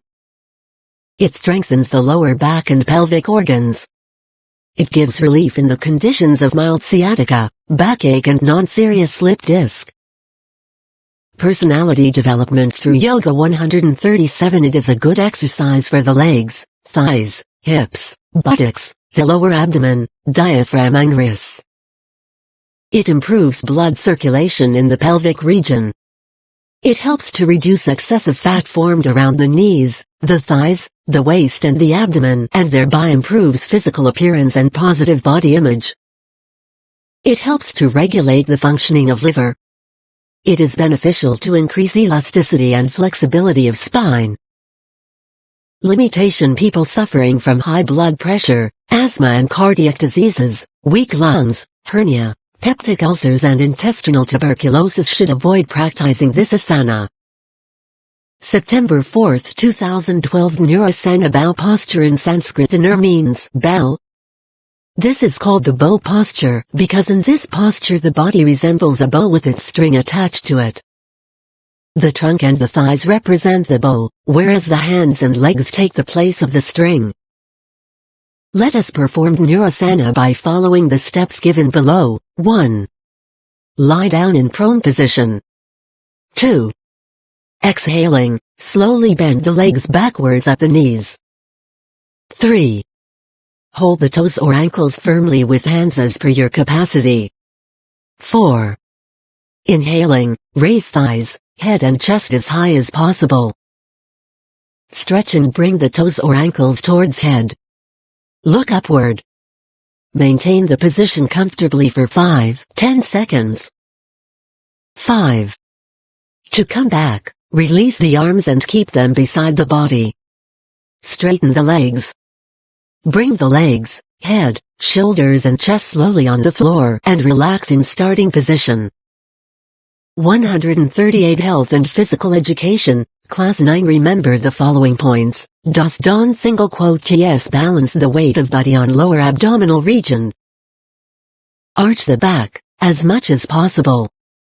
Keep the chest close to the floor. The arms should be straight. Do not jerk or strain. Take the position slowly. While assuming the posture, do not lean over to a side. Do not bend or spread out the elbows, while maintaining the posture. Benefits to Nurasana is a good exercise for joint of the shoulders, knees, ankles and entire backbone. It is beneficial for management of diabetes mellitus as it massages the liver and pancreas. It helps to reduce excess fat around the belly, waist and hips. It strengthens the ligaments, muscles and nerves in the back, arms, legs, shoulders, neck and abdomen. It stimulates and regulates thyroid and adrenal glands. It helps in reducing backache pain. It is good for the conditions of hunched back and drooping shoulders. Limitation: person with high blood pressure, hernia, peptic ulcer, appendicitis, colitis, slip disc, lumbar spondylitis should not practice this asana. September 4, 2013. Sarvangasana shoulder stand posture. Sarvangasana comprises 3 words, sarva, anga and asana. In Sanskrit, sarva means whole and anga means parts of the body and asana means posture. The posture is called Sarvangasana because it influences the whole body. Let us perform Sarvangasana by following the steps given below. 1. Lie on the back with the hands along the thighs, palms resting on the ground. 2. Pushing down on hands, slowly raise both the legs up to 300. Hold the position for few seconds. 3. Slowly, raise the legs further up to 600 and maintain the position for few seconds. 4. Raise the legs further up to 900 and maintain the position for few seconds. Personality development through Yoga 139.5. Bend the arms at the elbow and place the hands at the hips. Now, cupping the buttocks with hands, raise the buttocks. Raise legs, abdomen and chest up vertically in a straight line with the trunk. Place the palms on your back to support the back. 6. Push the chest forward so that it presses firmly against the chin. Keep the elbows close to each other. 7. Maintain the position comfortably for 5-10 seconds. 8. To come back, lower the spine very slowly along the floor. Lower the buttocks with hands supporting the back and bring the buttocks on the ground. Bring the legs up to 900 and stop there. Place the hands firmly on the ground close to the body.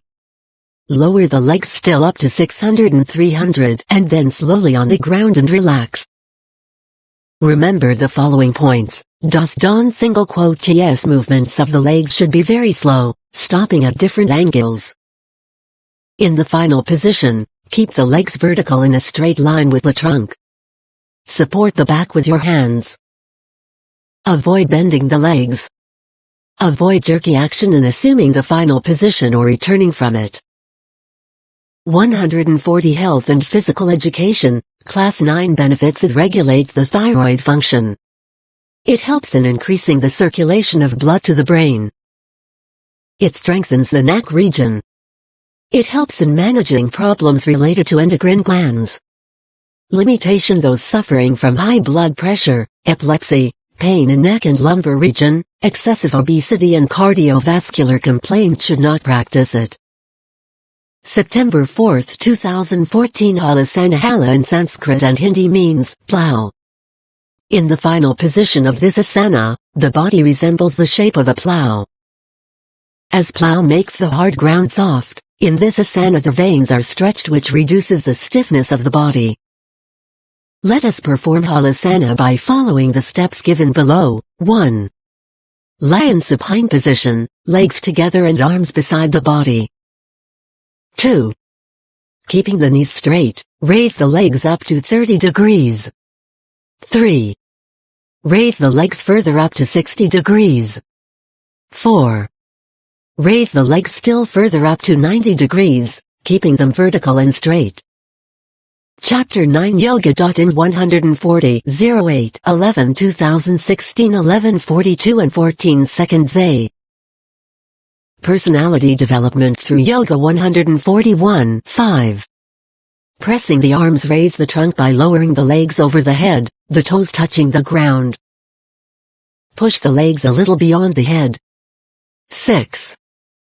Keep the arms straight on floor. Maintain the position for 5-10 seconds.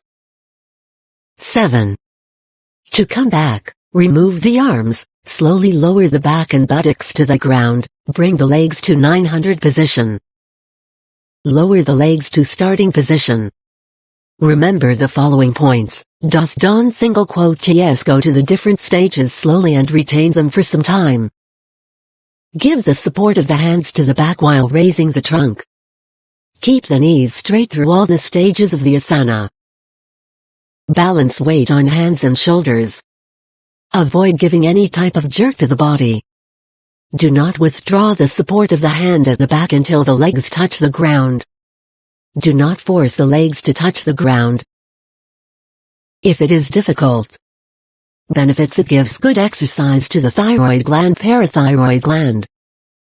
It gives a good stretch to the spinal column and back deep muscles, making the spine strong and healthy. It helps in increasing the height of children.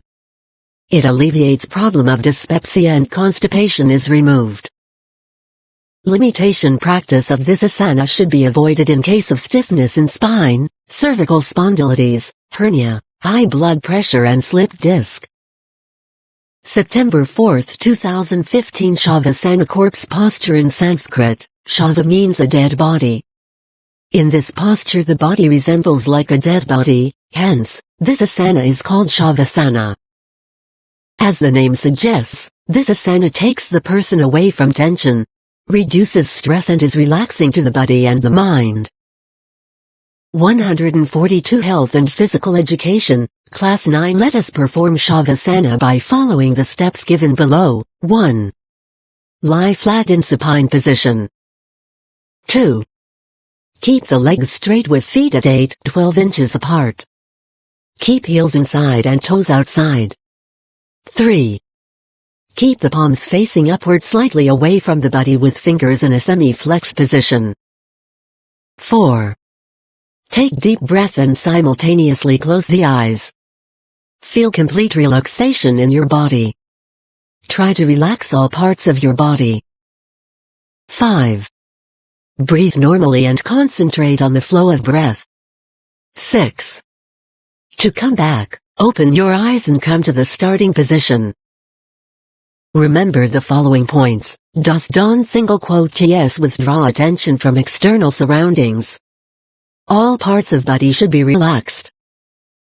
Try to be aware of the internal happenings. Do not tense the muscles of body. Try not to sleep. Benefits: it removes stress and tension. It is useful to reduce high blood pressure. It relaxes the body and mind. It removes fatigue from the body. It is beneficial in the cases of insomnia as it helps to induce sleep. Limitation: do not practice if suffering from low blood pressure. 9.5 Kriya 9.5.1 Kapalabhati Frontal Brain Cleansing. Kapalabhati is considered a Kriya cleansing practice which cleanses the frontal brain. In Sanskrit, Kapala means skull and body means shine. Kapalabhati helps to improve the functions of the organs located in the skull. Let us perform Kapalabhati by following the steps given below. 1. Sit straight in any meditative pose like Padmasana or Vajrasana. 2. Take deep breath through the nostrils. Personality development through Yoga 143. 3. Exhale forcefully in such a way that the lower abdomen is contracted to expel out the air. Inhale spontaneously and passively without making any efforts. Do not make effort to inhale. Air will enter the body through the passive inhalation. This is one stroke of Kapalabhati. Begin with 20 strokes at a time. This is one round. One can practice 1 to 3 rounds in a practical session. Gradually increase the strokes in one round. Remember the following points. Yes, inhalation should be passive and short, while exhalation should be forceful. Kapalabhati should be practiced after asana but before meditation. Do not move the chest or shoulders during exhalation. Do not contract or distort the face. Benefits: it stimulates the nerves in the abdominal region, tones up the abdominal muscles and improves digestion. Kapalabhati expels more carbon dioxide and other waste gases from the lungs than the normal breathing. It improves heart and lungs capacity and therefore good for bronchial asthma. It improves blood circulation throughout the body. It energizes the body and removes lethargy. Limitation: those suffering from cardiovascular problems, high blood pressure, hernia, vertigo and gastric ulcer complaints, should avoid practicing Kapalabhati. 9.5.2 NCERT: it is considered as a Kriya in yogic practices. The meaning of NCERT is to increase the gastric fire. In Sanskrit, Agni means fire and Sar means essence. This Kriya regulates the essence of fire, which is supposed to be located in the navel region. This practice regulates the functioning of abdominal organs. Let us perform NCERT by following the steps given below. 1. Stand erect with the feet apart from each other. 2. Keep the hands on thighs above the knee. Exhale completely. 3. Bend the knees and the upper part forward. 144 Health and Physical Education, Class 9-4. Contract and expand the abdominal muscles rapidly for as long as comfortable while retaining the breath outside. 5. Then slowly breathe in. Repeat the practice 2-3 times. Remember the following points. Yes, it is advisable to practice it on an empty stomach. Do practice for 2 or 3 times. Avoid slightest inhalatory effort. Do not practice it after meals. Benefits: it strengthens the abdominal muscles and nerves. It improves the gastric fire and stimulates appetite. It alleviates constipation and sluggishness of liver. It alleviates dullness and depression. Limitation: person suffering from high blood pressure, heart disease, peptic ulcers or chronic diarrhea should not perform this Kriya. 9.6 Pranayama. Prana refers to the universal life force and ayama means to regulate. Prana is the vital energy without which the body would not survive. Pranayama relates to breathing techniques which help to increase breathing capacity. Some common pranayamas include Anuloma Viloma, Bhastrika, Ujjayi, Shitali, etc. 9.6.1 Anuloma-Viloma Pranayama. Alternate nostril breathing. The anuloma means towards and viloma means reverse. It is called anuloma-viloma because alternate nostrils are used for each inhalation and exhalation. One inhales through the left nostril and then exhales through the right nostril, then the order is reversed by inhaling through the right nostril and exhaling through the left nostril. This pranayama is called Nadi Shodhana pranayama also, if it is performed with kumbhaka holding the breath. Let us perform anuloma-viloma by following the steps given below. 1. Sit in the position of Padmasana or in any other comfortable meditative posture. Personality development through Yoga 145. 2. Keep the body erect and place the hands on the respective knees. 3. Raise the right hand and place the right thumb on the right nostril and close it. 4. Inhale slowly through the left nostril. 5. Close the left nostril by the ring finger and the little finger and exhale slowly through the right nostril. 6. Again inhale through the right nostril. 7. Close the right nostril with thumb and exhale through the left nostril. This is one round of anuloma-viloma. 8. Repeat it 10 times. Remember the following points. Das Don single quote yes. Inhale the air slowly without bulging the abdomen. Keep the ratio of 1, 1 or 1, 2 between the inhalation and the exhalation. Avoid producing sound from the nose. Do not press hard on the nostrils. Avoid retaining breath kumbhaka in the beginning. Benefits: it calms down the mind and improves concentration. It improves functioning of all cells of the body by providing them sufficient oxygenated blood. It purifies the blood. It improves blood supply to brain. It helps to regulate blood pressure. It helps in managing stress by reducing anxiety. It is beneficial in many diseases such as asthma, high or low blood pressure, insomnia, chronic pain, endocrine imbalances, heart problems, hyperactivity, etc. Limitation: in the beginning, retention of breath should be avoided.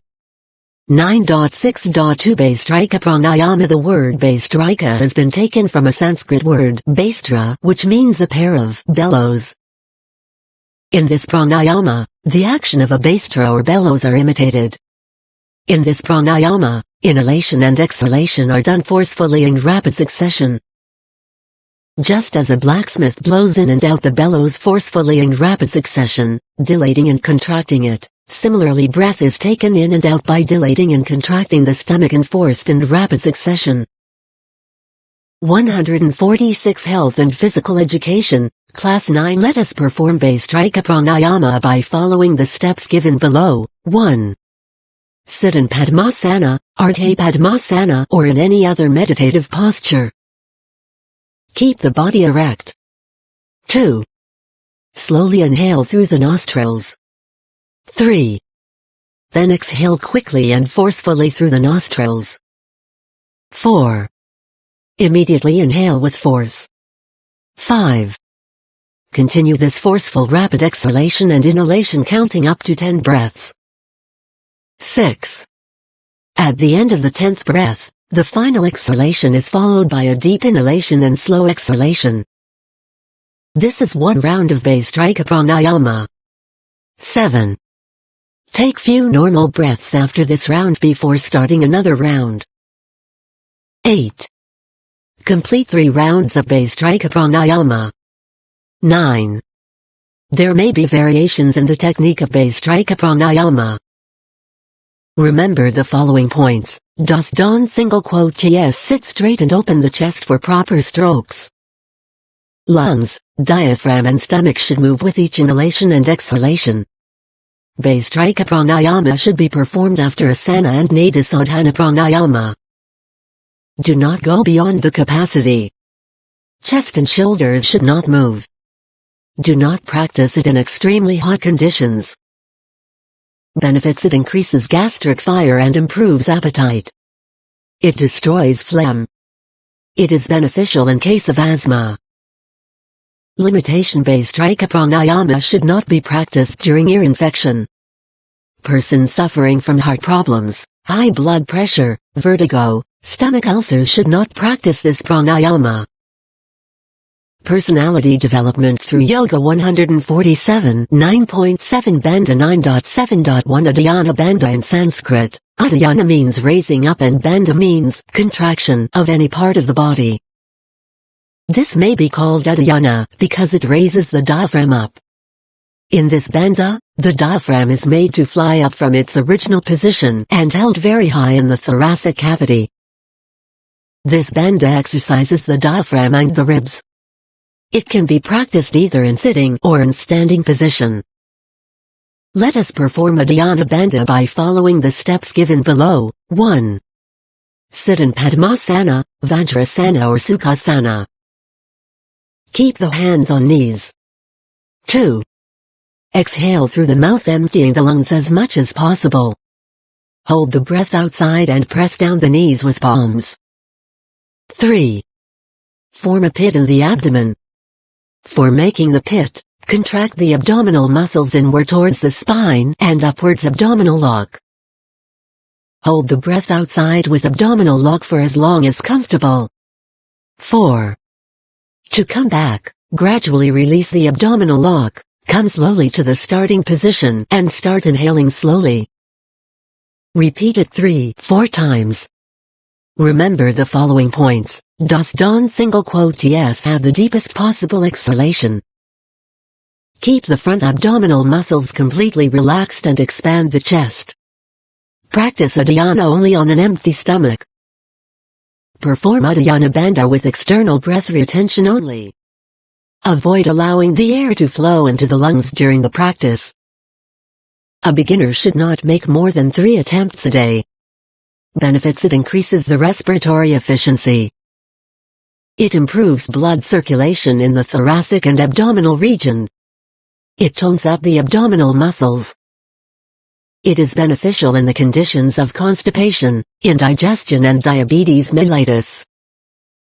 148 Health and Physical Education, Class 9 Limitation: person suffering from hernia, high blood pressure, heart disease, intestinal ulcers should not practice this. 9.8 Dhyana Meditation. Meditation is a yogic practice by which mind becomes still and relaxed. We all know that our mind always remains active and never takes rest. All kinds of thoughts and emotions negatively affected, and as a result minds becomes disturbed. In order to pacify and relax the mind, it is to be stilled. This can be done by taking the mind away from the external things. For pacifying and relaxing the mind, meditation is a very effective practice. It relaxes body and mind both and fills them with energy. Several researches indicate that meditation improves the functioning of brain. There are several techniques of meditation. They vary in the methodology, but the goal of all techniques is same, that is, reaching an inner calm and a higher level of awareness. All techniques of meditation involve focusing on a single point, which could be breath, a mantra, a word or an object. In the beginning, focusing of the mind is difficult. Therefore a beginner can start meditating for a few minutes only and later on can increase its duration. Let us practice meditation by following the steps given below. 1. Sit in Padmasana, Sukhasana or in any meditative comfortable posture. Place your hands in Manamudra on your respective knees. Keep your spine erect. Close your eyes gently. 2. Breathe normally. Personality development through Yoga 149. 3. Focus your attention on the breath. Go inside yourself and observe your breathing. Concentrate on inhalation and exhalation. During the practice, your mind may wander here and there. Try to concentrate on your breath only. Breathe normally. 4. Now you can focus on the space between the eyebrows with closed eyes. Remain in this position for 5 minutes.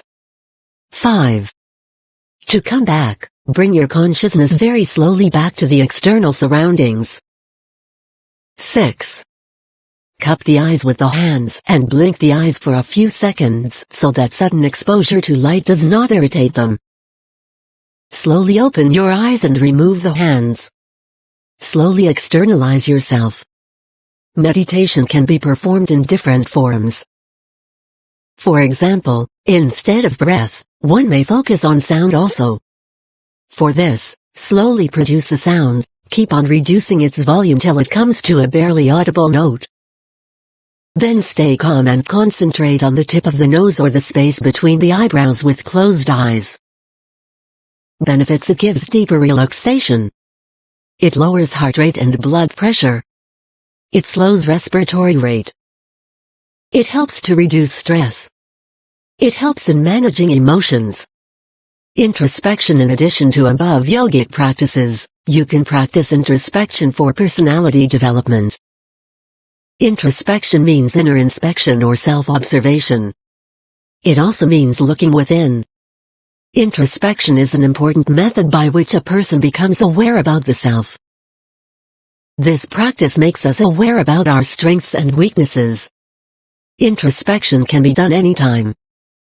You can practice introspection before going to bed.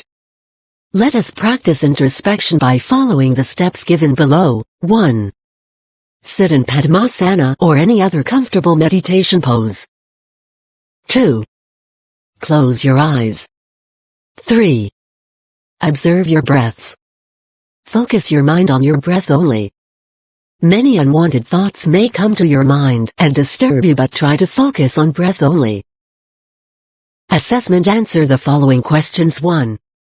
Mention various dimensions of personality. 2. Which yogic practice is useful for developing physical dimension of personality? 3. Which practice can help you develop emotional control? 4. Write 2 advantages of Asana. 5. What are benefits of Kapalabhati? 6. Which practices would you like to perform to develop interpersonal relationships? 7. What are the benefits of Bhastrika? 8. Write the names of asana which derive their name from living and non-living objects. 9. Mention the importance of introspection. 10. Write the technique of meditation. 11. Write a short note on pranayama. 12. Which yogic practices are related to the behavior and need to be adopted irrespective of time and place? Project: prepare a chart of 5 asana which have been named after animals. Collect stories related to the principles of yama and niyama and prepare a folder. Prepare a chart on the changes you have experienced in various dimensions of personality. 4. Now think about the day that has just passed. Think on the following: how did you spend your day? Did you waste your time on unnecessary activities? How did you behave with others? What kind of thoughts you had during the day? 5. Analyze your behavior. If you find mistakes in your behavior, then make a resolve not to repeat them again. 6. Make a plan for the next day. Fix your targets for the next day and plan accordingly to achieve them. 7. Now, stop thinking and focus on your breath. Now gently open your eyes and relax. 10.1 Introduction: we all observe how waste is generated in our homes and neighborhood, and how it is disposed of. The disposal of waste has been done in a haphazard manner since ages, be it in villages, towns or cities. But today waste generation and disposal has become a matter of concern owing to the enormous increase in population, the changes in our lifestyles and consumption patterns, huge expansion of industries, transport, communication and commercial infrastructures, and unrestrained use of modern technology. In fact, waste management has emerged as a serious challenge, having major implications not only for human health and social life, but also for the environment. It is in this context that this chapter deals with different dimensions of waste management. The focus in this chapter is on solid waste disposal. 10.2 Solid waste: what do we mean by solid waste? Almost everything that we use degenerates and loses its utility over a period of time. Many things become unusable after we use them only once. We then throw them away. Everything that we discard after it loses its usability is known as solid waste or garbage. There are different sources from where solid waste or garbage is generated every day, from individual households' domestic waste, and from industries and commercial establishments. However, all such wastes are not uniform in nature. Broadly speaking, solid wastes can be divided into two distinct categories: biodegradable and non-biodegradable waste. Waste Management 10 Activity 10.1 Bring some waste materials from home. This can be kitchen waste, for example. Vegetable peels, used tea leaves, some food leftovers, and discarded articles of use, such as empty jars of plastic or in glass, used paper, torn cloth, etc. Bury those items in the school garden, or in a bucket or flower pot, and cover them with sufficient soil. Leave the items buried for about 3 weeks, after which take those items out for review. You will find that certain materials have changed their form, that is, they have decayed, decomposed, or are in the process of decomposition. On the other hand, some other materials are almost in the same form. Those materials that have decayed or decomposed are biodegradable materials, whereas those in which there was no change are non-biodegradable materials.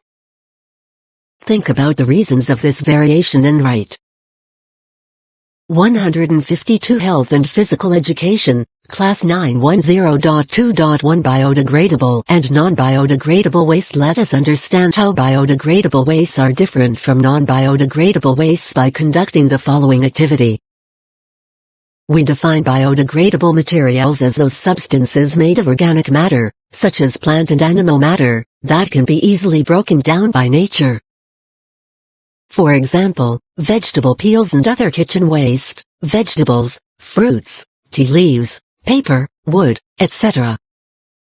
Non-biodegradable materials are those materials which cannot be broken down easily and retain their form for a long period of time. For example, metals, tin, glass, plastics, etc. 10.3 Solid waste disposal. The garbage that we generate every day has not only increased in volume phenomenally, but has also changed its composition due to changes in our lifestyles and consumption patterns. For instance, there is now an increasing use of non-biodegradable materials such as plastics, metals and glass, specifically in urban areas. Technological advancement has further brought in an increasing use of electronic items and gadgets. These are useful for us, but when discarded, known as e-waste, they can be harmful to the environment and human health, particularly for the workers associated with this occupation. In addition, we seem to have lost our aesthetic and civic sense, and carelessly litter garbage around on the roads, in the marketplace, in open drains, ponds, rivers, seas, and so on. In fact, we keep throwing a lot of garbage every day. Have you ever thought what will happen if the garbage is not removed from our homes and surroundings? Where does this garbage ultimately go, and what is done with it if proper measures for disposal and sanitation are not followed? How will garbage affect our environment and health? 10.3.1 Consequences of solid waste disposal in the cities and towns. Collection of garbage is the responsibility of the respective municipalities. The garbage then goes through a process of segregation, treatment and final disposal in the landfills. This process of segregation in our country is still done manually by rag pickers. See Figure 10.1. In this process, materials that can be recycled are separated, while toxic wastes are sorted out and kept separately. This process of segregation ensures that the amount of solid waste, which is ultimately disposed of in the landfills, is reduced substantially. Box 10.1 In your history textbook you must have studied how archaeologists record the lives of ancient societies through the material remains left behind by them. These materials give us a glimpse of how people lived, what they ate and other aspects of their lives. Why do you think these materials have still retained their form? Box 10.2 as a reference, you can look into the science textbook Class 7, for the decomposition period of both biodegradable and non-biodegradable materials. Waste Management 153. However, with the enormous volume of waste that is being generated nowadays, the concerned authorities are finding it difficult to deal with this problem. Most often we find that all sorts of solid wastes are dumped together in the landfills, which in many places, have already overreached its accumulation level. Moreover, groundwater in the immediate vicinity of such landfill sites is prone to contamination through continuous contact with the deposited waste. Details of the structure of landfills have already been given in the science textbook of Class 6. In most of the rural areas, people have to deal with the disposal of household wastes themselves. A common method is the burning of solid wastes. This may be a convenient method, but is not conducive either to the environment or to our health, as it causes air pollution. Many of the villages do practice composting, which is the desirable method. 10.3.2 Effects of undisposed or unattended garbage. Open and unattended garbage is a common sight in the market, streets or in the vicinity of our homes. Most often, it Figure 10.1, a rag picker segregating materials from garbage dump. 154 Health and Physical Education, Class 9 emits such a foul smell that we have to cover our noses with a cloth. Have you ever stopped to think how unattended garbage can affect our health and our environment? If you observe carefully, you will notice that when garbage is allowed to collect in the open for a long time, it attracts flies, cockroaches and other insects. It also attracts rats and stray dogs. In fact, moist or fermenting garbage, particularly when organic waste such as kitchen waste is thrown, becomes a perfect breeding place for flies. When we eat the food, which has been contaminated by these flies, we are likely to follow. Water and foodborne diseases such as dysentery, cholera and gastroenteritis are some of the diseases that can be transmitted by flies. Moreover, since accumulated garbage emits foul smell, it also causes air pollution. Table 10.1 Types of waste. Toxic waste. E-waste. Hospital waste or soiled waste. Toxic waste causes serious problem to our health and to the environment. Examples: dry paint, old bulbs, old batteries. E-waste consists of dismantled parts of computers, electronic appliances, mobile phones, TV, floppy disks, pen drives. In India, e-wastes are dumped into unsafe and unauthorized dumping yards where they are dismantled manually and unscientifically, causing great environmental and health risks as they contain dangerous contaminants. Consists of various components containing infected human tissues or body fluids and are called biohazardous. The needles, surgical knives, and other surgical instruments called sharps have to be disposed of carefully, but many a time we find this does not happen. Being pricked with infected needles can transmit diseases like HIV, hepatitis B and C. Indiscriminate use and disposal of plastic can clog the drains. Fig 10.2. Moreover, during the rainy season, the waste may flow along with the rainwater to nearby rivers and other. Figure 10.2. Discarded plastic bottles in an open drain. Waste Management 155 Surface water bodies, thereby polluting them and affecting aquatic life. When we drink the polluted and untreated water, we succumb to waterborne diseases. Carelessly disposed of hospital of waste and e-waste may also pose health problems. This is also called hazardous waste.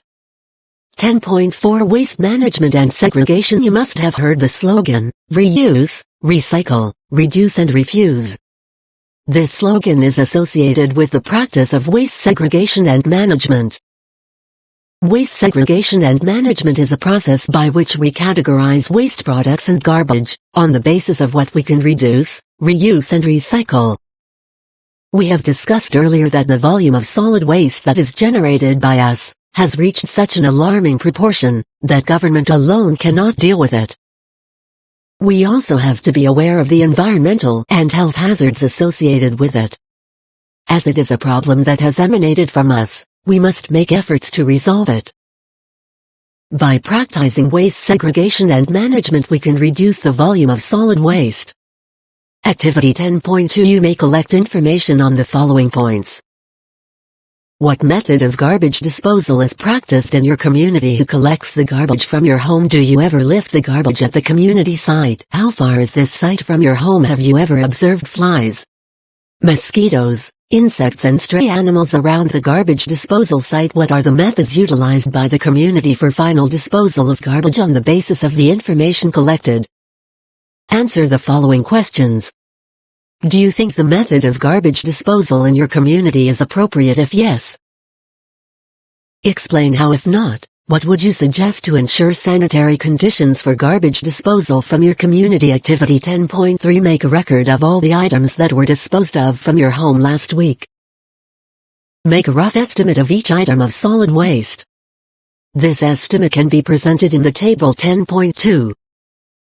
Quantity of waste generated at home in a month. Based on your estimates, give some suggestions on how you can reduce the volume of kitchen waste to almost zero. Are there any items in your waste which can be reused or recycled? Make a list of these items. Make a list of items that cannot be reused or recycled. If there are hazardous wastes in these items, how will you dispose them of? You may compare your observations and suggestions with your classmates. 156 Health and Physical Education, Class 9. Through this activity you will be surprised to find that many of the items that have been discarded by you still have utility. On the other hand, there are certain wastes, such as wet waste, kitchen waste, which can be reduced to almost zero waste. Let us now discuss how we can reduce the volume of solid waste and garbage by practicing waste management and segregation through the principles of reuse, recycle, reduce and refuse. Table 10.2 Items Quantity of total home waste. Kitchen waste 50 Glass, paper, plastics, old cloth, metals, old medicines, others. Figure 10.3 Children playing with waste material. Waste Management 157.10.4.1 Practicing Waste Management and Segregation 1. Segregation at source. The first and most important principle for waste management is segregation at source. Segregation of garbage at source should be practiced at home, at school, office and markets. Garbage can be disposed of in separate bins. Fig 10.4. Blue bins may be used for non-biodegradable and green bins for biodegradable waste.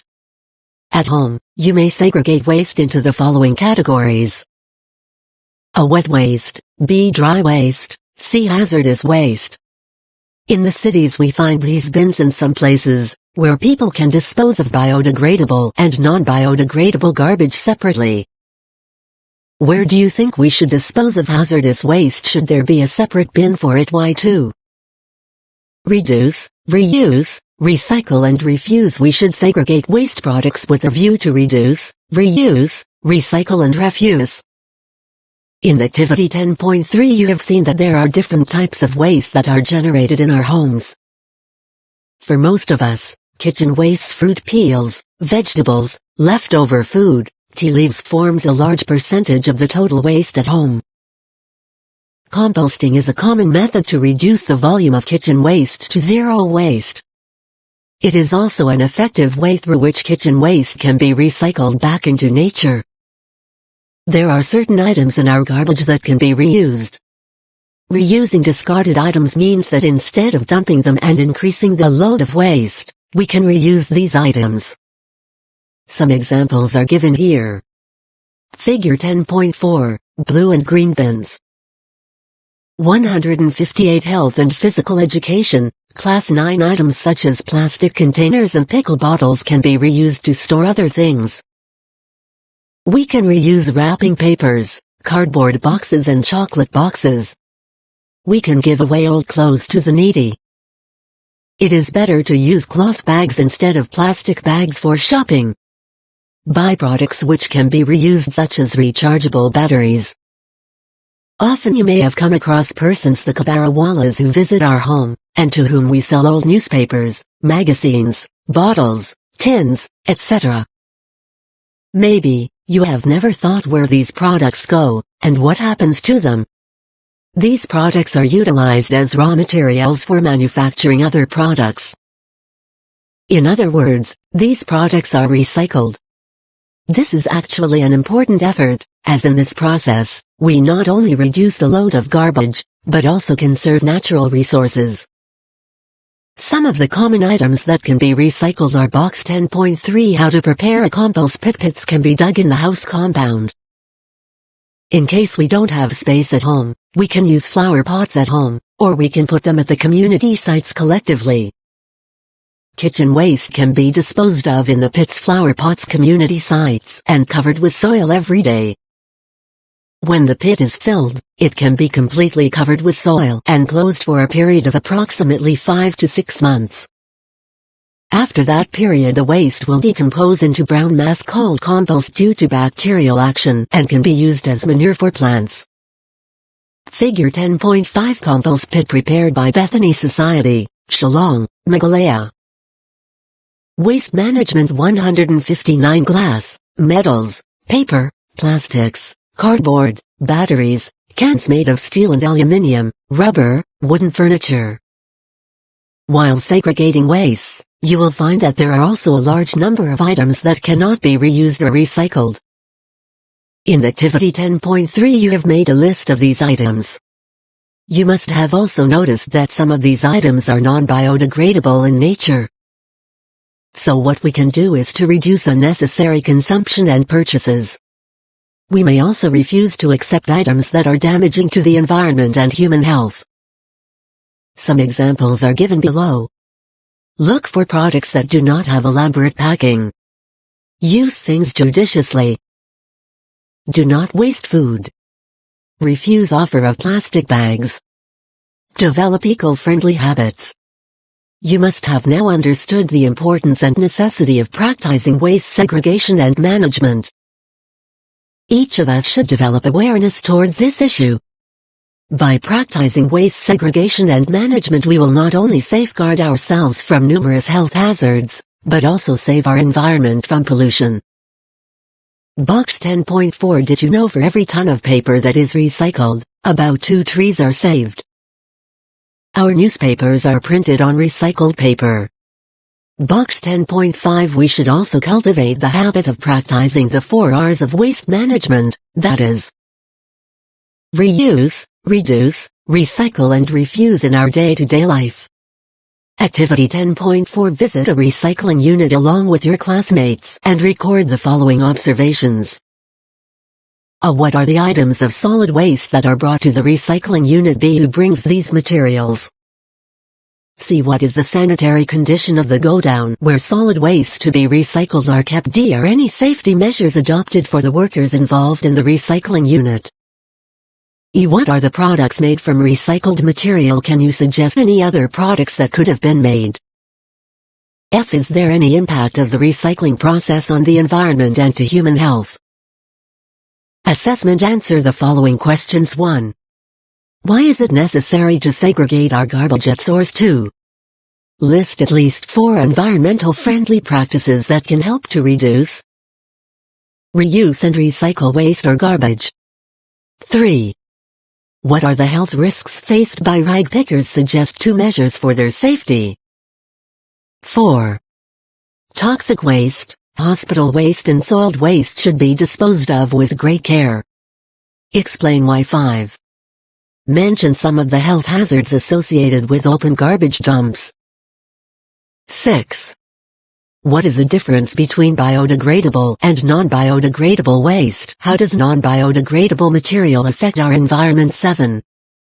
Suggest some ways of minimizing the use of plastics in our daily life. What are the health hazards associated with plastic? 8. Which of these items cannot be recycled? A. Jars. C. Bulbs. B. Bottles. D. Paper. 9. Composting is an appropriate method for dealing with a commercial waste. C. Organic waste. B. Domestic waste. D. Industrial waste. 10. Which of these is not a biodegradable waste? A. Vegetable peel. C. Fruits. B. Wool. D. Tin. Chapter 10 Waste Management in 160 08 11 2016 11:44 and 59 seconds. A. 11.1 Introduction. Food is our basic need. It nourishes our body and maintains our health. It gives us energy that is required for every action of ours, including our participation in games and sports. The various food items that we consume constitute our diet. Diet may be defined as the total amount of different variety of food items consumed by a person during a day. A healthy diet should consist of simple, natural and/or well-cooked foods which promote health and protect us from diseases.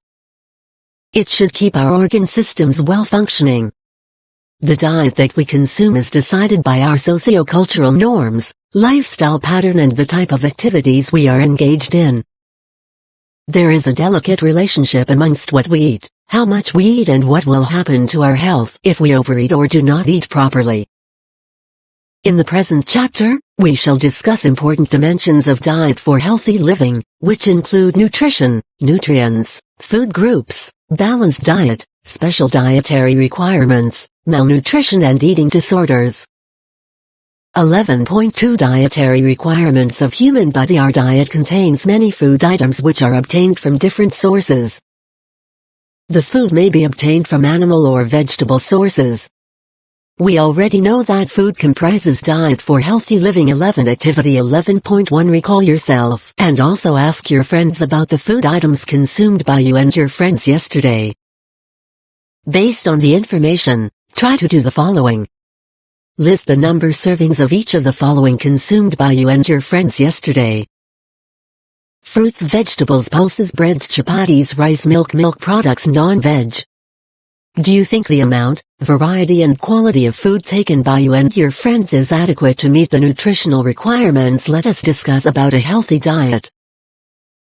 162 Health and Physical Education, Class 9 Constituents like proteins, carbohydrates, fats and supplementary substances such as minerals, vitamins and water that are vital for life. These constituents are known as nutrients.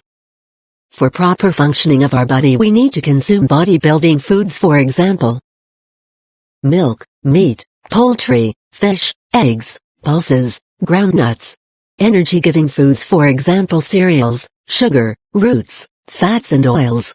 And protective foods, for example, vegetables, fruits. 11.2.1 Nutrients. The food we consume breaks down to simpler products before it is absorbed and utilized by the body. These simpler substances are called nutrients. Our body utilizes nutrients for building and repairing, obtaining energy, and for protection from diseases. What is nutrition? The term nutrition is related to our food intake and dietary patterns and utilization of protein, carbohydrate, fat, vitamins and minerals to maintain our health. Most of the natural food items contain more than one nutrient. Let us understand various nutrients contained in different food items. 11.2.1.1 Proteins. Proteins are called building blocks of our body. About 20% of our body weight comes from proteins. Proteins are essential for growth and repair of muscle and other body tissues. Proteins are made of amino acids that contain the elements carbon, hydrogen, oxygen and nitrogen. We obtain proteins from animal as well as vegetable sources. Proteins of animal origin are found in milk, eggs, cheese, fish and meat. Proteins from these sources contain all the essential amino acids in adequate amounts. Vegetable proteins are found. Fig 11.1, a vegetarian daily activity. 11.2 Find out from your parents, grandparents, the locally available fruits and their value to the health of the body. Fig 11.2, protein-rich food items.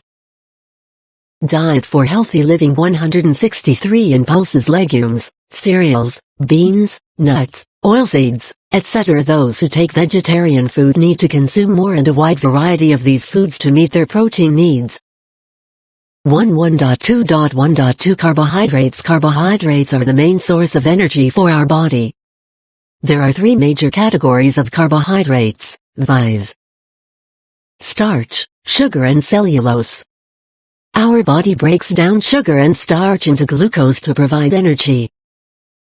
Cellulose does not have any nutritive value per se, but is a major contributor of dietary fibers. Excess carbohydrates are converted into fat by the liver and stored in the adipose tissues in our body. Carbohydrates are of two types, simple and complex. Simple carbohydrates are quick energy foods, for example, sugar. Sources of simple carbohydrates are natural fruits, milk and milk products, and vegetables including potatoes and carrots.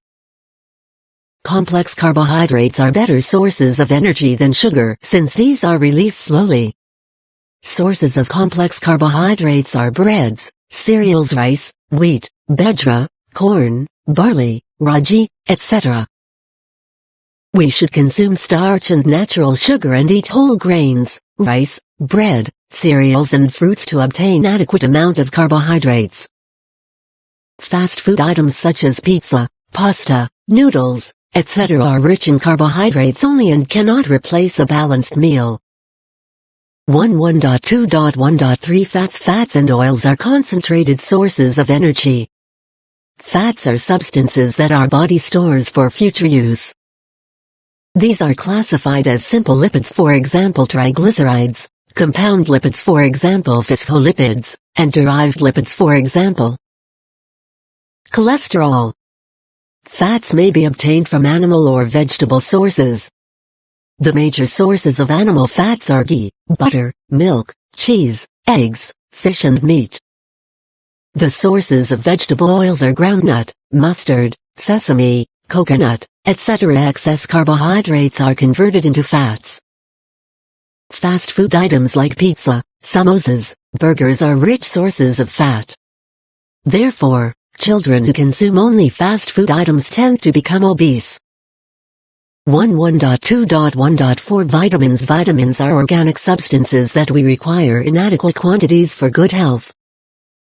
Our body, however, cannot synthesize them. Therefore, we need to consume their natural sources such as fruits and vegetables. Vitamins are divided. Fig. 11.3, Carbohydrates and Vitamins. 164 Health and Physical Education, Class 9 into two groups: fat-soluble vitamins, vitamins A, D, E, and K, and water-soluble vitamins, vitamins of B group and vitamin C. Each vitamin has a specific function and its deficiency leads to a particular deficiency disease. 1.1.2.1.5 Minerals. Minerals are the nutrients that are very essential for proper growth and functioning of our body and are required in small amounts. Calcium, chlorine, copper, fluoride, iodine, iron, magnesium, manganese, phosphorus, potassium, sodium and zinc are essential mineral nutrients. Some of them are explained below. Table 11.1, Vitamins, Sources, Need and Deficiency Disease. Name of vitamin sources. Need deficiency diseases. Fat-soluble vitamins: vitamin A, milk, butter, egg, carrots, cod liver oil, tomatoes, pumpkin, green leafy vegetables. Normal growth and to keep eyes and skin healthy. Night blindness. Irregular growth of teeth. Vitamin D. Cheese, butter, milk, green vegetables, fish liver oil. Sunlight. Formation of strong bones and teeth. Rickets. Vitamin E. Vegetable oils, spinach, lettuce, turnip leaves, butter, milk, whole grains, nuts, seeds, leafy vegetables. Protection of cell membrane. Formation of red blood cells. RBC not yet confirmed. Vitamin K. Cabbage, cauliflower, spinach and other green leafy vegetables. Cereals, soybeans. Clotting of blood. Excessive bleeding from wounds. Water-soluble vitamins: vitamin B1, vitamin C. Food, milk, meat, peas, cereals, green vegetables. Growth and development, releasing energy from carbohydrates. Berry. Vitamin B2. Riboflavin. Yeast, egg, meat, peas. Body growth and red cell production, releasing energy from carbohydrates. Skin diseases. Retarded growth. Vitamin B3. Niacin. Whole cereals, tomatoes, potatoes, meat and fish. Healthy skin, digestion and nervous system. Pellagra. Affect skin, alimentary canal and nervous system. Vitamin B12. Liver, milk, eggs, fish. Forming RBC. Anemia. Vitamin C. Indian gooseberry, amla, lemons, lime, pineapple, oranges, watermelon, green peppers, tomatoes, cabbage, turnip, carrots, green mint, guava. Maintenance of ligaments, tendons, other supportive tissues and blood vessels. Scurvy, gums swell and bleed. 1.2.1.6 Water. Water is a nutrient and it makes up almost 70% of our body weight. We need water to break down complex food molecules and transport food, chemicals and gases throughout the body. It acts as a medium for biochemical reactions and is also required to eliminate the wastes as urine and sweat. We should take 8-10 glasses of potable water per day. Inadequate water intake leads to dehydration. Therefore, intake of water in proper proportion is important. We should never substitute water with coffee, tea or soft drinks. Table 11.2 Important minerals, sources and functions. Name of mineral sources. Need iron. Meat, fish, liver, eggs, green vegetables, turnip, germinating wheat grains and yeast. Formation of hemoglobin. Calcium. Milk and milk products, green leafy vegetables. Formation of strong bones, teeth. Clotting of blood. Muscle contraction. Phosphorus. Meat, egg, fish, whole grains. Development of strong bones, teeth. Making energy-rich compounds in cells. Potassium. Green and yellow vegetables for growth. Keeping cells and blood healthy. Sodium. Common salt. Also in meat and milk products. Proper functioning of nervous system. Iodine. Iodized salt, seafood and water. Proper functioning of thyroid deficiency causes goiter. Fluoride. Coffee, spinach, onion and tea makes enamel of teeth hard and prevents dental caries. Copper. Grains, nuts and chocolate helps in formation and functioning of RBC, connective tissue and nerve fibers. Zinc. Meat, eggs and fish for insulin production, digestion, metabolism, functioning of male prostate. Chloride. Meat, milk products and fish. Functions of muscles and nerves and digestion. 11.3 Balanced diet. You have already learned in earlier classes that a diet which contains all the essential nutrients like proteins, carbohydrates, fats, minerals and vitamins in the proportion required for the normal growth and development of the body is called balanced diet. The quantity of nutrients in a balanced diet will always vary with age, sex and physical activities undertaken by an individual. The important components of a balanced diet are given in Table 11.3 below. Table 11.3 Food required for a normal person. Food group. Quantity. Proportion. Serving cereals 1 roti 25 grams wheat flour. Bread 1 katori. Rice 25 grams. Raw dalia cornflakes. Soji or raw. Activity 11.3 Prepare a list of food items you consumed last week at breakfast, lunch and dinner, and record the nutrients contained in by them. Activity 11.4 Find out the number of glasses of water each of your 10 classmates consume in a day. Pulses 25 grams. Raw dal milk 1 glass or 250 milliliters. Milk. Low-fat fruits and vegetables 100 grams. Fruit 100-125 gm. Raw vegetables. Fats and oil 1 teaspoon. 5 grams. Source: Health Awareness for Parliament. MOF. Goy, 2002. To understand which kind of food will give us the right balance of nutrients, food items are divided into 6 major groups given in the table below. Food items in one group cannot replace those in another. A nutritionally balanced diet should contain items from all the above major food groups. Table 11.4 Major food groups. Food groups. Food items. Nutrients. Cereals, millets. Rice, wheat, bajra, maize, jowar, ragi. Carbohydrates. Proteins. Pulses. Lentil, grams, soya, peas. Carbohydrates. Proteins. Milk and milk product. Milk, yogurt, cheese, paneer, ice cream. Fats, proteins, minerals. Water, carbohydrates, vitamins. Meat, fish and fowls. Meat, fish, chicken, nuts. Proteins, fats. Vegetables. Green leafy vegetables, roots. Minerals, water. Carbohydrates, vitamins. Fruits. Orange, banana, apple, etc.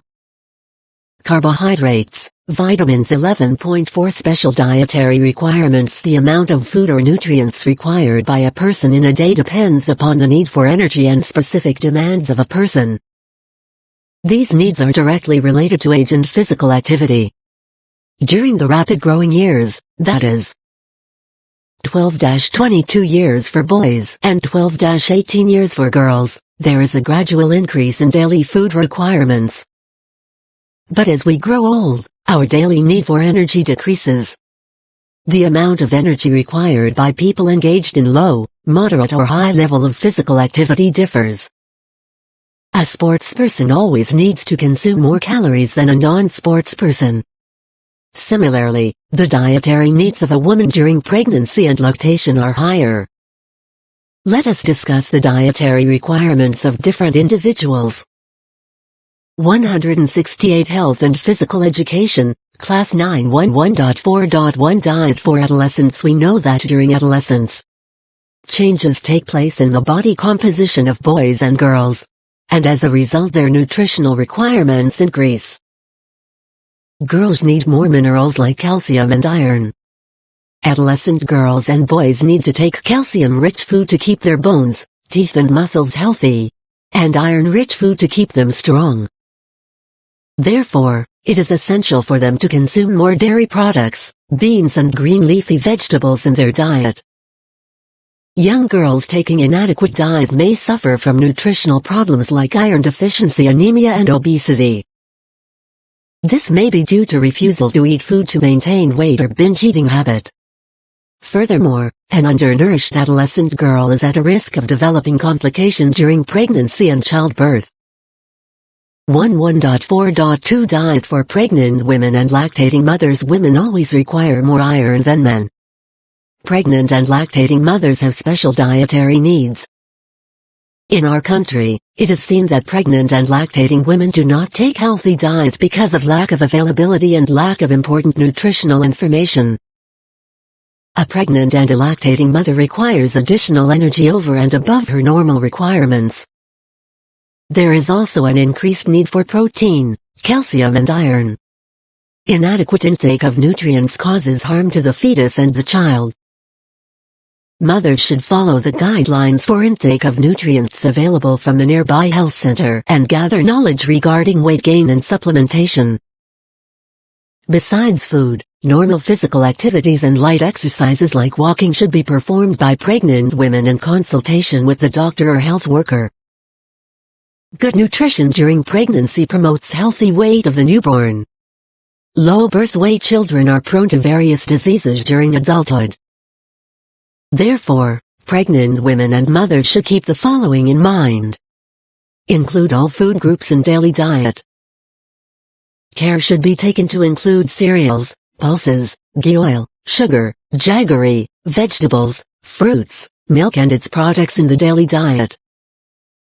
Table 11.5, Additional calorie requirement during pregnancy and lactation. Food item during pregnancy. During lactation. Quantity calories quantity calories cereals 35 grams 118 60 grams 203 pulses 15 grams 52 30 grams 105 box 11.1 Food habits such as eating fast food regularly, skipping meals, etc. contribute to nutritional deficiency among adolescents, especially girls. Figure 11.4, Calcium-rich diet and iron-rich diet. Activity 11.5 1. List the myths in respect of diet for adolescent girls, pregnant and lactating women, prevalent in your locality. 2. Express your opinion regarding these myths. 3. Discuss these myths with your friends and teacher.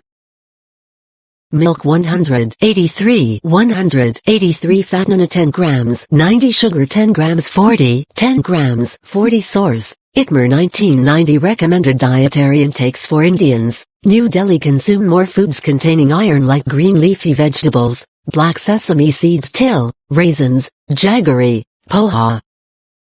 Consume more foods like milk and its products, faiz, curd, paneer, kheer, white sesame seeds, till, raji, guava and bajra, which provide all the calcium and protein needed.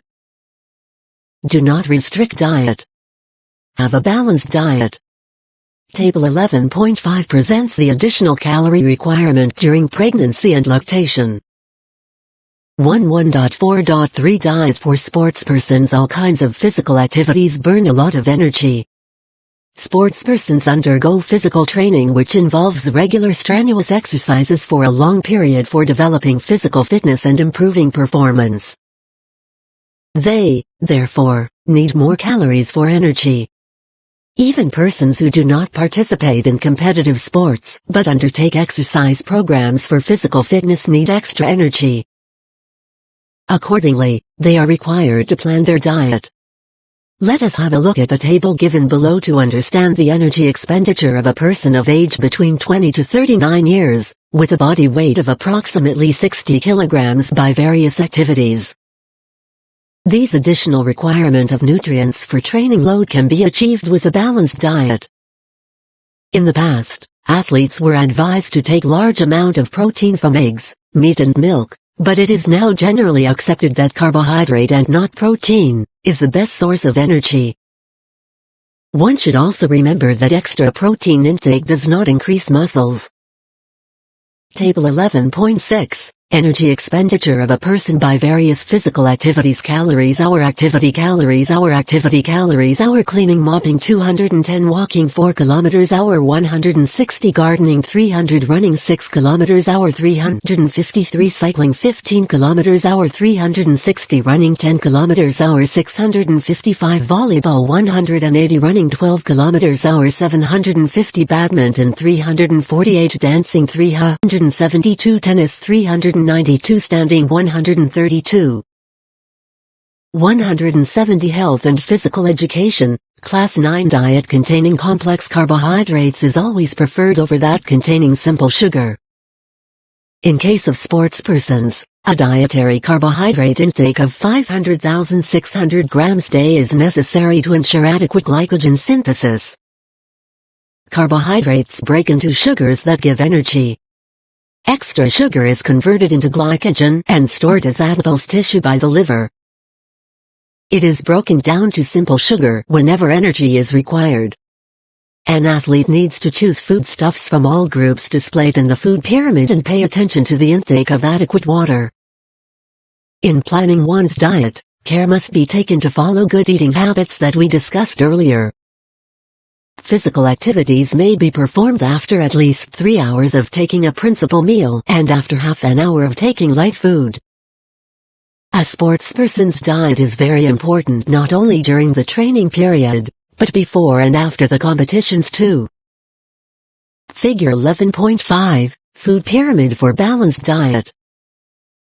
Diet for healthy living. 171. 1.4.3.1 Diet before competition. The pre-competition meal needs to be high in carbohydrates, low in fat, low in protein, low in fiber, enjoyable and familiar to the participant.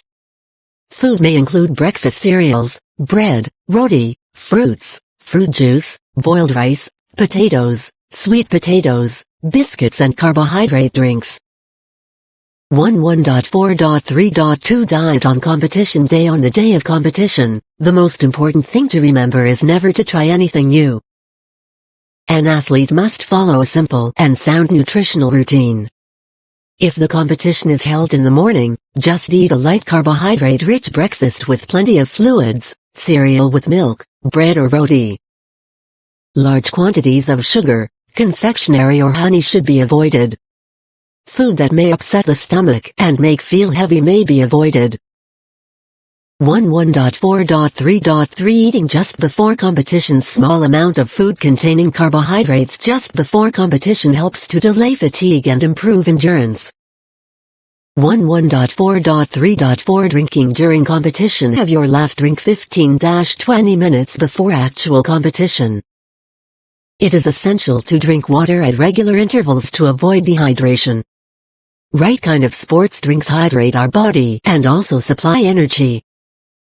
11.5 Yogic Diet. Ayurveda advises sattvic, which is a vegetarian diet, consisting of natural food items. According to yogic dietetics, natural food items are easy to digest and assimilate. Yogic diet is a combination of raw food and proper fasting routine. Good raw food, such as cucumber, radish, carrots, tomatoes, sprouts, together with spices like ginger, cayenne, cinnamon and basil provide energy to the mind and the body. Taking regular yogic diet and performing asanas, pranayama and meditation contribute to the well-being of our body and mind. For preparation of yogic foods, steaming is considered to be the best method. 11.6 Malnutrition. It is now clear that a balanced diet is very important for a healthy life. An imbalance between the body's nutritional needs and the intake of nutrients leads to malnutrition. Commonly, malnutrition is considered in terms of hunger, whereas both undernutrition and overnutrition are forms of malnutrition. Box 11.2 Ayurveda suggests the following items in a wholesome diet: rice, millet, wheat, green gram, coriander, vegetable, grapes, mangoes, dates, cow's milk, turmeric, haldi, cumin, jeera. Do not fill your stomach with extra food. Eat food at regular intervals. 11.6.1 Types of malnutrition. 11.6.1.1 Undernutrition. It does not occur in a single day's food intake. Deficiency caused by undernutrition affects us after long term of negligence. An undernourished child cannot grow fully, physically and mentally. In most of the developing countries, undernutrition is a threat to public health as it leads to illness and even death. In addition to inadequate intake of nutrients, undernutrition is also the result of malabsorption of food, addiction to drugs or loss of nutrients from body due to various medical reasons. Undernutrition may lead to deficiency diseases, like protein deficiency diseases which include kwashiorkor, marasmus, mineral deficiency diseases like goiter, anemia, and vitamin deficiency diseases like scurvy, beriberi and rickets. Ignorance, lack of education and poverty led by relatively high food prices, natural disasters causing insufficient agricultural productivity, and unhealthy dietary practices are some important common causes of undernutrition. Undernutrition continues to be a significant health problem for children and adults in India. The National Family Health Survey 3 NFHS reported that in our country the prevalence of figure 11.6 Undernutrition children marasmus kwashiorkor. Box 11.3 Nutritional imbalance resulting from inadequate intake of nutrients is referred to as undernutrition. Malnutrition, undernutrition, specific deficiency B. Overnutrition, overweight and obesity. Diet for healthy living. 173 Undernutrition is high among children. At present, 40% children of less than 5 years of age in our country are underweight. For the management of undernutrition, improvement in nutritional status is required. The Government of India provides midday meals to the students of up to elementary stage during school hours. Many myths and taboos about diet are also responsible for undernutrition in our country. Due to ignorance and illiteracy, locally available nutritious food is not eaten. In case of newborn babies, inadequate breastfeeding is a major cause of undernutrition. In fact, exclusive breastfeeding during the first 6 months of life is very important. 11.6.1.2 Overnutrition. Overnutrition is also a form of malnutrition that results from overeating and excessive intake of specific nutrients like carbohydrate and fat. Inadequate exercise and overeating are the major causes of overweight. Due to intake of excessive food, adipose tissue increases abnormally in the body that enlarges, or the number of fat cells increase, leading to obesity. We find obese persons bulky and overweight because of the accumulation of fat in the body. People who eat more need to burn more calories, otherwise surplus calories are stored as fat. In modern societies, obesity has become an epidemic. It occurs in both developed and developing countries and affects children as well as adults. In addition to overeating and inactivity, the major reasons of overweight and obesity are sedentary lifestyle, emotional problems and physiological disturbances including genetic factors.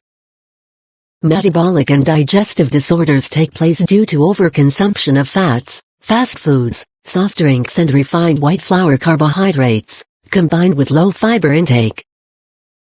Overweight and obese children and adolescents frequently grow to become obese adults.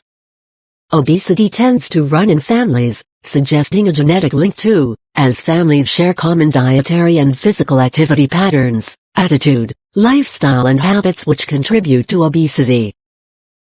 Planning for balanced diet and regular exercise is of utmost importance to prevent overweight and obesity.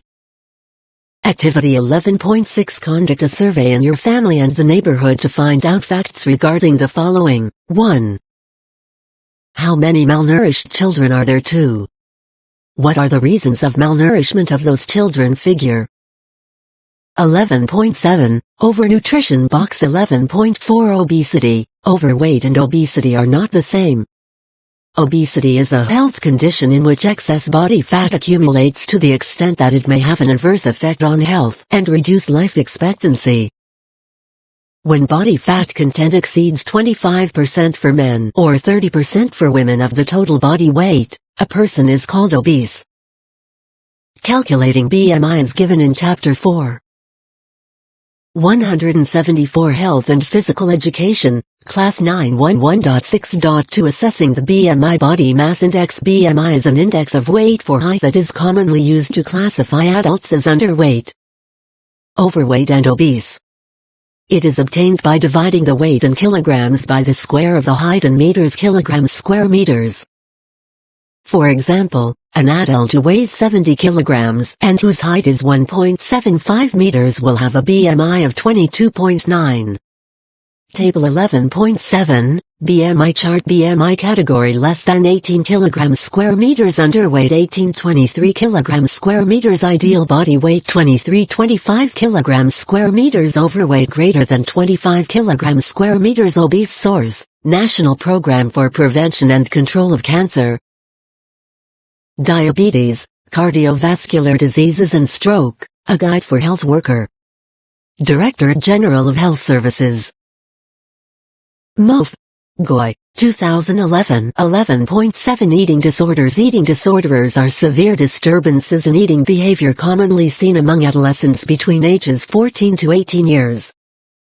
Disordered eating patterns are either characterized by refusal of food to maintain the body weight or recurring binge eating followed by vomiting. The former restrictive type disorder is known as anorexia nervosa and the later, bulimia nervosa. Most people do not seek help for eating disorders. Some may not even be aware that they have a problem. 11.7.1 Anorexia nervosa and refusal to eat food. Anorexia nervosa is a psychological disorder caused by undernutrition. People with such disorder become thin and lose a lot of weight. An obsessive fear of gaining weight occurs in such cases. Anorexia nervosa is an attempt to use food and weight to deal with emotional problems, physical changes, peer pressure and stress. It is a serious mental illness with a high incidence of morbidity and mortality. Extreme fasting, indulging in over-exercise, dieting may result in anorexia nervosa. Teenage girls and young women are more likely to develop this disorder. However, this disorder can occur during adulthood too. 11.7.2 Bulimia nervosa. Recurrent binge eating. Bulimia nervosa is an eating disorder characterized by recurrent binge eating, followed by compensatory behavior. The most commonly observed behaviors include defensive vomiting, sometimes called purging, fasting, using laxatives and over-exercising. Box 11.5 Anorexia nervosa results from refusal to eat or lack of appetite or disliking food leading to starvation to maintain a body image. Figure 11.8, Anorexia nervosa.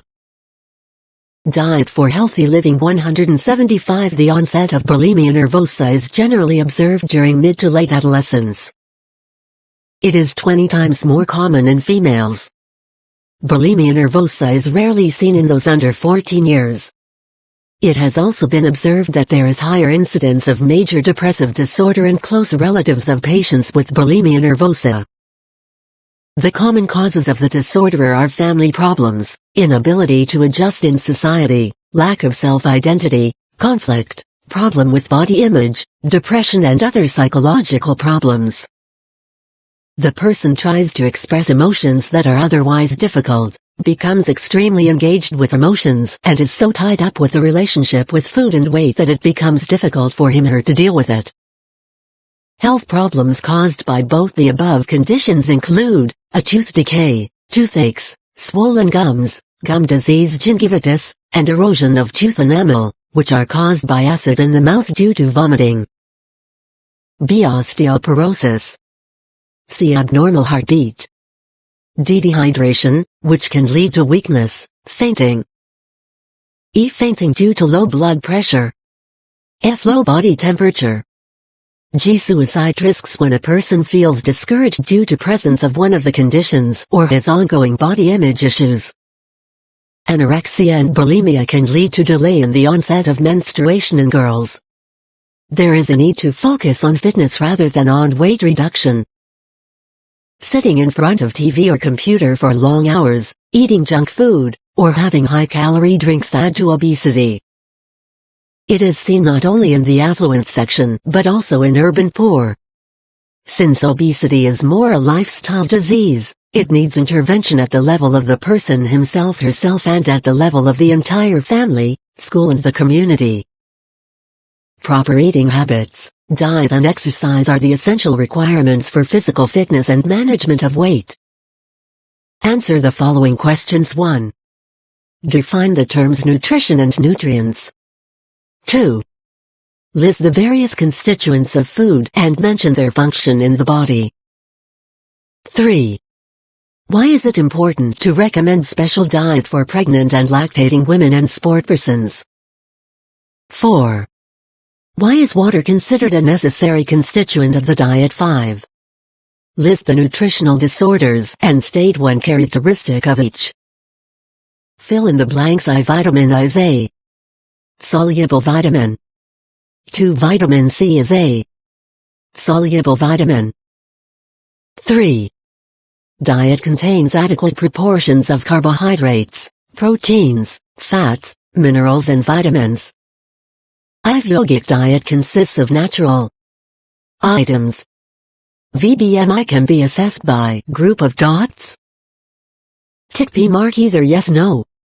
I. Water is a nutrient which makes up almost 70% body weight. Yes no. 2. One should consume 6-8 glasses of water every day. Yes no. 3. Overnutrition leads to obesity. Yes no. IV. Wheat and vegetables are the source of vitamin E. Yes no. V. Milk and milk products are the source of calcium. Yes no. Project How do bulimia nervosa and anorexia nervosa pose serious health issues for adolescents? Prepare a chart on the benefits of locally available food-balanced diet. How do you think media influences the eating habits of young people? Create an advertisement for selling healthy food and sugars. How you can build awareness on healthy eating habits among your peers. Assessment 12.1 Introduction. We all observe that when individuals fall ill or are injured, they are taken to hospitals or doctors for treatment. But it takes time to reach them, during which if some initial care is taken, it helps treatment of such individuals and in many cases saves their lives. We also observe that some of the minor illnesses or injuries are cured by taking such initial care. However, this care cannot be taken unless we are aware and trained in first aid. In the present lesson we shall discuss various aspects of first aid and safety. 12.2 What does first aid mean? First aid is the provision of initial care for an illness or injury. It is usually performed by a non-expert person to a sick or injured person until appropriate medical treatment can be accessed in a hospital or by going to a doctor. Certain self-limiting illnesses or minor injuries may not require further medical care after the first aid intervention. It generally consists of a series of simple and in some cases, potentially life-saving techniques that an individual can be trained to perform with minimal equipment. The first aid training, therefore, is of value in both preventing and treating sudden illness or accidental injury and in caring for a large number of persons caught in a natural disaster. It is a measure both for self-help as well as for the help of others. 12.2.1 Self-help. If you, as a first aider, are prepared to help others, you are better able to care for yourself in case of injury or sudden illness. Even if your own condition keeps you from caring for yourself, you can direct others in carrying out correct procedures to follow on your behalf. 12.2.2 Help for others. Having studied first aid, you are prepared to give others some instruction in first aid, to promote among them a reasonable safety attitude and to assist them wisely if they are stricken. There is always an obligation on a humanitarian basis to assist the sick and the helpless. There is no greater satisfaction than that resulting from relieving suffering or saving a life. First Aid and Safety 12 Figure 12.1 First Aid Box Activity 12.1 Make a first aid box and keep in your classroom. Make one student in charge so that all students know whom to reach in an emergency. Activity 12.2 Do you know how to apply bandage? Do you know what treatments are applied for bruises and cuts? Discuss the above in your class and demonstrate. 178 Health and Physical Education, Class 9 12.3 Why First Aid? The main objective of first aid is not to cure, but to ensure safety until the patient or affected person accesses specialized treatment. It is the initial assistance or care of a suddenly sick or injured person. It is the care administered by a person as soon as possible after an illness or accident. It is this prompt care and attention prior to the arrival of the ambulance that sometimes creates the difference between life and death, or between a full or partial recovery. As shown in box 12.1, the major objectives of first aid are, I. To ensure that the victim reaches the place of specialized treatment safely and life is not lost in between. 2. To prevent further harm. That is, the injury that has taken place does not deteriorate further. 3. To prevent the danger of further injury. And I. To promote recovery. That is, necessary intervening care is taken in a way that promotes recovery and relieves the victim of pain and uneasiness. 12.4 First aid. In different cases it is essential to know and be trained in the art of providing first aid. Though it is done by non-expert persons, it cannot and should not be administered without acquiring adequate knowledge and appropriate skill. There are different ways of providing first aid in different cases of accidents and illnesses. Let us take some specific cases and know how first aid is provided. 12.4.1 First aid for drowning. Many deaths occur because of drowning. Death by drowning occurs when air cannot get into the lungs because of the entrance of a small amount of water into the lungs. This may cause the contraction of the throat. In such cases, efforts are made to remove water from the stomach of the drowned person. Attempting to forcefully remove water from the victim's stomach should be avoided as this may make the victim vomit and there are chances of casualty. A casualty from drowning needs to be treated by a medical doctor, even if he/she seems to recover, because, as explained in box 12.2, a secondary drowning may occur in him or at a later stage. In this particular situation, the aim of the first aid is to restore breathing, to keep the person warm, and to arrange for taking her to hospital. The following steps may be taken. Box 12.1 The basic objectives of first aid are, to give immediate care, to protect the casualty from further harm, to relieve pain, to promote recovery. The recovery is promoted as the heart rate goes down, which in turn prevents blood loss from the victim's body. Box 12.2 Water entering the lungs causes them to be irritated, and the air passages to swell several hours later, a condition known as secondary drowning.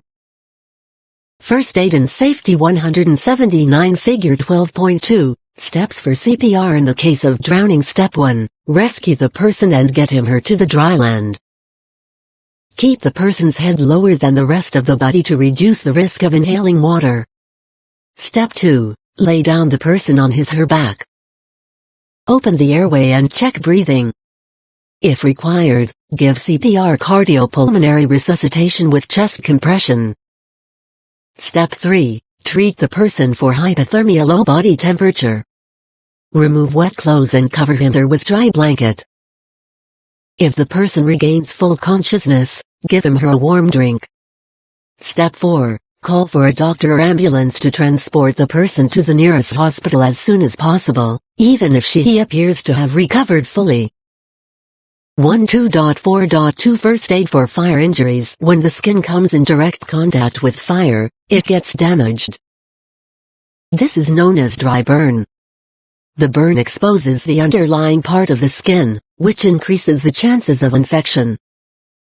While assessing the burn, it is necessary to consider the circumstances in which the burn has occurred, establish the cause of the burn, observe the condition of the victim. Does she need immediate medical attention? Assess the extent of burn or the depth of the burn, and determine the degree of risk for infection. Based on the depth of the skin damage, the burns are categorized into 3 types. Box 12.3 Warning: water in the lungs can increase the resistance to rescue breaths and chest compressions, so these have to be done at a slower rate. Hypothermia develops when the body temperature falls below 35 degrees Celsius. The effects vary depending on the speed of onset and the level to which the body temperature falls. Activity 12.3 The students should be encouraged to ask questions if they have any doubt on the procedure of the first aid in swimming. If the swimming facility is available, then the life-saving technique of drowning can best be practiced by doing. In the classroom or physical education laboratory, the students may make use of dummies. 180 Health and Physical Education, Class 9 A superficial burn involves only burns on the outermost layer of the skin, called the epidermis. A partial thickness burn is generally very painful. This destroys the epidermis. If such wounds are on more than 20% of the body, then it may be fatal. A full thickness burn is not painful in most of the cases, so it may mislead the first aider and the casualty about the severity of the injury. This needs immediate medical attention. As the kind of the burns vary, so does the kind of first aid needed for various kind of burns. A first aid for severe burns: in this case, the first aid is given to stop burning and relieve pain, treat the associate injuries, minimize the risk of infection. In case of severe burn, the following steps need to be taken. Step 1. Help the casualty to lie down. Do not allow the injury area to come into direct contact with the ground. Step 2. Pour cold water on the burn for a minimum of 10 minutes, but at the same time, arrangement of transport for taking the casualty to hospital should be made. Continue cooling the affected area until the pain is relieved.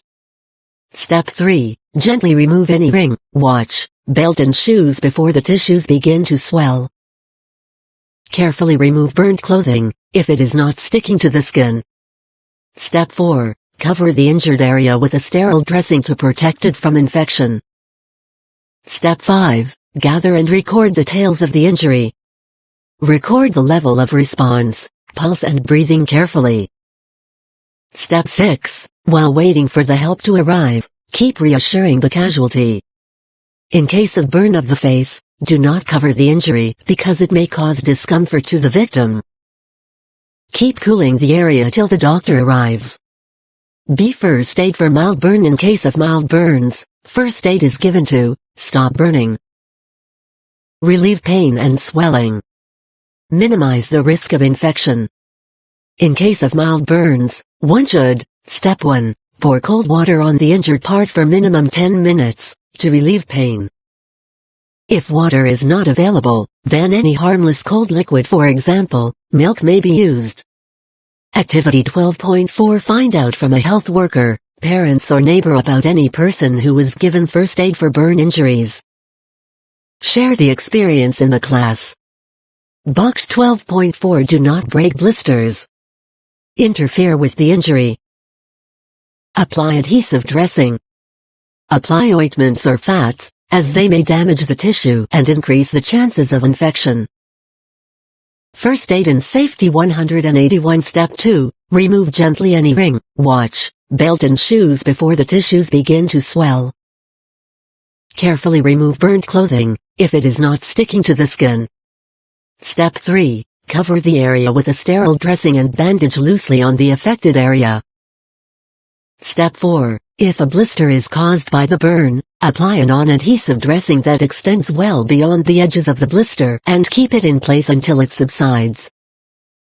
One should be aware of two significant facts given in boxes 12.5 and 12.6. See First Aid for injuries on the playfield. Injuries which occur as a result of participation in the sports activity are known as sports injuries or athletic injuries. There are various types of sports injuries. These are mentioned in the following Table 12.1.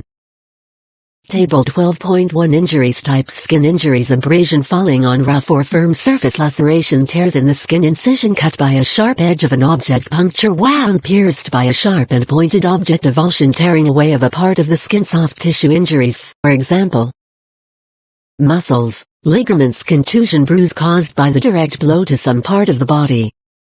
For example, knee of a player is knocked against thigh of the person. Sprain, injury of ligament of joints, caused by the violent overstretching of ligament in a joint or the movement of the joint in abnormal directions. It is characterized by pain, tenderness, swelling at the joint. Strain, injury of muscle or tendon, 3 types: mild, moderate, severe. Joint injuries. Joint injuries are very common in sports. They are known as joint dislocation. Dislocation is the displacement of contiguous surfaces of 2 or more bones which are in a joint. Causes: an external force which forces the joint to move beyond the limits of a joint. If the joint is forced to move in an abnormal direction, this dislocation can be a complete or a partial displacement of the bones. Box 12.5 Box 12.6 Calluses. These are thickening of the epidermis. It usually occurs in the palm of the hands or on the sole of the foot due to constant friction or pressure. If the calluses crack, then it will cause a very painful condition. Sometimes a blister may develop under the callus. When it becomes very hard, to prevent cracking, soak the body part in the water for some time and then scrub it off. If it gets infected, then consult a doctor. Blisters. These are caused by the deposition of a type of colorless fluid in between the dermis and epidermis. Sometimes this fluid may be blood-stained. This is due to the damage of the blood vessels caused by the continuous frictional force. It is normally seen on the hand or palm or on big toe. Blisters should not be cut, rather the fluid inside can be removed by a sterile syringe, but only by a doctor. Bone injuries. Fractures. Fracture is a break in the continuity of the bone. The fractures can be open compound fracture or a closed simple fracture. Severity of the fracture varies from the mild crack in the bone to the severe shattering of the bone into many pieces. Prevention. Since prevention is better than cure, it then becomes essential to take appropriate precautions. Make the area in and around the playfield hazard-free. In order to prevent injuries, proper warm-up is required prior to executing vigorous movements. Similarly, use of appropriate physical conditioning is essential to avoid injury. First aid for strains, sprains, contusions is packaged in the abbreviation RICE, which is rest, icing, compression and elevation, as shown in box 12.5. Rest. Stop using injured part or discontinue activity. It could cause further injury, delay healing, increase pain and stimulate bleeding. Use crutches to avoid bearing weight on injuries of the leg, knee, ankle and foot. Use splint for injuries of the arm, elbow, wrist and hand. Ice application contracts blood vessels. Helps stop internal bleeding from injured capillaries and blood vessels. Hastens healing time by reducing swelling around injury. Keep damp or dry cloth between skin and ice pack. Do not apply ice for longer than 15 to 20 minutes at a time. Apply every hour for 10 to 20 minutes. Apply ice as long as pain or inflammation persists. Compression hastens healing time by reducing swelling around injury. Decreases seeping of fluid into injured area from adjacent tissues. Use elasticized bandage, compression sleeve, or cloth. Wrap injured part firmly. Do not impair blood supply. Too tight bandage may cause more swelling. Wrap over ice. Loosen the bandage if it gets too tight. Box 12.7 RICE or rest IC compression elevation. First aid and safety 183 elevation. Elevate injured part above the level of heart. Decreases swelling and pain. Use objects and pillows. 12.5 Transporting the person for medical help after giving first aid. Medical evacuation of the sick and wounded with medical care is the responsibility of the medical personnel who have been provided special training and equipment. Therefore, unless there is an emergency, wait for some means of medical evacuation to be provided. When the situation is urgent and you are unable to obtain medical assistance or know that no medical evacuation facility may be available, you yourself will have to transport the casualty. For this reason, you must know how to transport without increasing the seriousness of his/her condition. Activity 12.5 The school authorities must provide practical exposure to students by organizing a first aid training program in the campus. Chapter 12 First Aid Safety in 183 08 11 2016 11:48 and 18 seconds A. Assessment Answer the following questions. 1. What is first aid? 2. What are the various kinds of injuries caused sometimes due to participation in sports? 3. What is a burn injury? How many kinds of burn injuries are there? 4. If someone gets a burn injury, what will you do first? 5. Mark the statements as true, false. A first aider must not panic, so that he can help in early transportation of the victim to the hospital. 2. When an injury occurs in sports, then the activity causing injury must be stopped immediately. 3. First aid is meant for sports persons only. 5. The primary aim of the first aid is to save the life of an individual. First aid is provided by a medical doctor only. Project 1. List the items which should be kept in the first aid box. 2. Prepare a first aid kit in consultation with the teacher concerned. Keep it in the classroom. Activity 12.1 3. Discuss with students how you will ensure that all items are always present in the first aid box. Chapter 12 First Aid Safety in 184 08 11 2016 11:48 and 18 seconds A. 13.1 Introduction. We have discussed health in previous chapters. By now you must have realized that health does not only mean freedom from diseases. It is much more. Health is a state of physical, mental and social well-being. It should be viewed in a holistic way. An individual may be physically and mentally healthy, but if his social condition is problematic, he cannot achieve holistic health. In the present chapter, we shall focus on various aspects of social health. 13.2 What is social health? Let us first understand the meaning of social health. We know that social health is one of the three major components of health, the other two being physical and mental. Social health can be defined in two ways. In one sense, it refers to the health of a person with reference to his ability to interact with others. It also refers to the health of a society in general.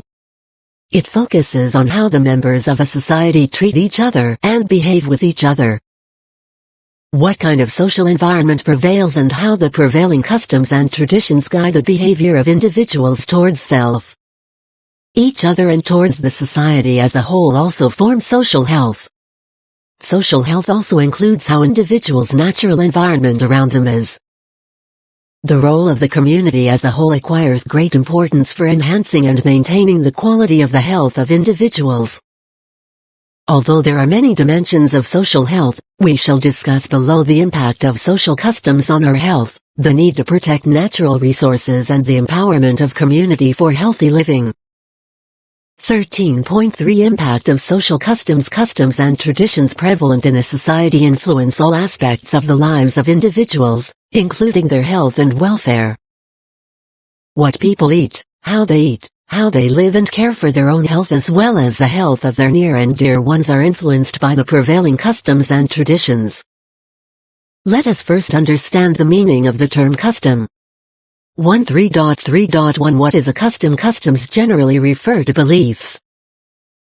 habits or actions performed in the past and transmitted through time from one generation. Social health 13. Activity 13.1 Make a list of customs having a positive and negative impact on the health of individual and society prevailing in your neighborhood. Share with your classmates their implications on health.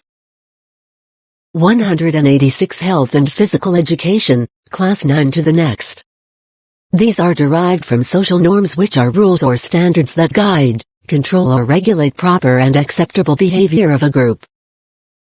These norms define the shared expectations of a group and enable people to anticipate how others will interpret and respond to their words and actions if there is a deviation from these norms. For example, there are customs and traditions related to marriage ceremonies.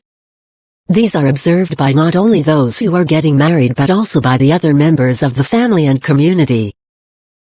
Many of the customs have positive impact on the relationships in a family and community. However, many of the customs have negative impact as well. For example, there are customs prevalent in many communities, like early marriage or discriminating against female child, or choice of spouse, which adversely affect the health and well-being not only of the female child but of the society as a whole. 13.3.2 Customs and health in every society. The individuals, families and communities observe many customs that have direct bearing on health. From the moment of birth of a child, customs begin to shape experiences and behavior of the child. In reality, by the time children can think independently, the health-related customs of the family have already become an intimate part of their personalities. They do not question these customs, as they are deeply held and protected by the society.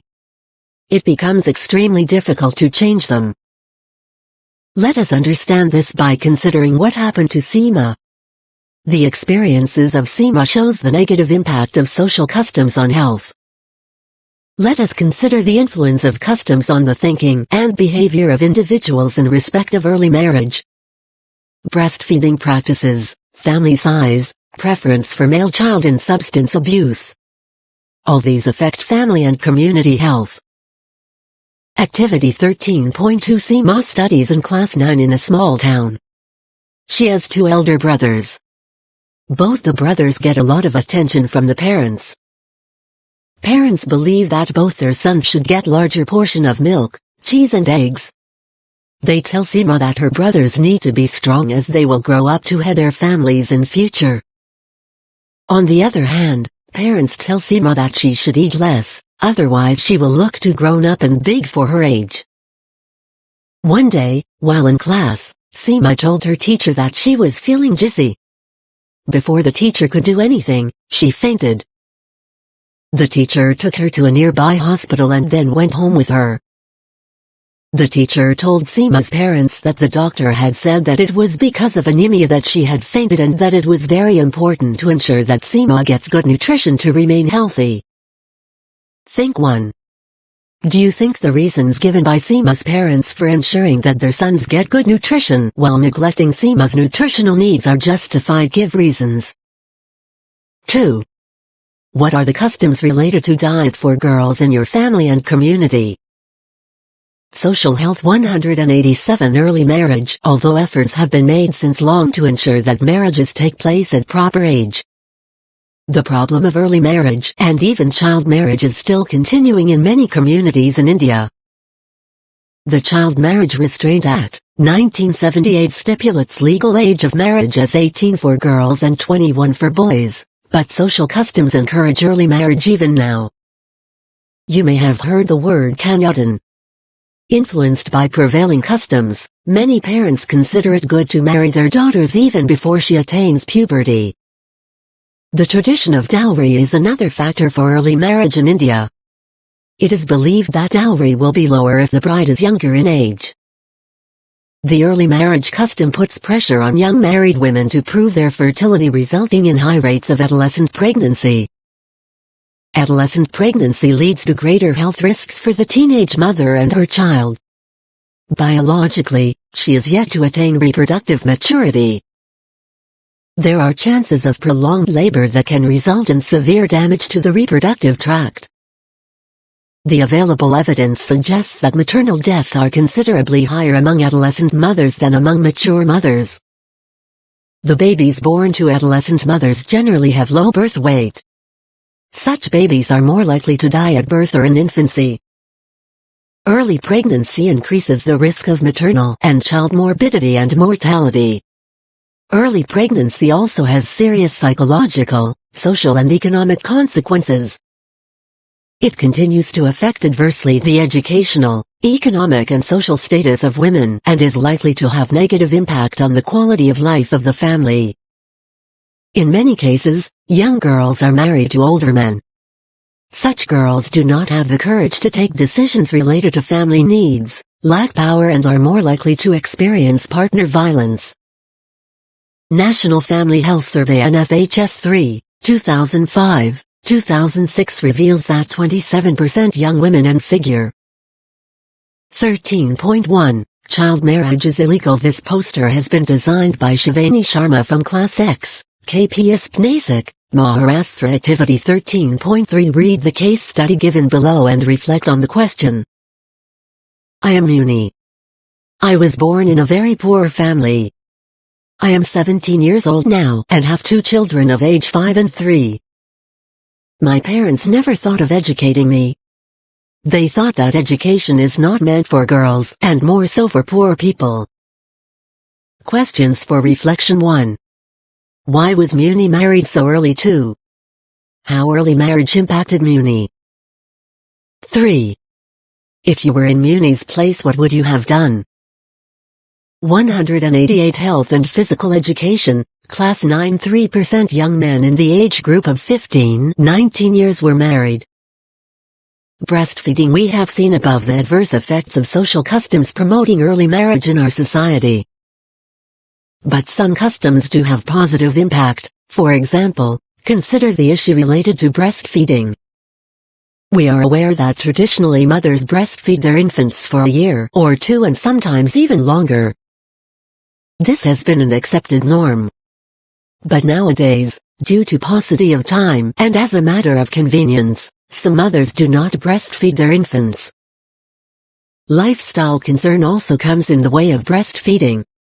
They choose to shift to powdered or bottled milk as a substitute for breast milk.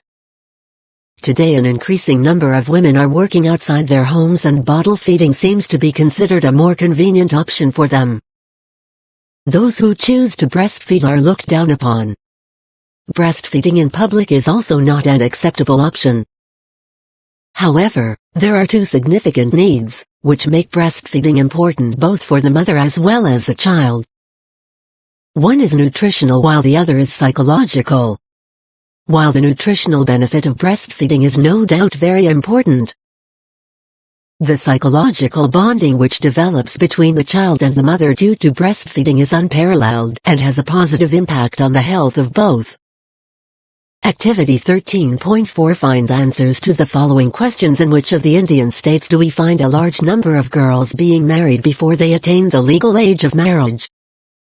Have you ever thought how early marriage affects both boys and girls, more particularly the girls? Describe why early marriages in large number continue ignoring the legal provision.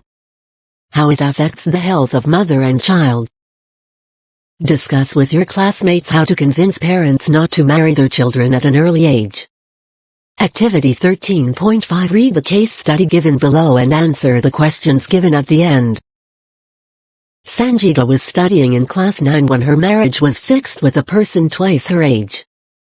Although she wanted to study further, she was pulled out of school because she was the eldest in the family and there were 3 more sisters to be married off. Soon after marriage, her husband and in-laws started pressurizing her to become pregnant as they wanted an heir to their family. Sanjita was unhappy, but she did not have a choice. Within 3 months of her marriage, she got pregnant. Despite not keeping well during the pregnancy, she was made to do most of the household work.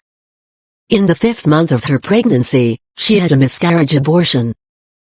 Rather than supporting her through this difficult experience, her in-laws blamed Sanjita for not giving them an heir. Questions for reflection. 1. who all are responsible for Sanjita's condition too. If you were in Sanjita's situation, what would you have done? 3. If Sanjita was a boy, would things have been different? In what ways? 4. What would you do to convince the parents to avoid age-related mismatch in the marriage of boys and girls of your locality? Social health 189. There are many reasons why breast milk is healthier. Breast milk contains more than 100 nutrients that cannot be prepared in the laboratory. These nutrients are essential for the healthy growth and development of the child. In fact, the caloric density, protein, carbohydrate and fat in breast milk are very important for the growth of the child. Breast milk is free from contamination by bacteria and is easier for the infant's stomach to digest. Infants who are breastfed for at least 8 months have reduced incidence of many diseases. The first secretion from the mother's breast after the birth of the infant is known as colostrum. Scientific studies have shown that it is extremely good for the newborn. But in some communities the mother is asked not to feed this fluid to the child, as they ignorantly think it to be impure. Such customs with a negative impact should be discouraged by creating awareness. Family size, preference for male child. Another set of customs and tradition that have adverse impact on social health is related to family size. Many people believe that childbirth is a gift of God and individuals should not interfere with this divine process. People also have preference for male child. Many a time parents go on giving birth to children, and the size of the family continues to grow, until a male child is born. This belief contributes to increasing number of children in the family. Some parents want to have at least 2 male children. The preference for male child has been the main cause of discrimination against girls. Girls are considered inferior to boys. Owing to discrimination, nutritional needs of girls are not met adequately. All food items that are served to boys are not given to girls or are given in very less quantity. The girls are also discriminated in availing education facilities. In the process, girls are married off very early. The discrimination against females has been a grave problem in our society. You must have read about the inverse sex ratio being a problem in our country as discussed earlier. Parents get the pregnancy test done in a clinic, and if they find it to be a female fetus, they get it aborted. Many girl children are killed just after their birth. Substance abuse. You have already studied in detail about substance abuse in Chapter 2. It is also known as drug abuse, which has become a serious problem in our society. It is important to note that social customs have been closely related with the drug or substance abuse-related behavior of individuals since ages. Indian society, which enjoys cultural diversity, has a history of use of plant products such as Activity 13.6. Examine the breastfeeding publicity material points, video, posters. Which one do you think is more appealing to women and elderly to accept the message of breastfeeding? Box 13.1. Find out sex ratio of your and neighboring states and analyze the facts. 190. Health and physical education, Class 9. Cannabis, opium, and home-brewed alcoholic beverages in celebrating festivals. There are certain social groups which are more vulnerable to substance abuse. On the contrary, social customs prescribe that intoxicants should not be taken by children up to a certain age. Developments of industrialization, urbanization with consequent migration have resulted in loosening of the traditional social control on an individual. Stresses and strains of modern life, the fast-changing social milieu, among other factors making people vulnerable to drug abuse. Moreover, the breaking of the joint family system, with limited parental attention and care in modern families where both parents are working. Peer pressure, influence of films, and fashion and values have led to a considerable rise in the consumption of drugs, especially among adolescents. Substance abuse has a negative impact on the family and society. It increases conflicts and causes untold emotional pain for every member of the family. Most of the domestic violence is directed towards women and occurs in the context of demands for money to buy drugs. With most drug users being in the formative young age, the loss in terms of human potential is incalculable. Substance abuse activity 13.7 Observe at least 5 families in your neighborhood and find out the following. 1. How many members are there in each family, and how many of them are males, and how many females? 2. Are all boys and girls of every family studying? If not, what is the ratio of both? Are both boys and girls in the family studying in the same school of equal standard? 3. How many females of the family are working outside their homes? Based on the collected facts, try to understand the following. Major reasons why certain families are large, while some others are small in size. 2. The overall quality of life in large and small families. And 3. The status of girls and women in both types of families. Box 13.2 Facts about substance abuse by young people in India. Substance drug abuse is fast emerging as a problem. 24% of the drug users were in the age group of 12-18 years. The subjects in treatment centers reported that about 11% of them were introduced to cannabis before the age of 15 years. And about 26% between the age of 16 and 20 years. United Nations Office on Drugs and Crimes UNODC and Ministry of Social Justice and Empowerment, GOI 2004. Incidences of vagrancy, delinquency, alcoholism, drug addiction, truancy and crimes amongst adolescents have been sharply increasing.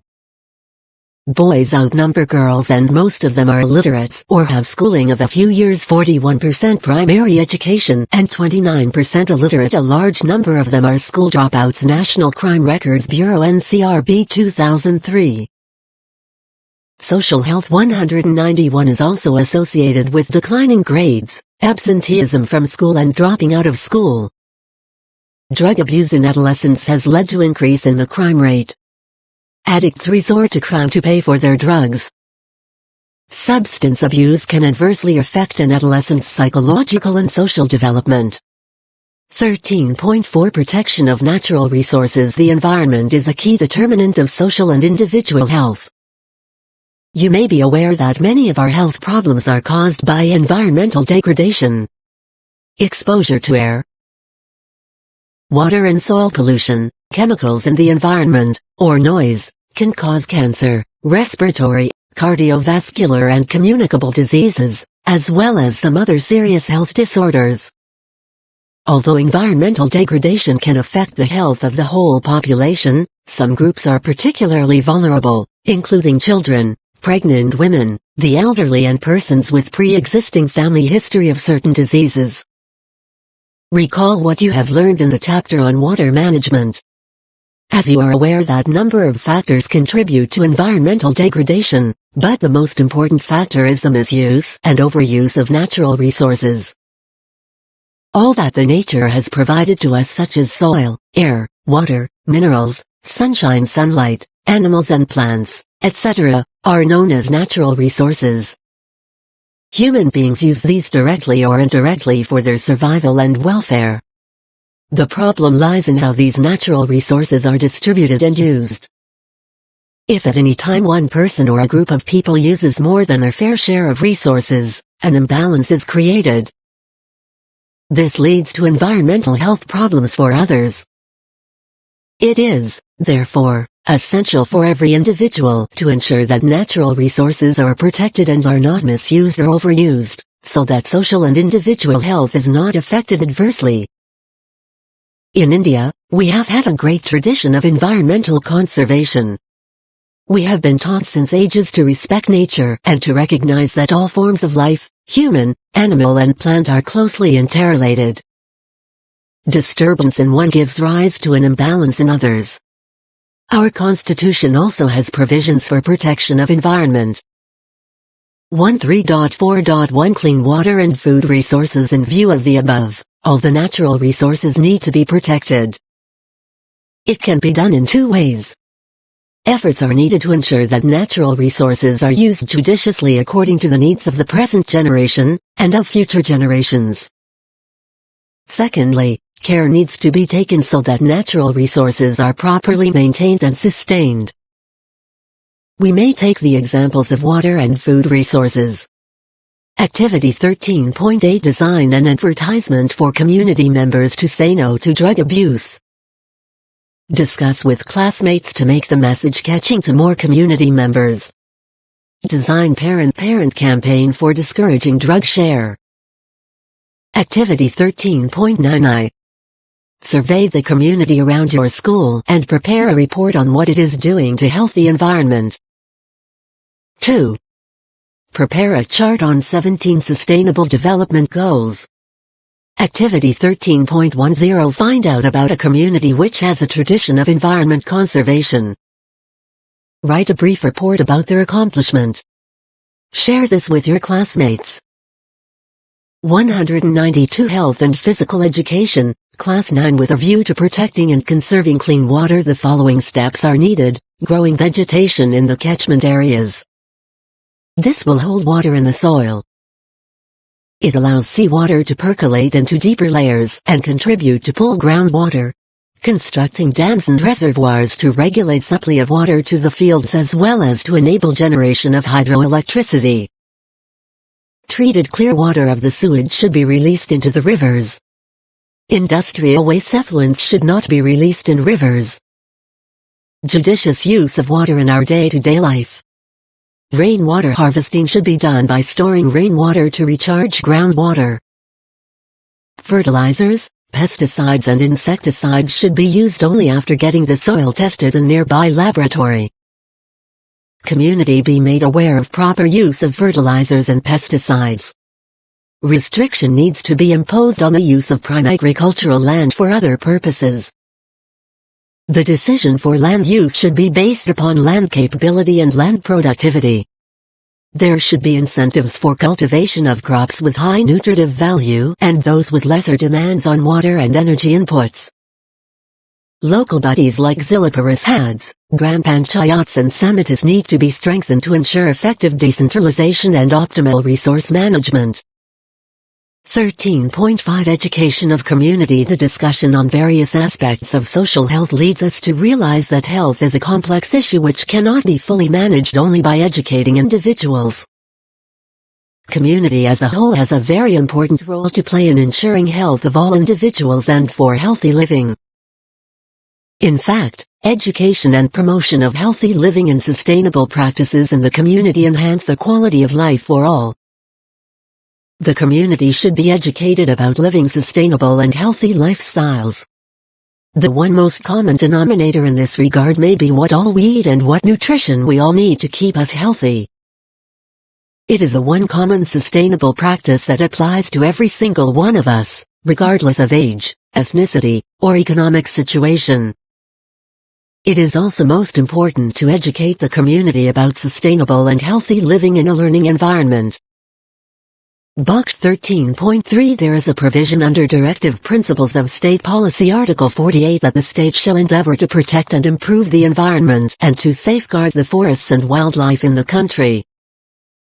Moreover, one of the fundamental duties provided in Article 51G is to protect and improve the natural environment including forests, lakes and rivers and wildlife, and to have compassion for the living creatures. Box 13.4 In India, the Green Revolution has helped in growing food for a fast-growing population. Overexploitation of land and water resources and extensive use of fertilizers and pesticides became a major source of contamination of these natural resources. Assessment. Answer the following questions. 1. What is the meaning of social health? How do social customs influence social health? 2.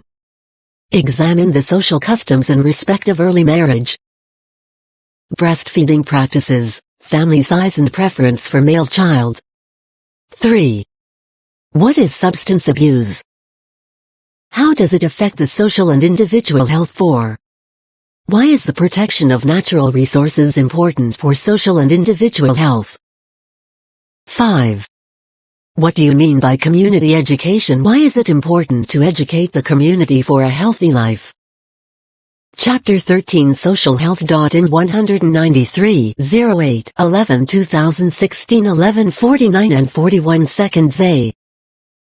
14.1 Introduction. India is the second most populous country in the world with a total population of over 1.21 billion according to the 2011 census. Adolescents 10-19 years constitute over 1/5 of the total population, and their number is estimated to be about 243 million.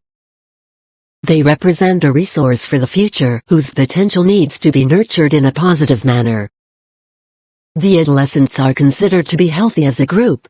However, they do have a range of health problems that cause a lot of morbidity as well as mortality. In spite of specific health problems, it is a common observation that the existing health services do not cater to the specific problems of adolescents.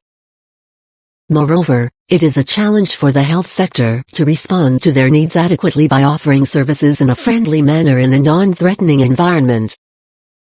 In this chapter, an attempt has been made to discuss the health needs of adolescents, the status of existing adolescent-friendly health services and the manner in which these services can be made available to adolescents so that these can be adequately utilized by them. 14.2 Health needs of adolescents. As you have realized while going through the chapters Growing Up with Confidence and Diet for Healthy Living, adolescence is the most significant period in the life of human beings. It is imperative, therefore, that the needs of adolescents be recognized and met adequately. Their health needs are mentioned below. Nutritional needs. As discussed in the previous chapters, many boys and girls enter adolescence undernourished, making them more vulnerable to diseases. The findings of the National Family Health Survey 3 NFHS 3 indicate high percentage of anemia. 56% of females and 25% of males in 15-24 age group were anemic. Anemia affects physical adolescent-friendly health services. OFS 14 Figure 14.1. Visit OFS. Adolescent-friendly health services 195 Growth, cognitive development and performance in school and at work in later years. Anemic women are more prone to give birth to malnourished children, with significant morbidity and mortality associated with both mother and child. Adequate nutrition and healthy eating habits and physical exercise at this age are foundations for good health in adulthood. 2. Reproductive and sexual health needs. The adolescents confront a number of reproductive and sexual health problems. They hesitate to seek information from authentic sources as such issues are considered taboo in our society. There is always the possibility of their practicing risky behavior, thereby acquiring HIV and other sexually transmitted infections. According to National AIDS Control Organization, almost 50% of new HIV infections are taking place in 15-24 years age group. NACO 2005. The adolescent girls suffer due to a number of myths related to menstruation. Early marriage is still a serious problem in many parts of the country. A substantial number of adolescent girls, mostly married girls, become pregnant and give birth to children below the legal age of marriage, which is 18 years. According to NFHS 3, 12% of married young women aged 15-19 have become mothers, and 4% of women ages 15-19 are currently pregnant with their first child. This means that 1 in 6 women in the age group 15-19 years begun childbearing.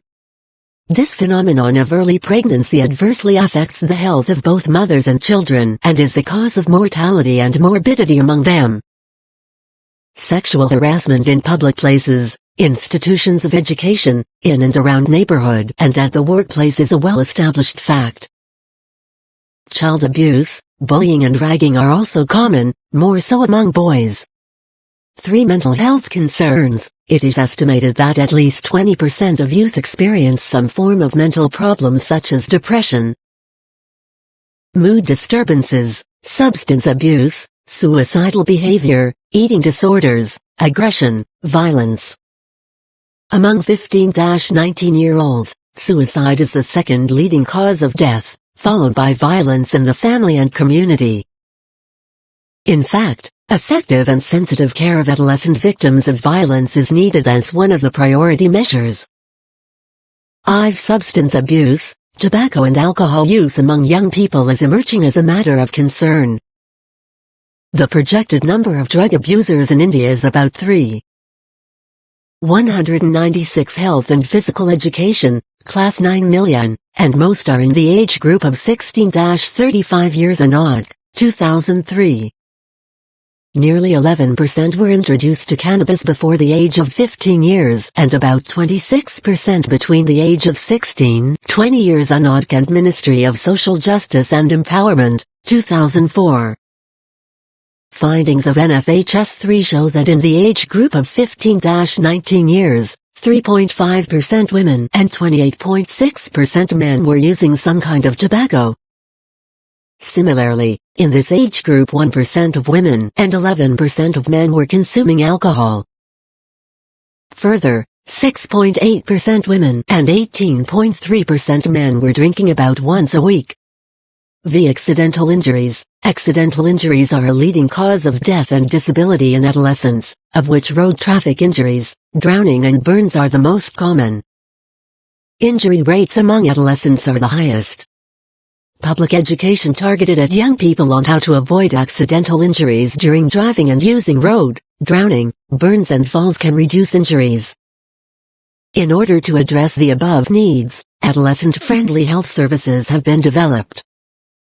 These adolescent-friendly health services have been designed specifically to attract them, meet their needs conveniently and retain them for continuing care. We have to take note of an important fact that adolescents are not a homogeneous group. Their situation varies with respect to age, sex, marital status, class, region and cultural context. This calls for interventions that are flexible and responsive to their needs. 14.3 Adolescent-friendly health services OFS. What does this mean? As we have seen, the health needs of young people are special in many respects. Therefore, there is a need to establish special services for them. These services are called adolescent-friendly health services (OFS). They have a specialized approach for giving adolescents preventive, promotive and curative health care. These services are mostly run by the government, and in them diagnostic, treatment, counseling and other facilities related to health are offered for free or at a very minimal charge. 14.4 Need for OFS. Specialized services are needed for adolescents because they are still in the developmental stage.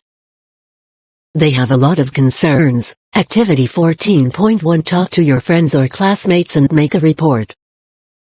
If they are aware of adolescent-friendly health services and if they have ever visited the place where such services are available. If they have visited, what has been their experience, and if they have not visited any, what are the reasons for not doing so? Adolescent-friendly health services 197 Apprehensions and lack of understanding regarding their own needs.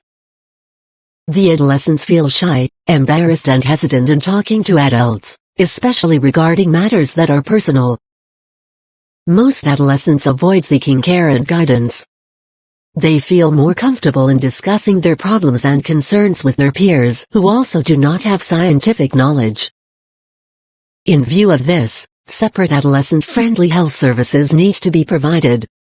Such special clinics can take care of all the concerns of the adolescents in an ambience in which they can utilize services without any hesitation. 14.5 Why do adolescents hesitate in utilizing health services? In addition to some of the reasons cited above, think of the reasons as to why the adolescents do not avail the health services. In fact, they face constraints in seeking services due to barriers such as myths and misconceptions related to the development of sexual and reproductive organs. 2. Lack of knowledge of the location of the health services or the kinds of services offered by them. 3. Adolescents are not able to go to clinics as their timings do not match their schedule. They cannot miss school and college classes to visit these clinics. 5. Lack of privacy and confidentiality in health clinics. Long waiting period in the public health clinics. 6. Cannot afford the fees of the private setup. 7. No transport or means to go to these clinics, especially in rural areas. Moreover, they are unable to afford the cost of visiting these clinics. 8. Negative attitudes or judgmental behavior of nurse-doctor. 9. The routine hospitals do not entertain adolescents coming alone, especially when they have issues regarding sexual and reproductive health. Most hospitals require the parent to accompany them and/or to give permission for any procedure or testing as per the legal requirement. 14.6 Where are offices located? Adolescent-friendly health services are located at various places, in hospitals and health centers or at other places. There are 3 major models of the location of such services. Fixed site models. 1. Hospitals, both public and private in urban areas. 2. Clinics and health centers in cities. Activity 14.2 Visit an adolescent-friendly health service center. Discuss with a nurse doctor the myths and misconceptions usually experienced by adolescents. 198 Health and Physical Education, Class 9-3. Primary health centers and other rural health centers. Specially under NRHM National Rural Health Mission by the Ministry of Health and Family Welfare, Government of India. Outreach Models. 1. School-based or linked clinics. 2. Workplace clinics. 3. Satellite clinics. 4. Mobile clinics. 5. Departments associated with Ministry of Health and Family Welfare like National AIDS Control Organization NACO and Ministry of Youth Affairs and Sports like Nehru Yuva Kendra Nike. Adolescent services can also be delivered by 1. Telephone helplines which have toll-free no-charge numbers. 2. Call and radio talks. 3. Websites that answer questions by email. And 4. Partnering with existing agencies that serve youth, like National Scout Association, NSS National Service Scheme, etc. 14.7 Characteristics of Office 14.7.1 Role of the staff working in the office. The Ministry of Health and Family Welfare MOF GOI is making efforts to train the staff at healthcare centers to deal with adolescents. In case you or any of your friends has any problem or is concerned about any issue, you should visit the office center and discuss the same with the nurse or doctor available. The staff has now been adequately trained to handle adolescents' issues through discussion and counseling. The staff of adolescent-friendly health centers is expected to show respect for adolescents. The staff need to be non-judgmental and non-critical of the issues an adolescent comes to the clinic with, including issues regarding sexual and reproductive health.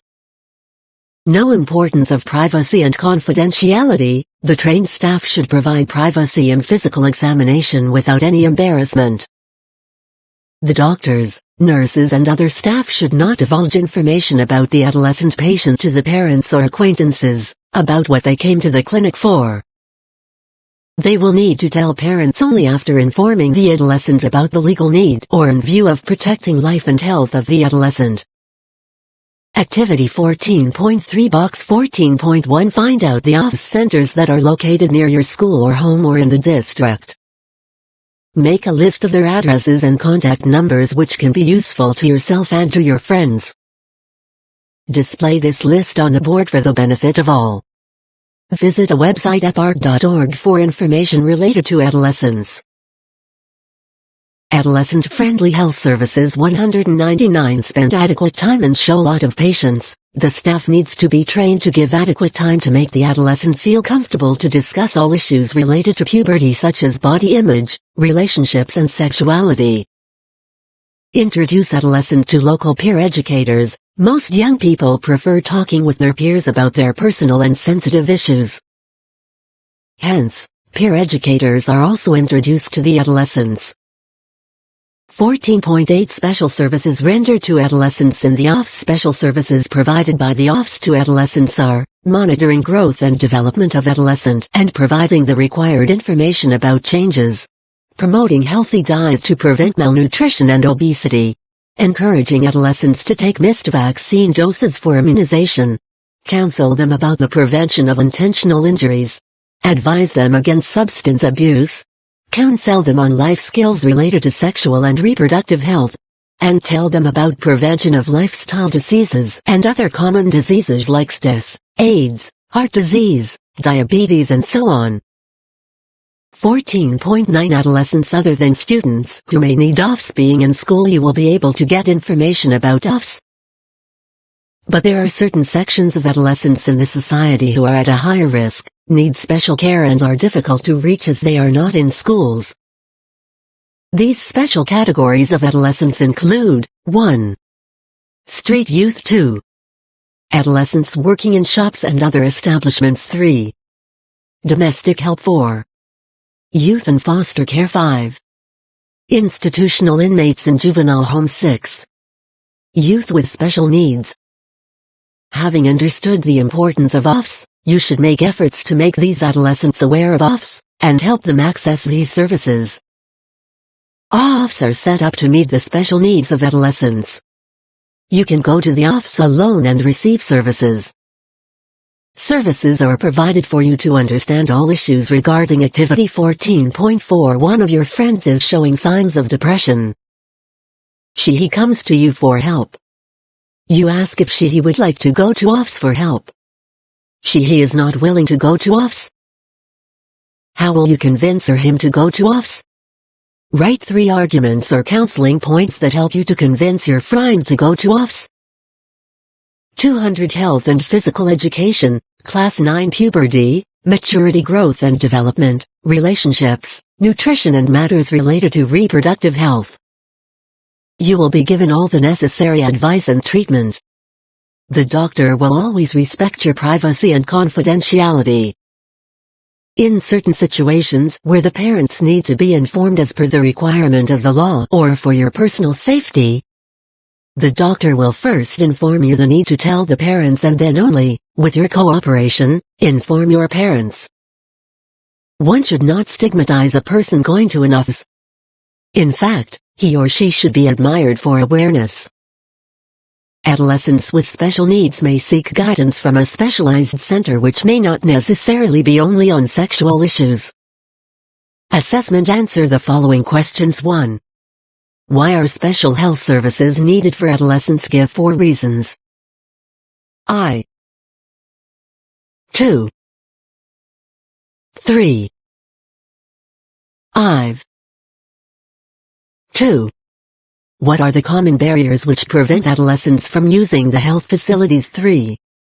Explain the various health needs of adolescents. 4. Reproductive and sexual health problems are the most difficult to share with the OFS doctor. Why? Give at least 3 reasons. 2. 3. From questions 4 to 7, tick P the options which you feel are correct. You may tick more than one option. 1. The adolescents do not go to hospital due to a lack of privacy. B. Not sure of confidentiality. C. Cannot afford fees. D. Timings not suitable. E. Don't feel comfortable. Activity 14.5. 1. Visit the nearby OFS with your teachers. Discuss with the nurse doctor the most common problems with which the adolescent boys and girls come to the center. 2.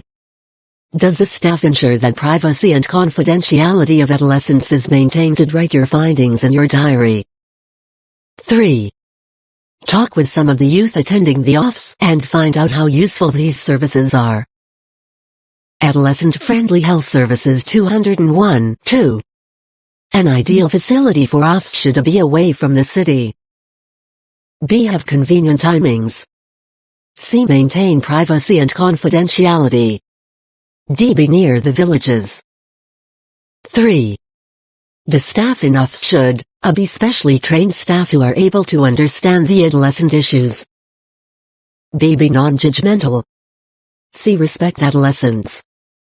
D. Have a lot of patience and time to understand the adolescent problems. 4. Special services delivered in OFS are sexual and reproductive health issues. B. Nutrition counseling. C. Treatment of cancer and acute diseases. D. Prevention of substance abuse. E. Eye operation. F. Immunization. G. Specially challenged youth. 5. List the services which you would like to be addressed in the office. A. Group of dots. B. Group of dots. C. Group of dots. Chapter 14 Adolescent-Friendly Health Service. In 201, 08, 11 2016 11:50 and 35 seconds. A. 202 Health and Physical Education, Class 9 Feedback Questionnaire Textbook on Health and Physical Education Guide for Class 9. Please give your comments on the textbook by filling this feedback questionnaire.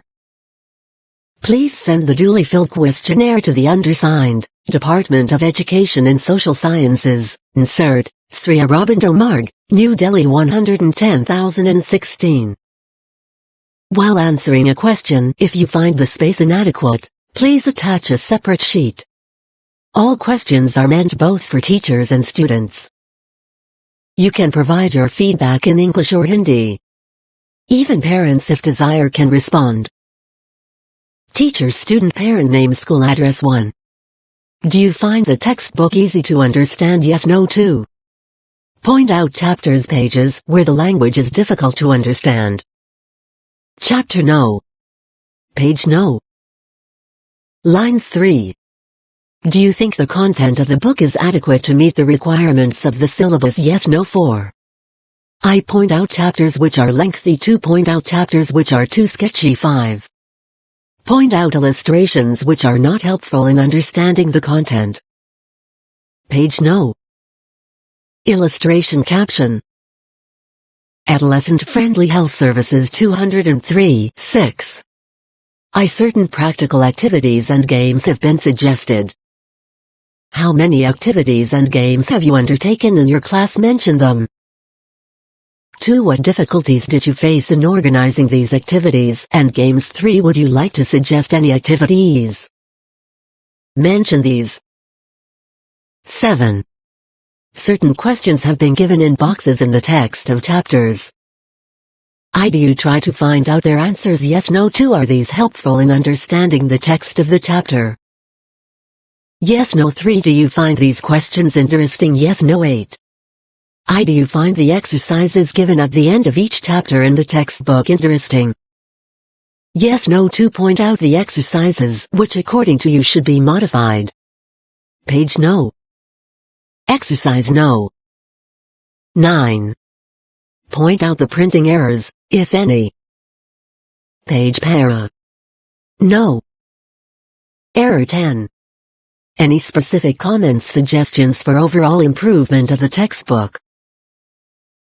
204 Health and Physical Education, Class 9 Notes. Chapter 14 Adolescent-Friendly Health Service. In 204, 08, 11 2016 11:50 and 35 seconds. A.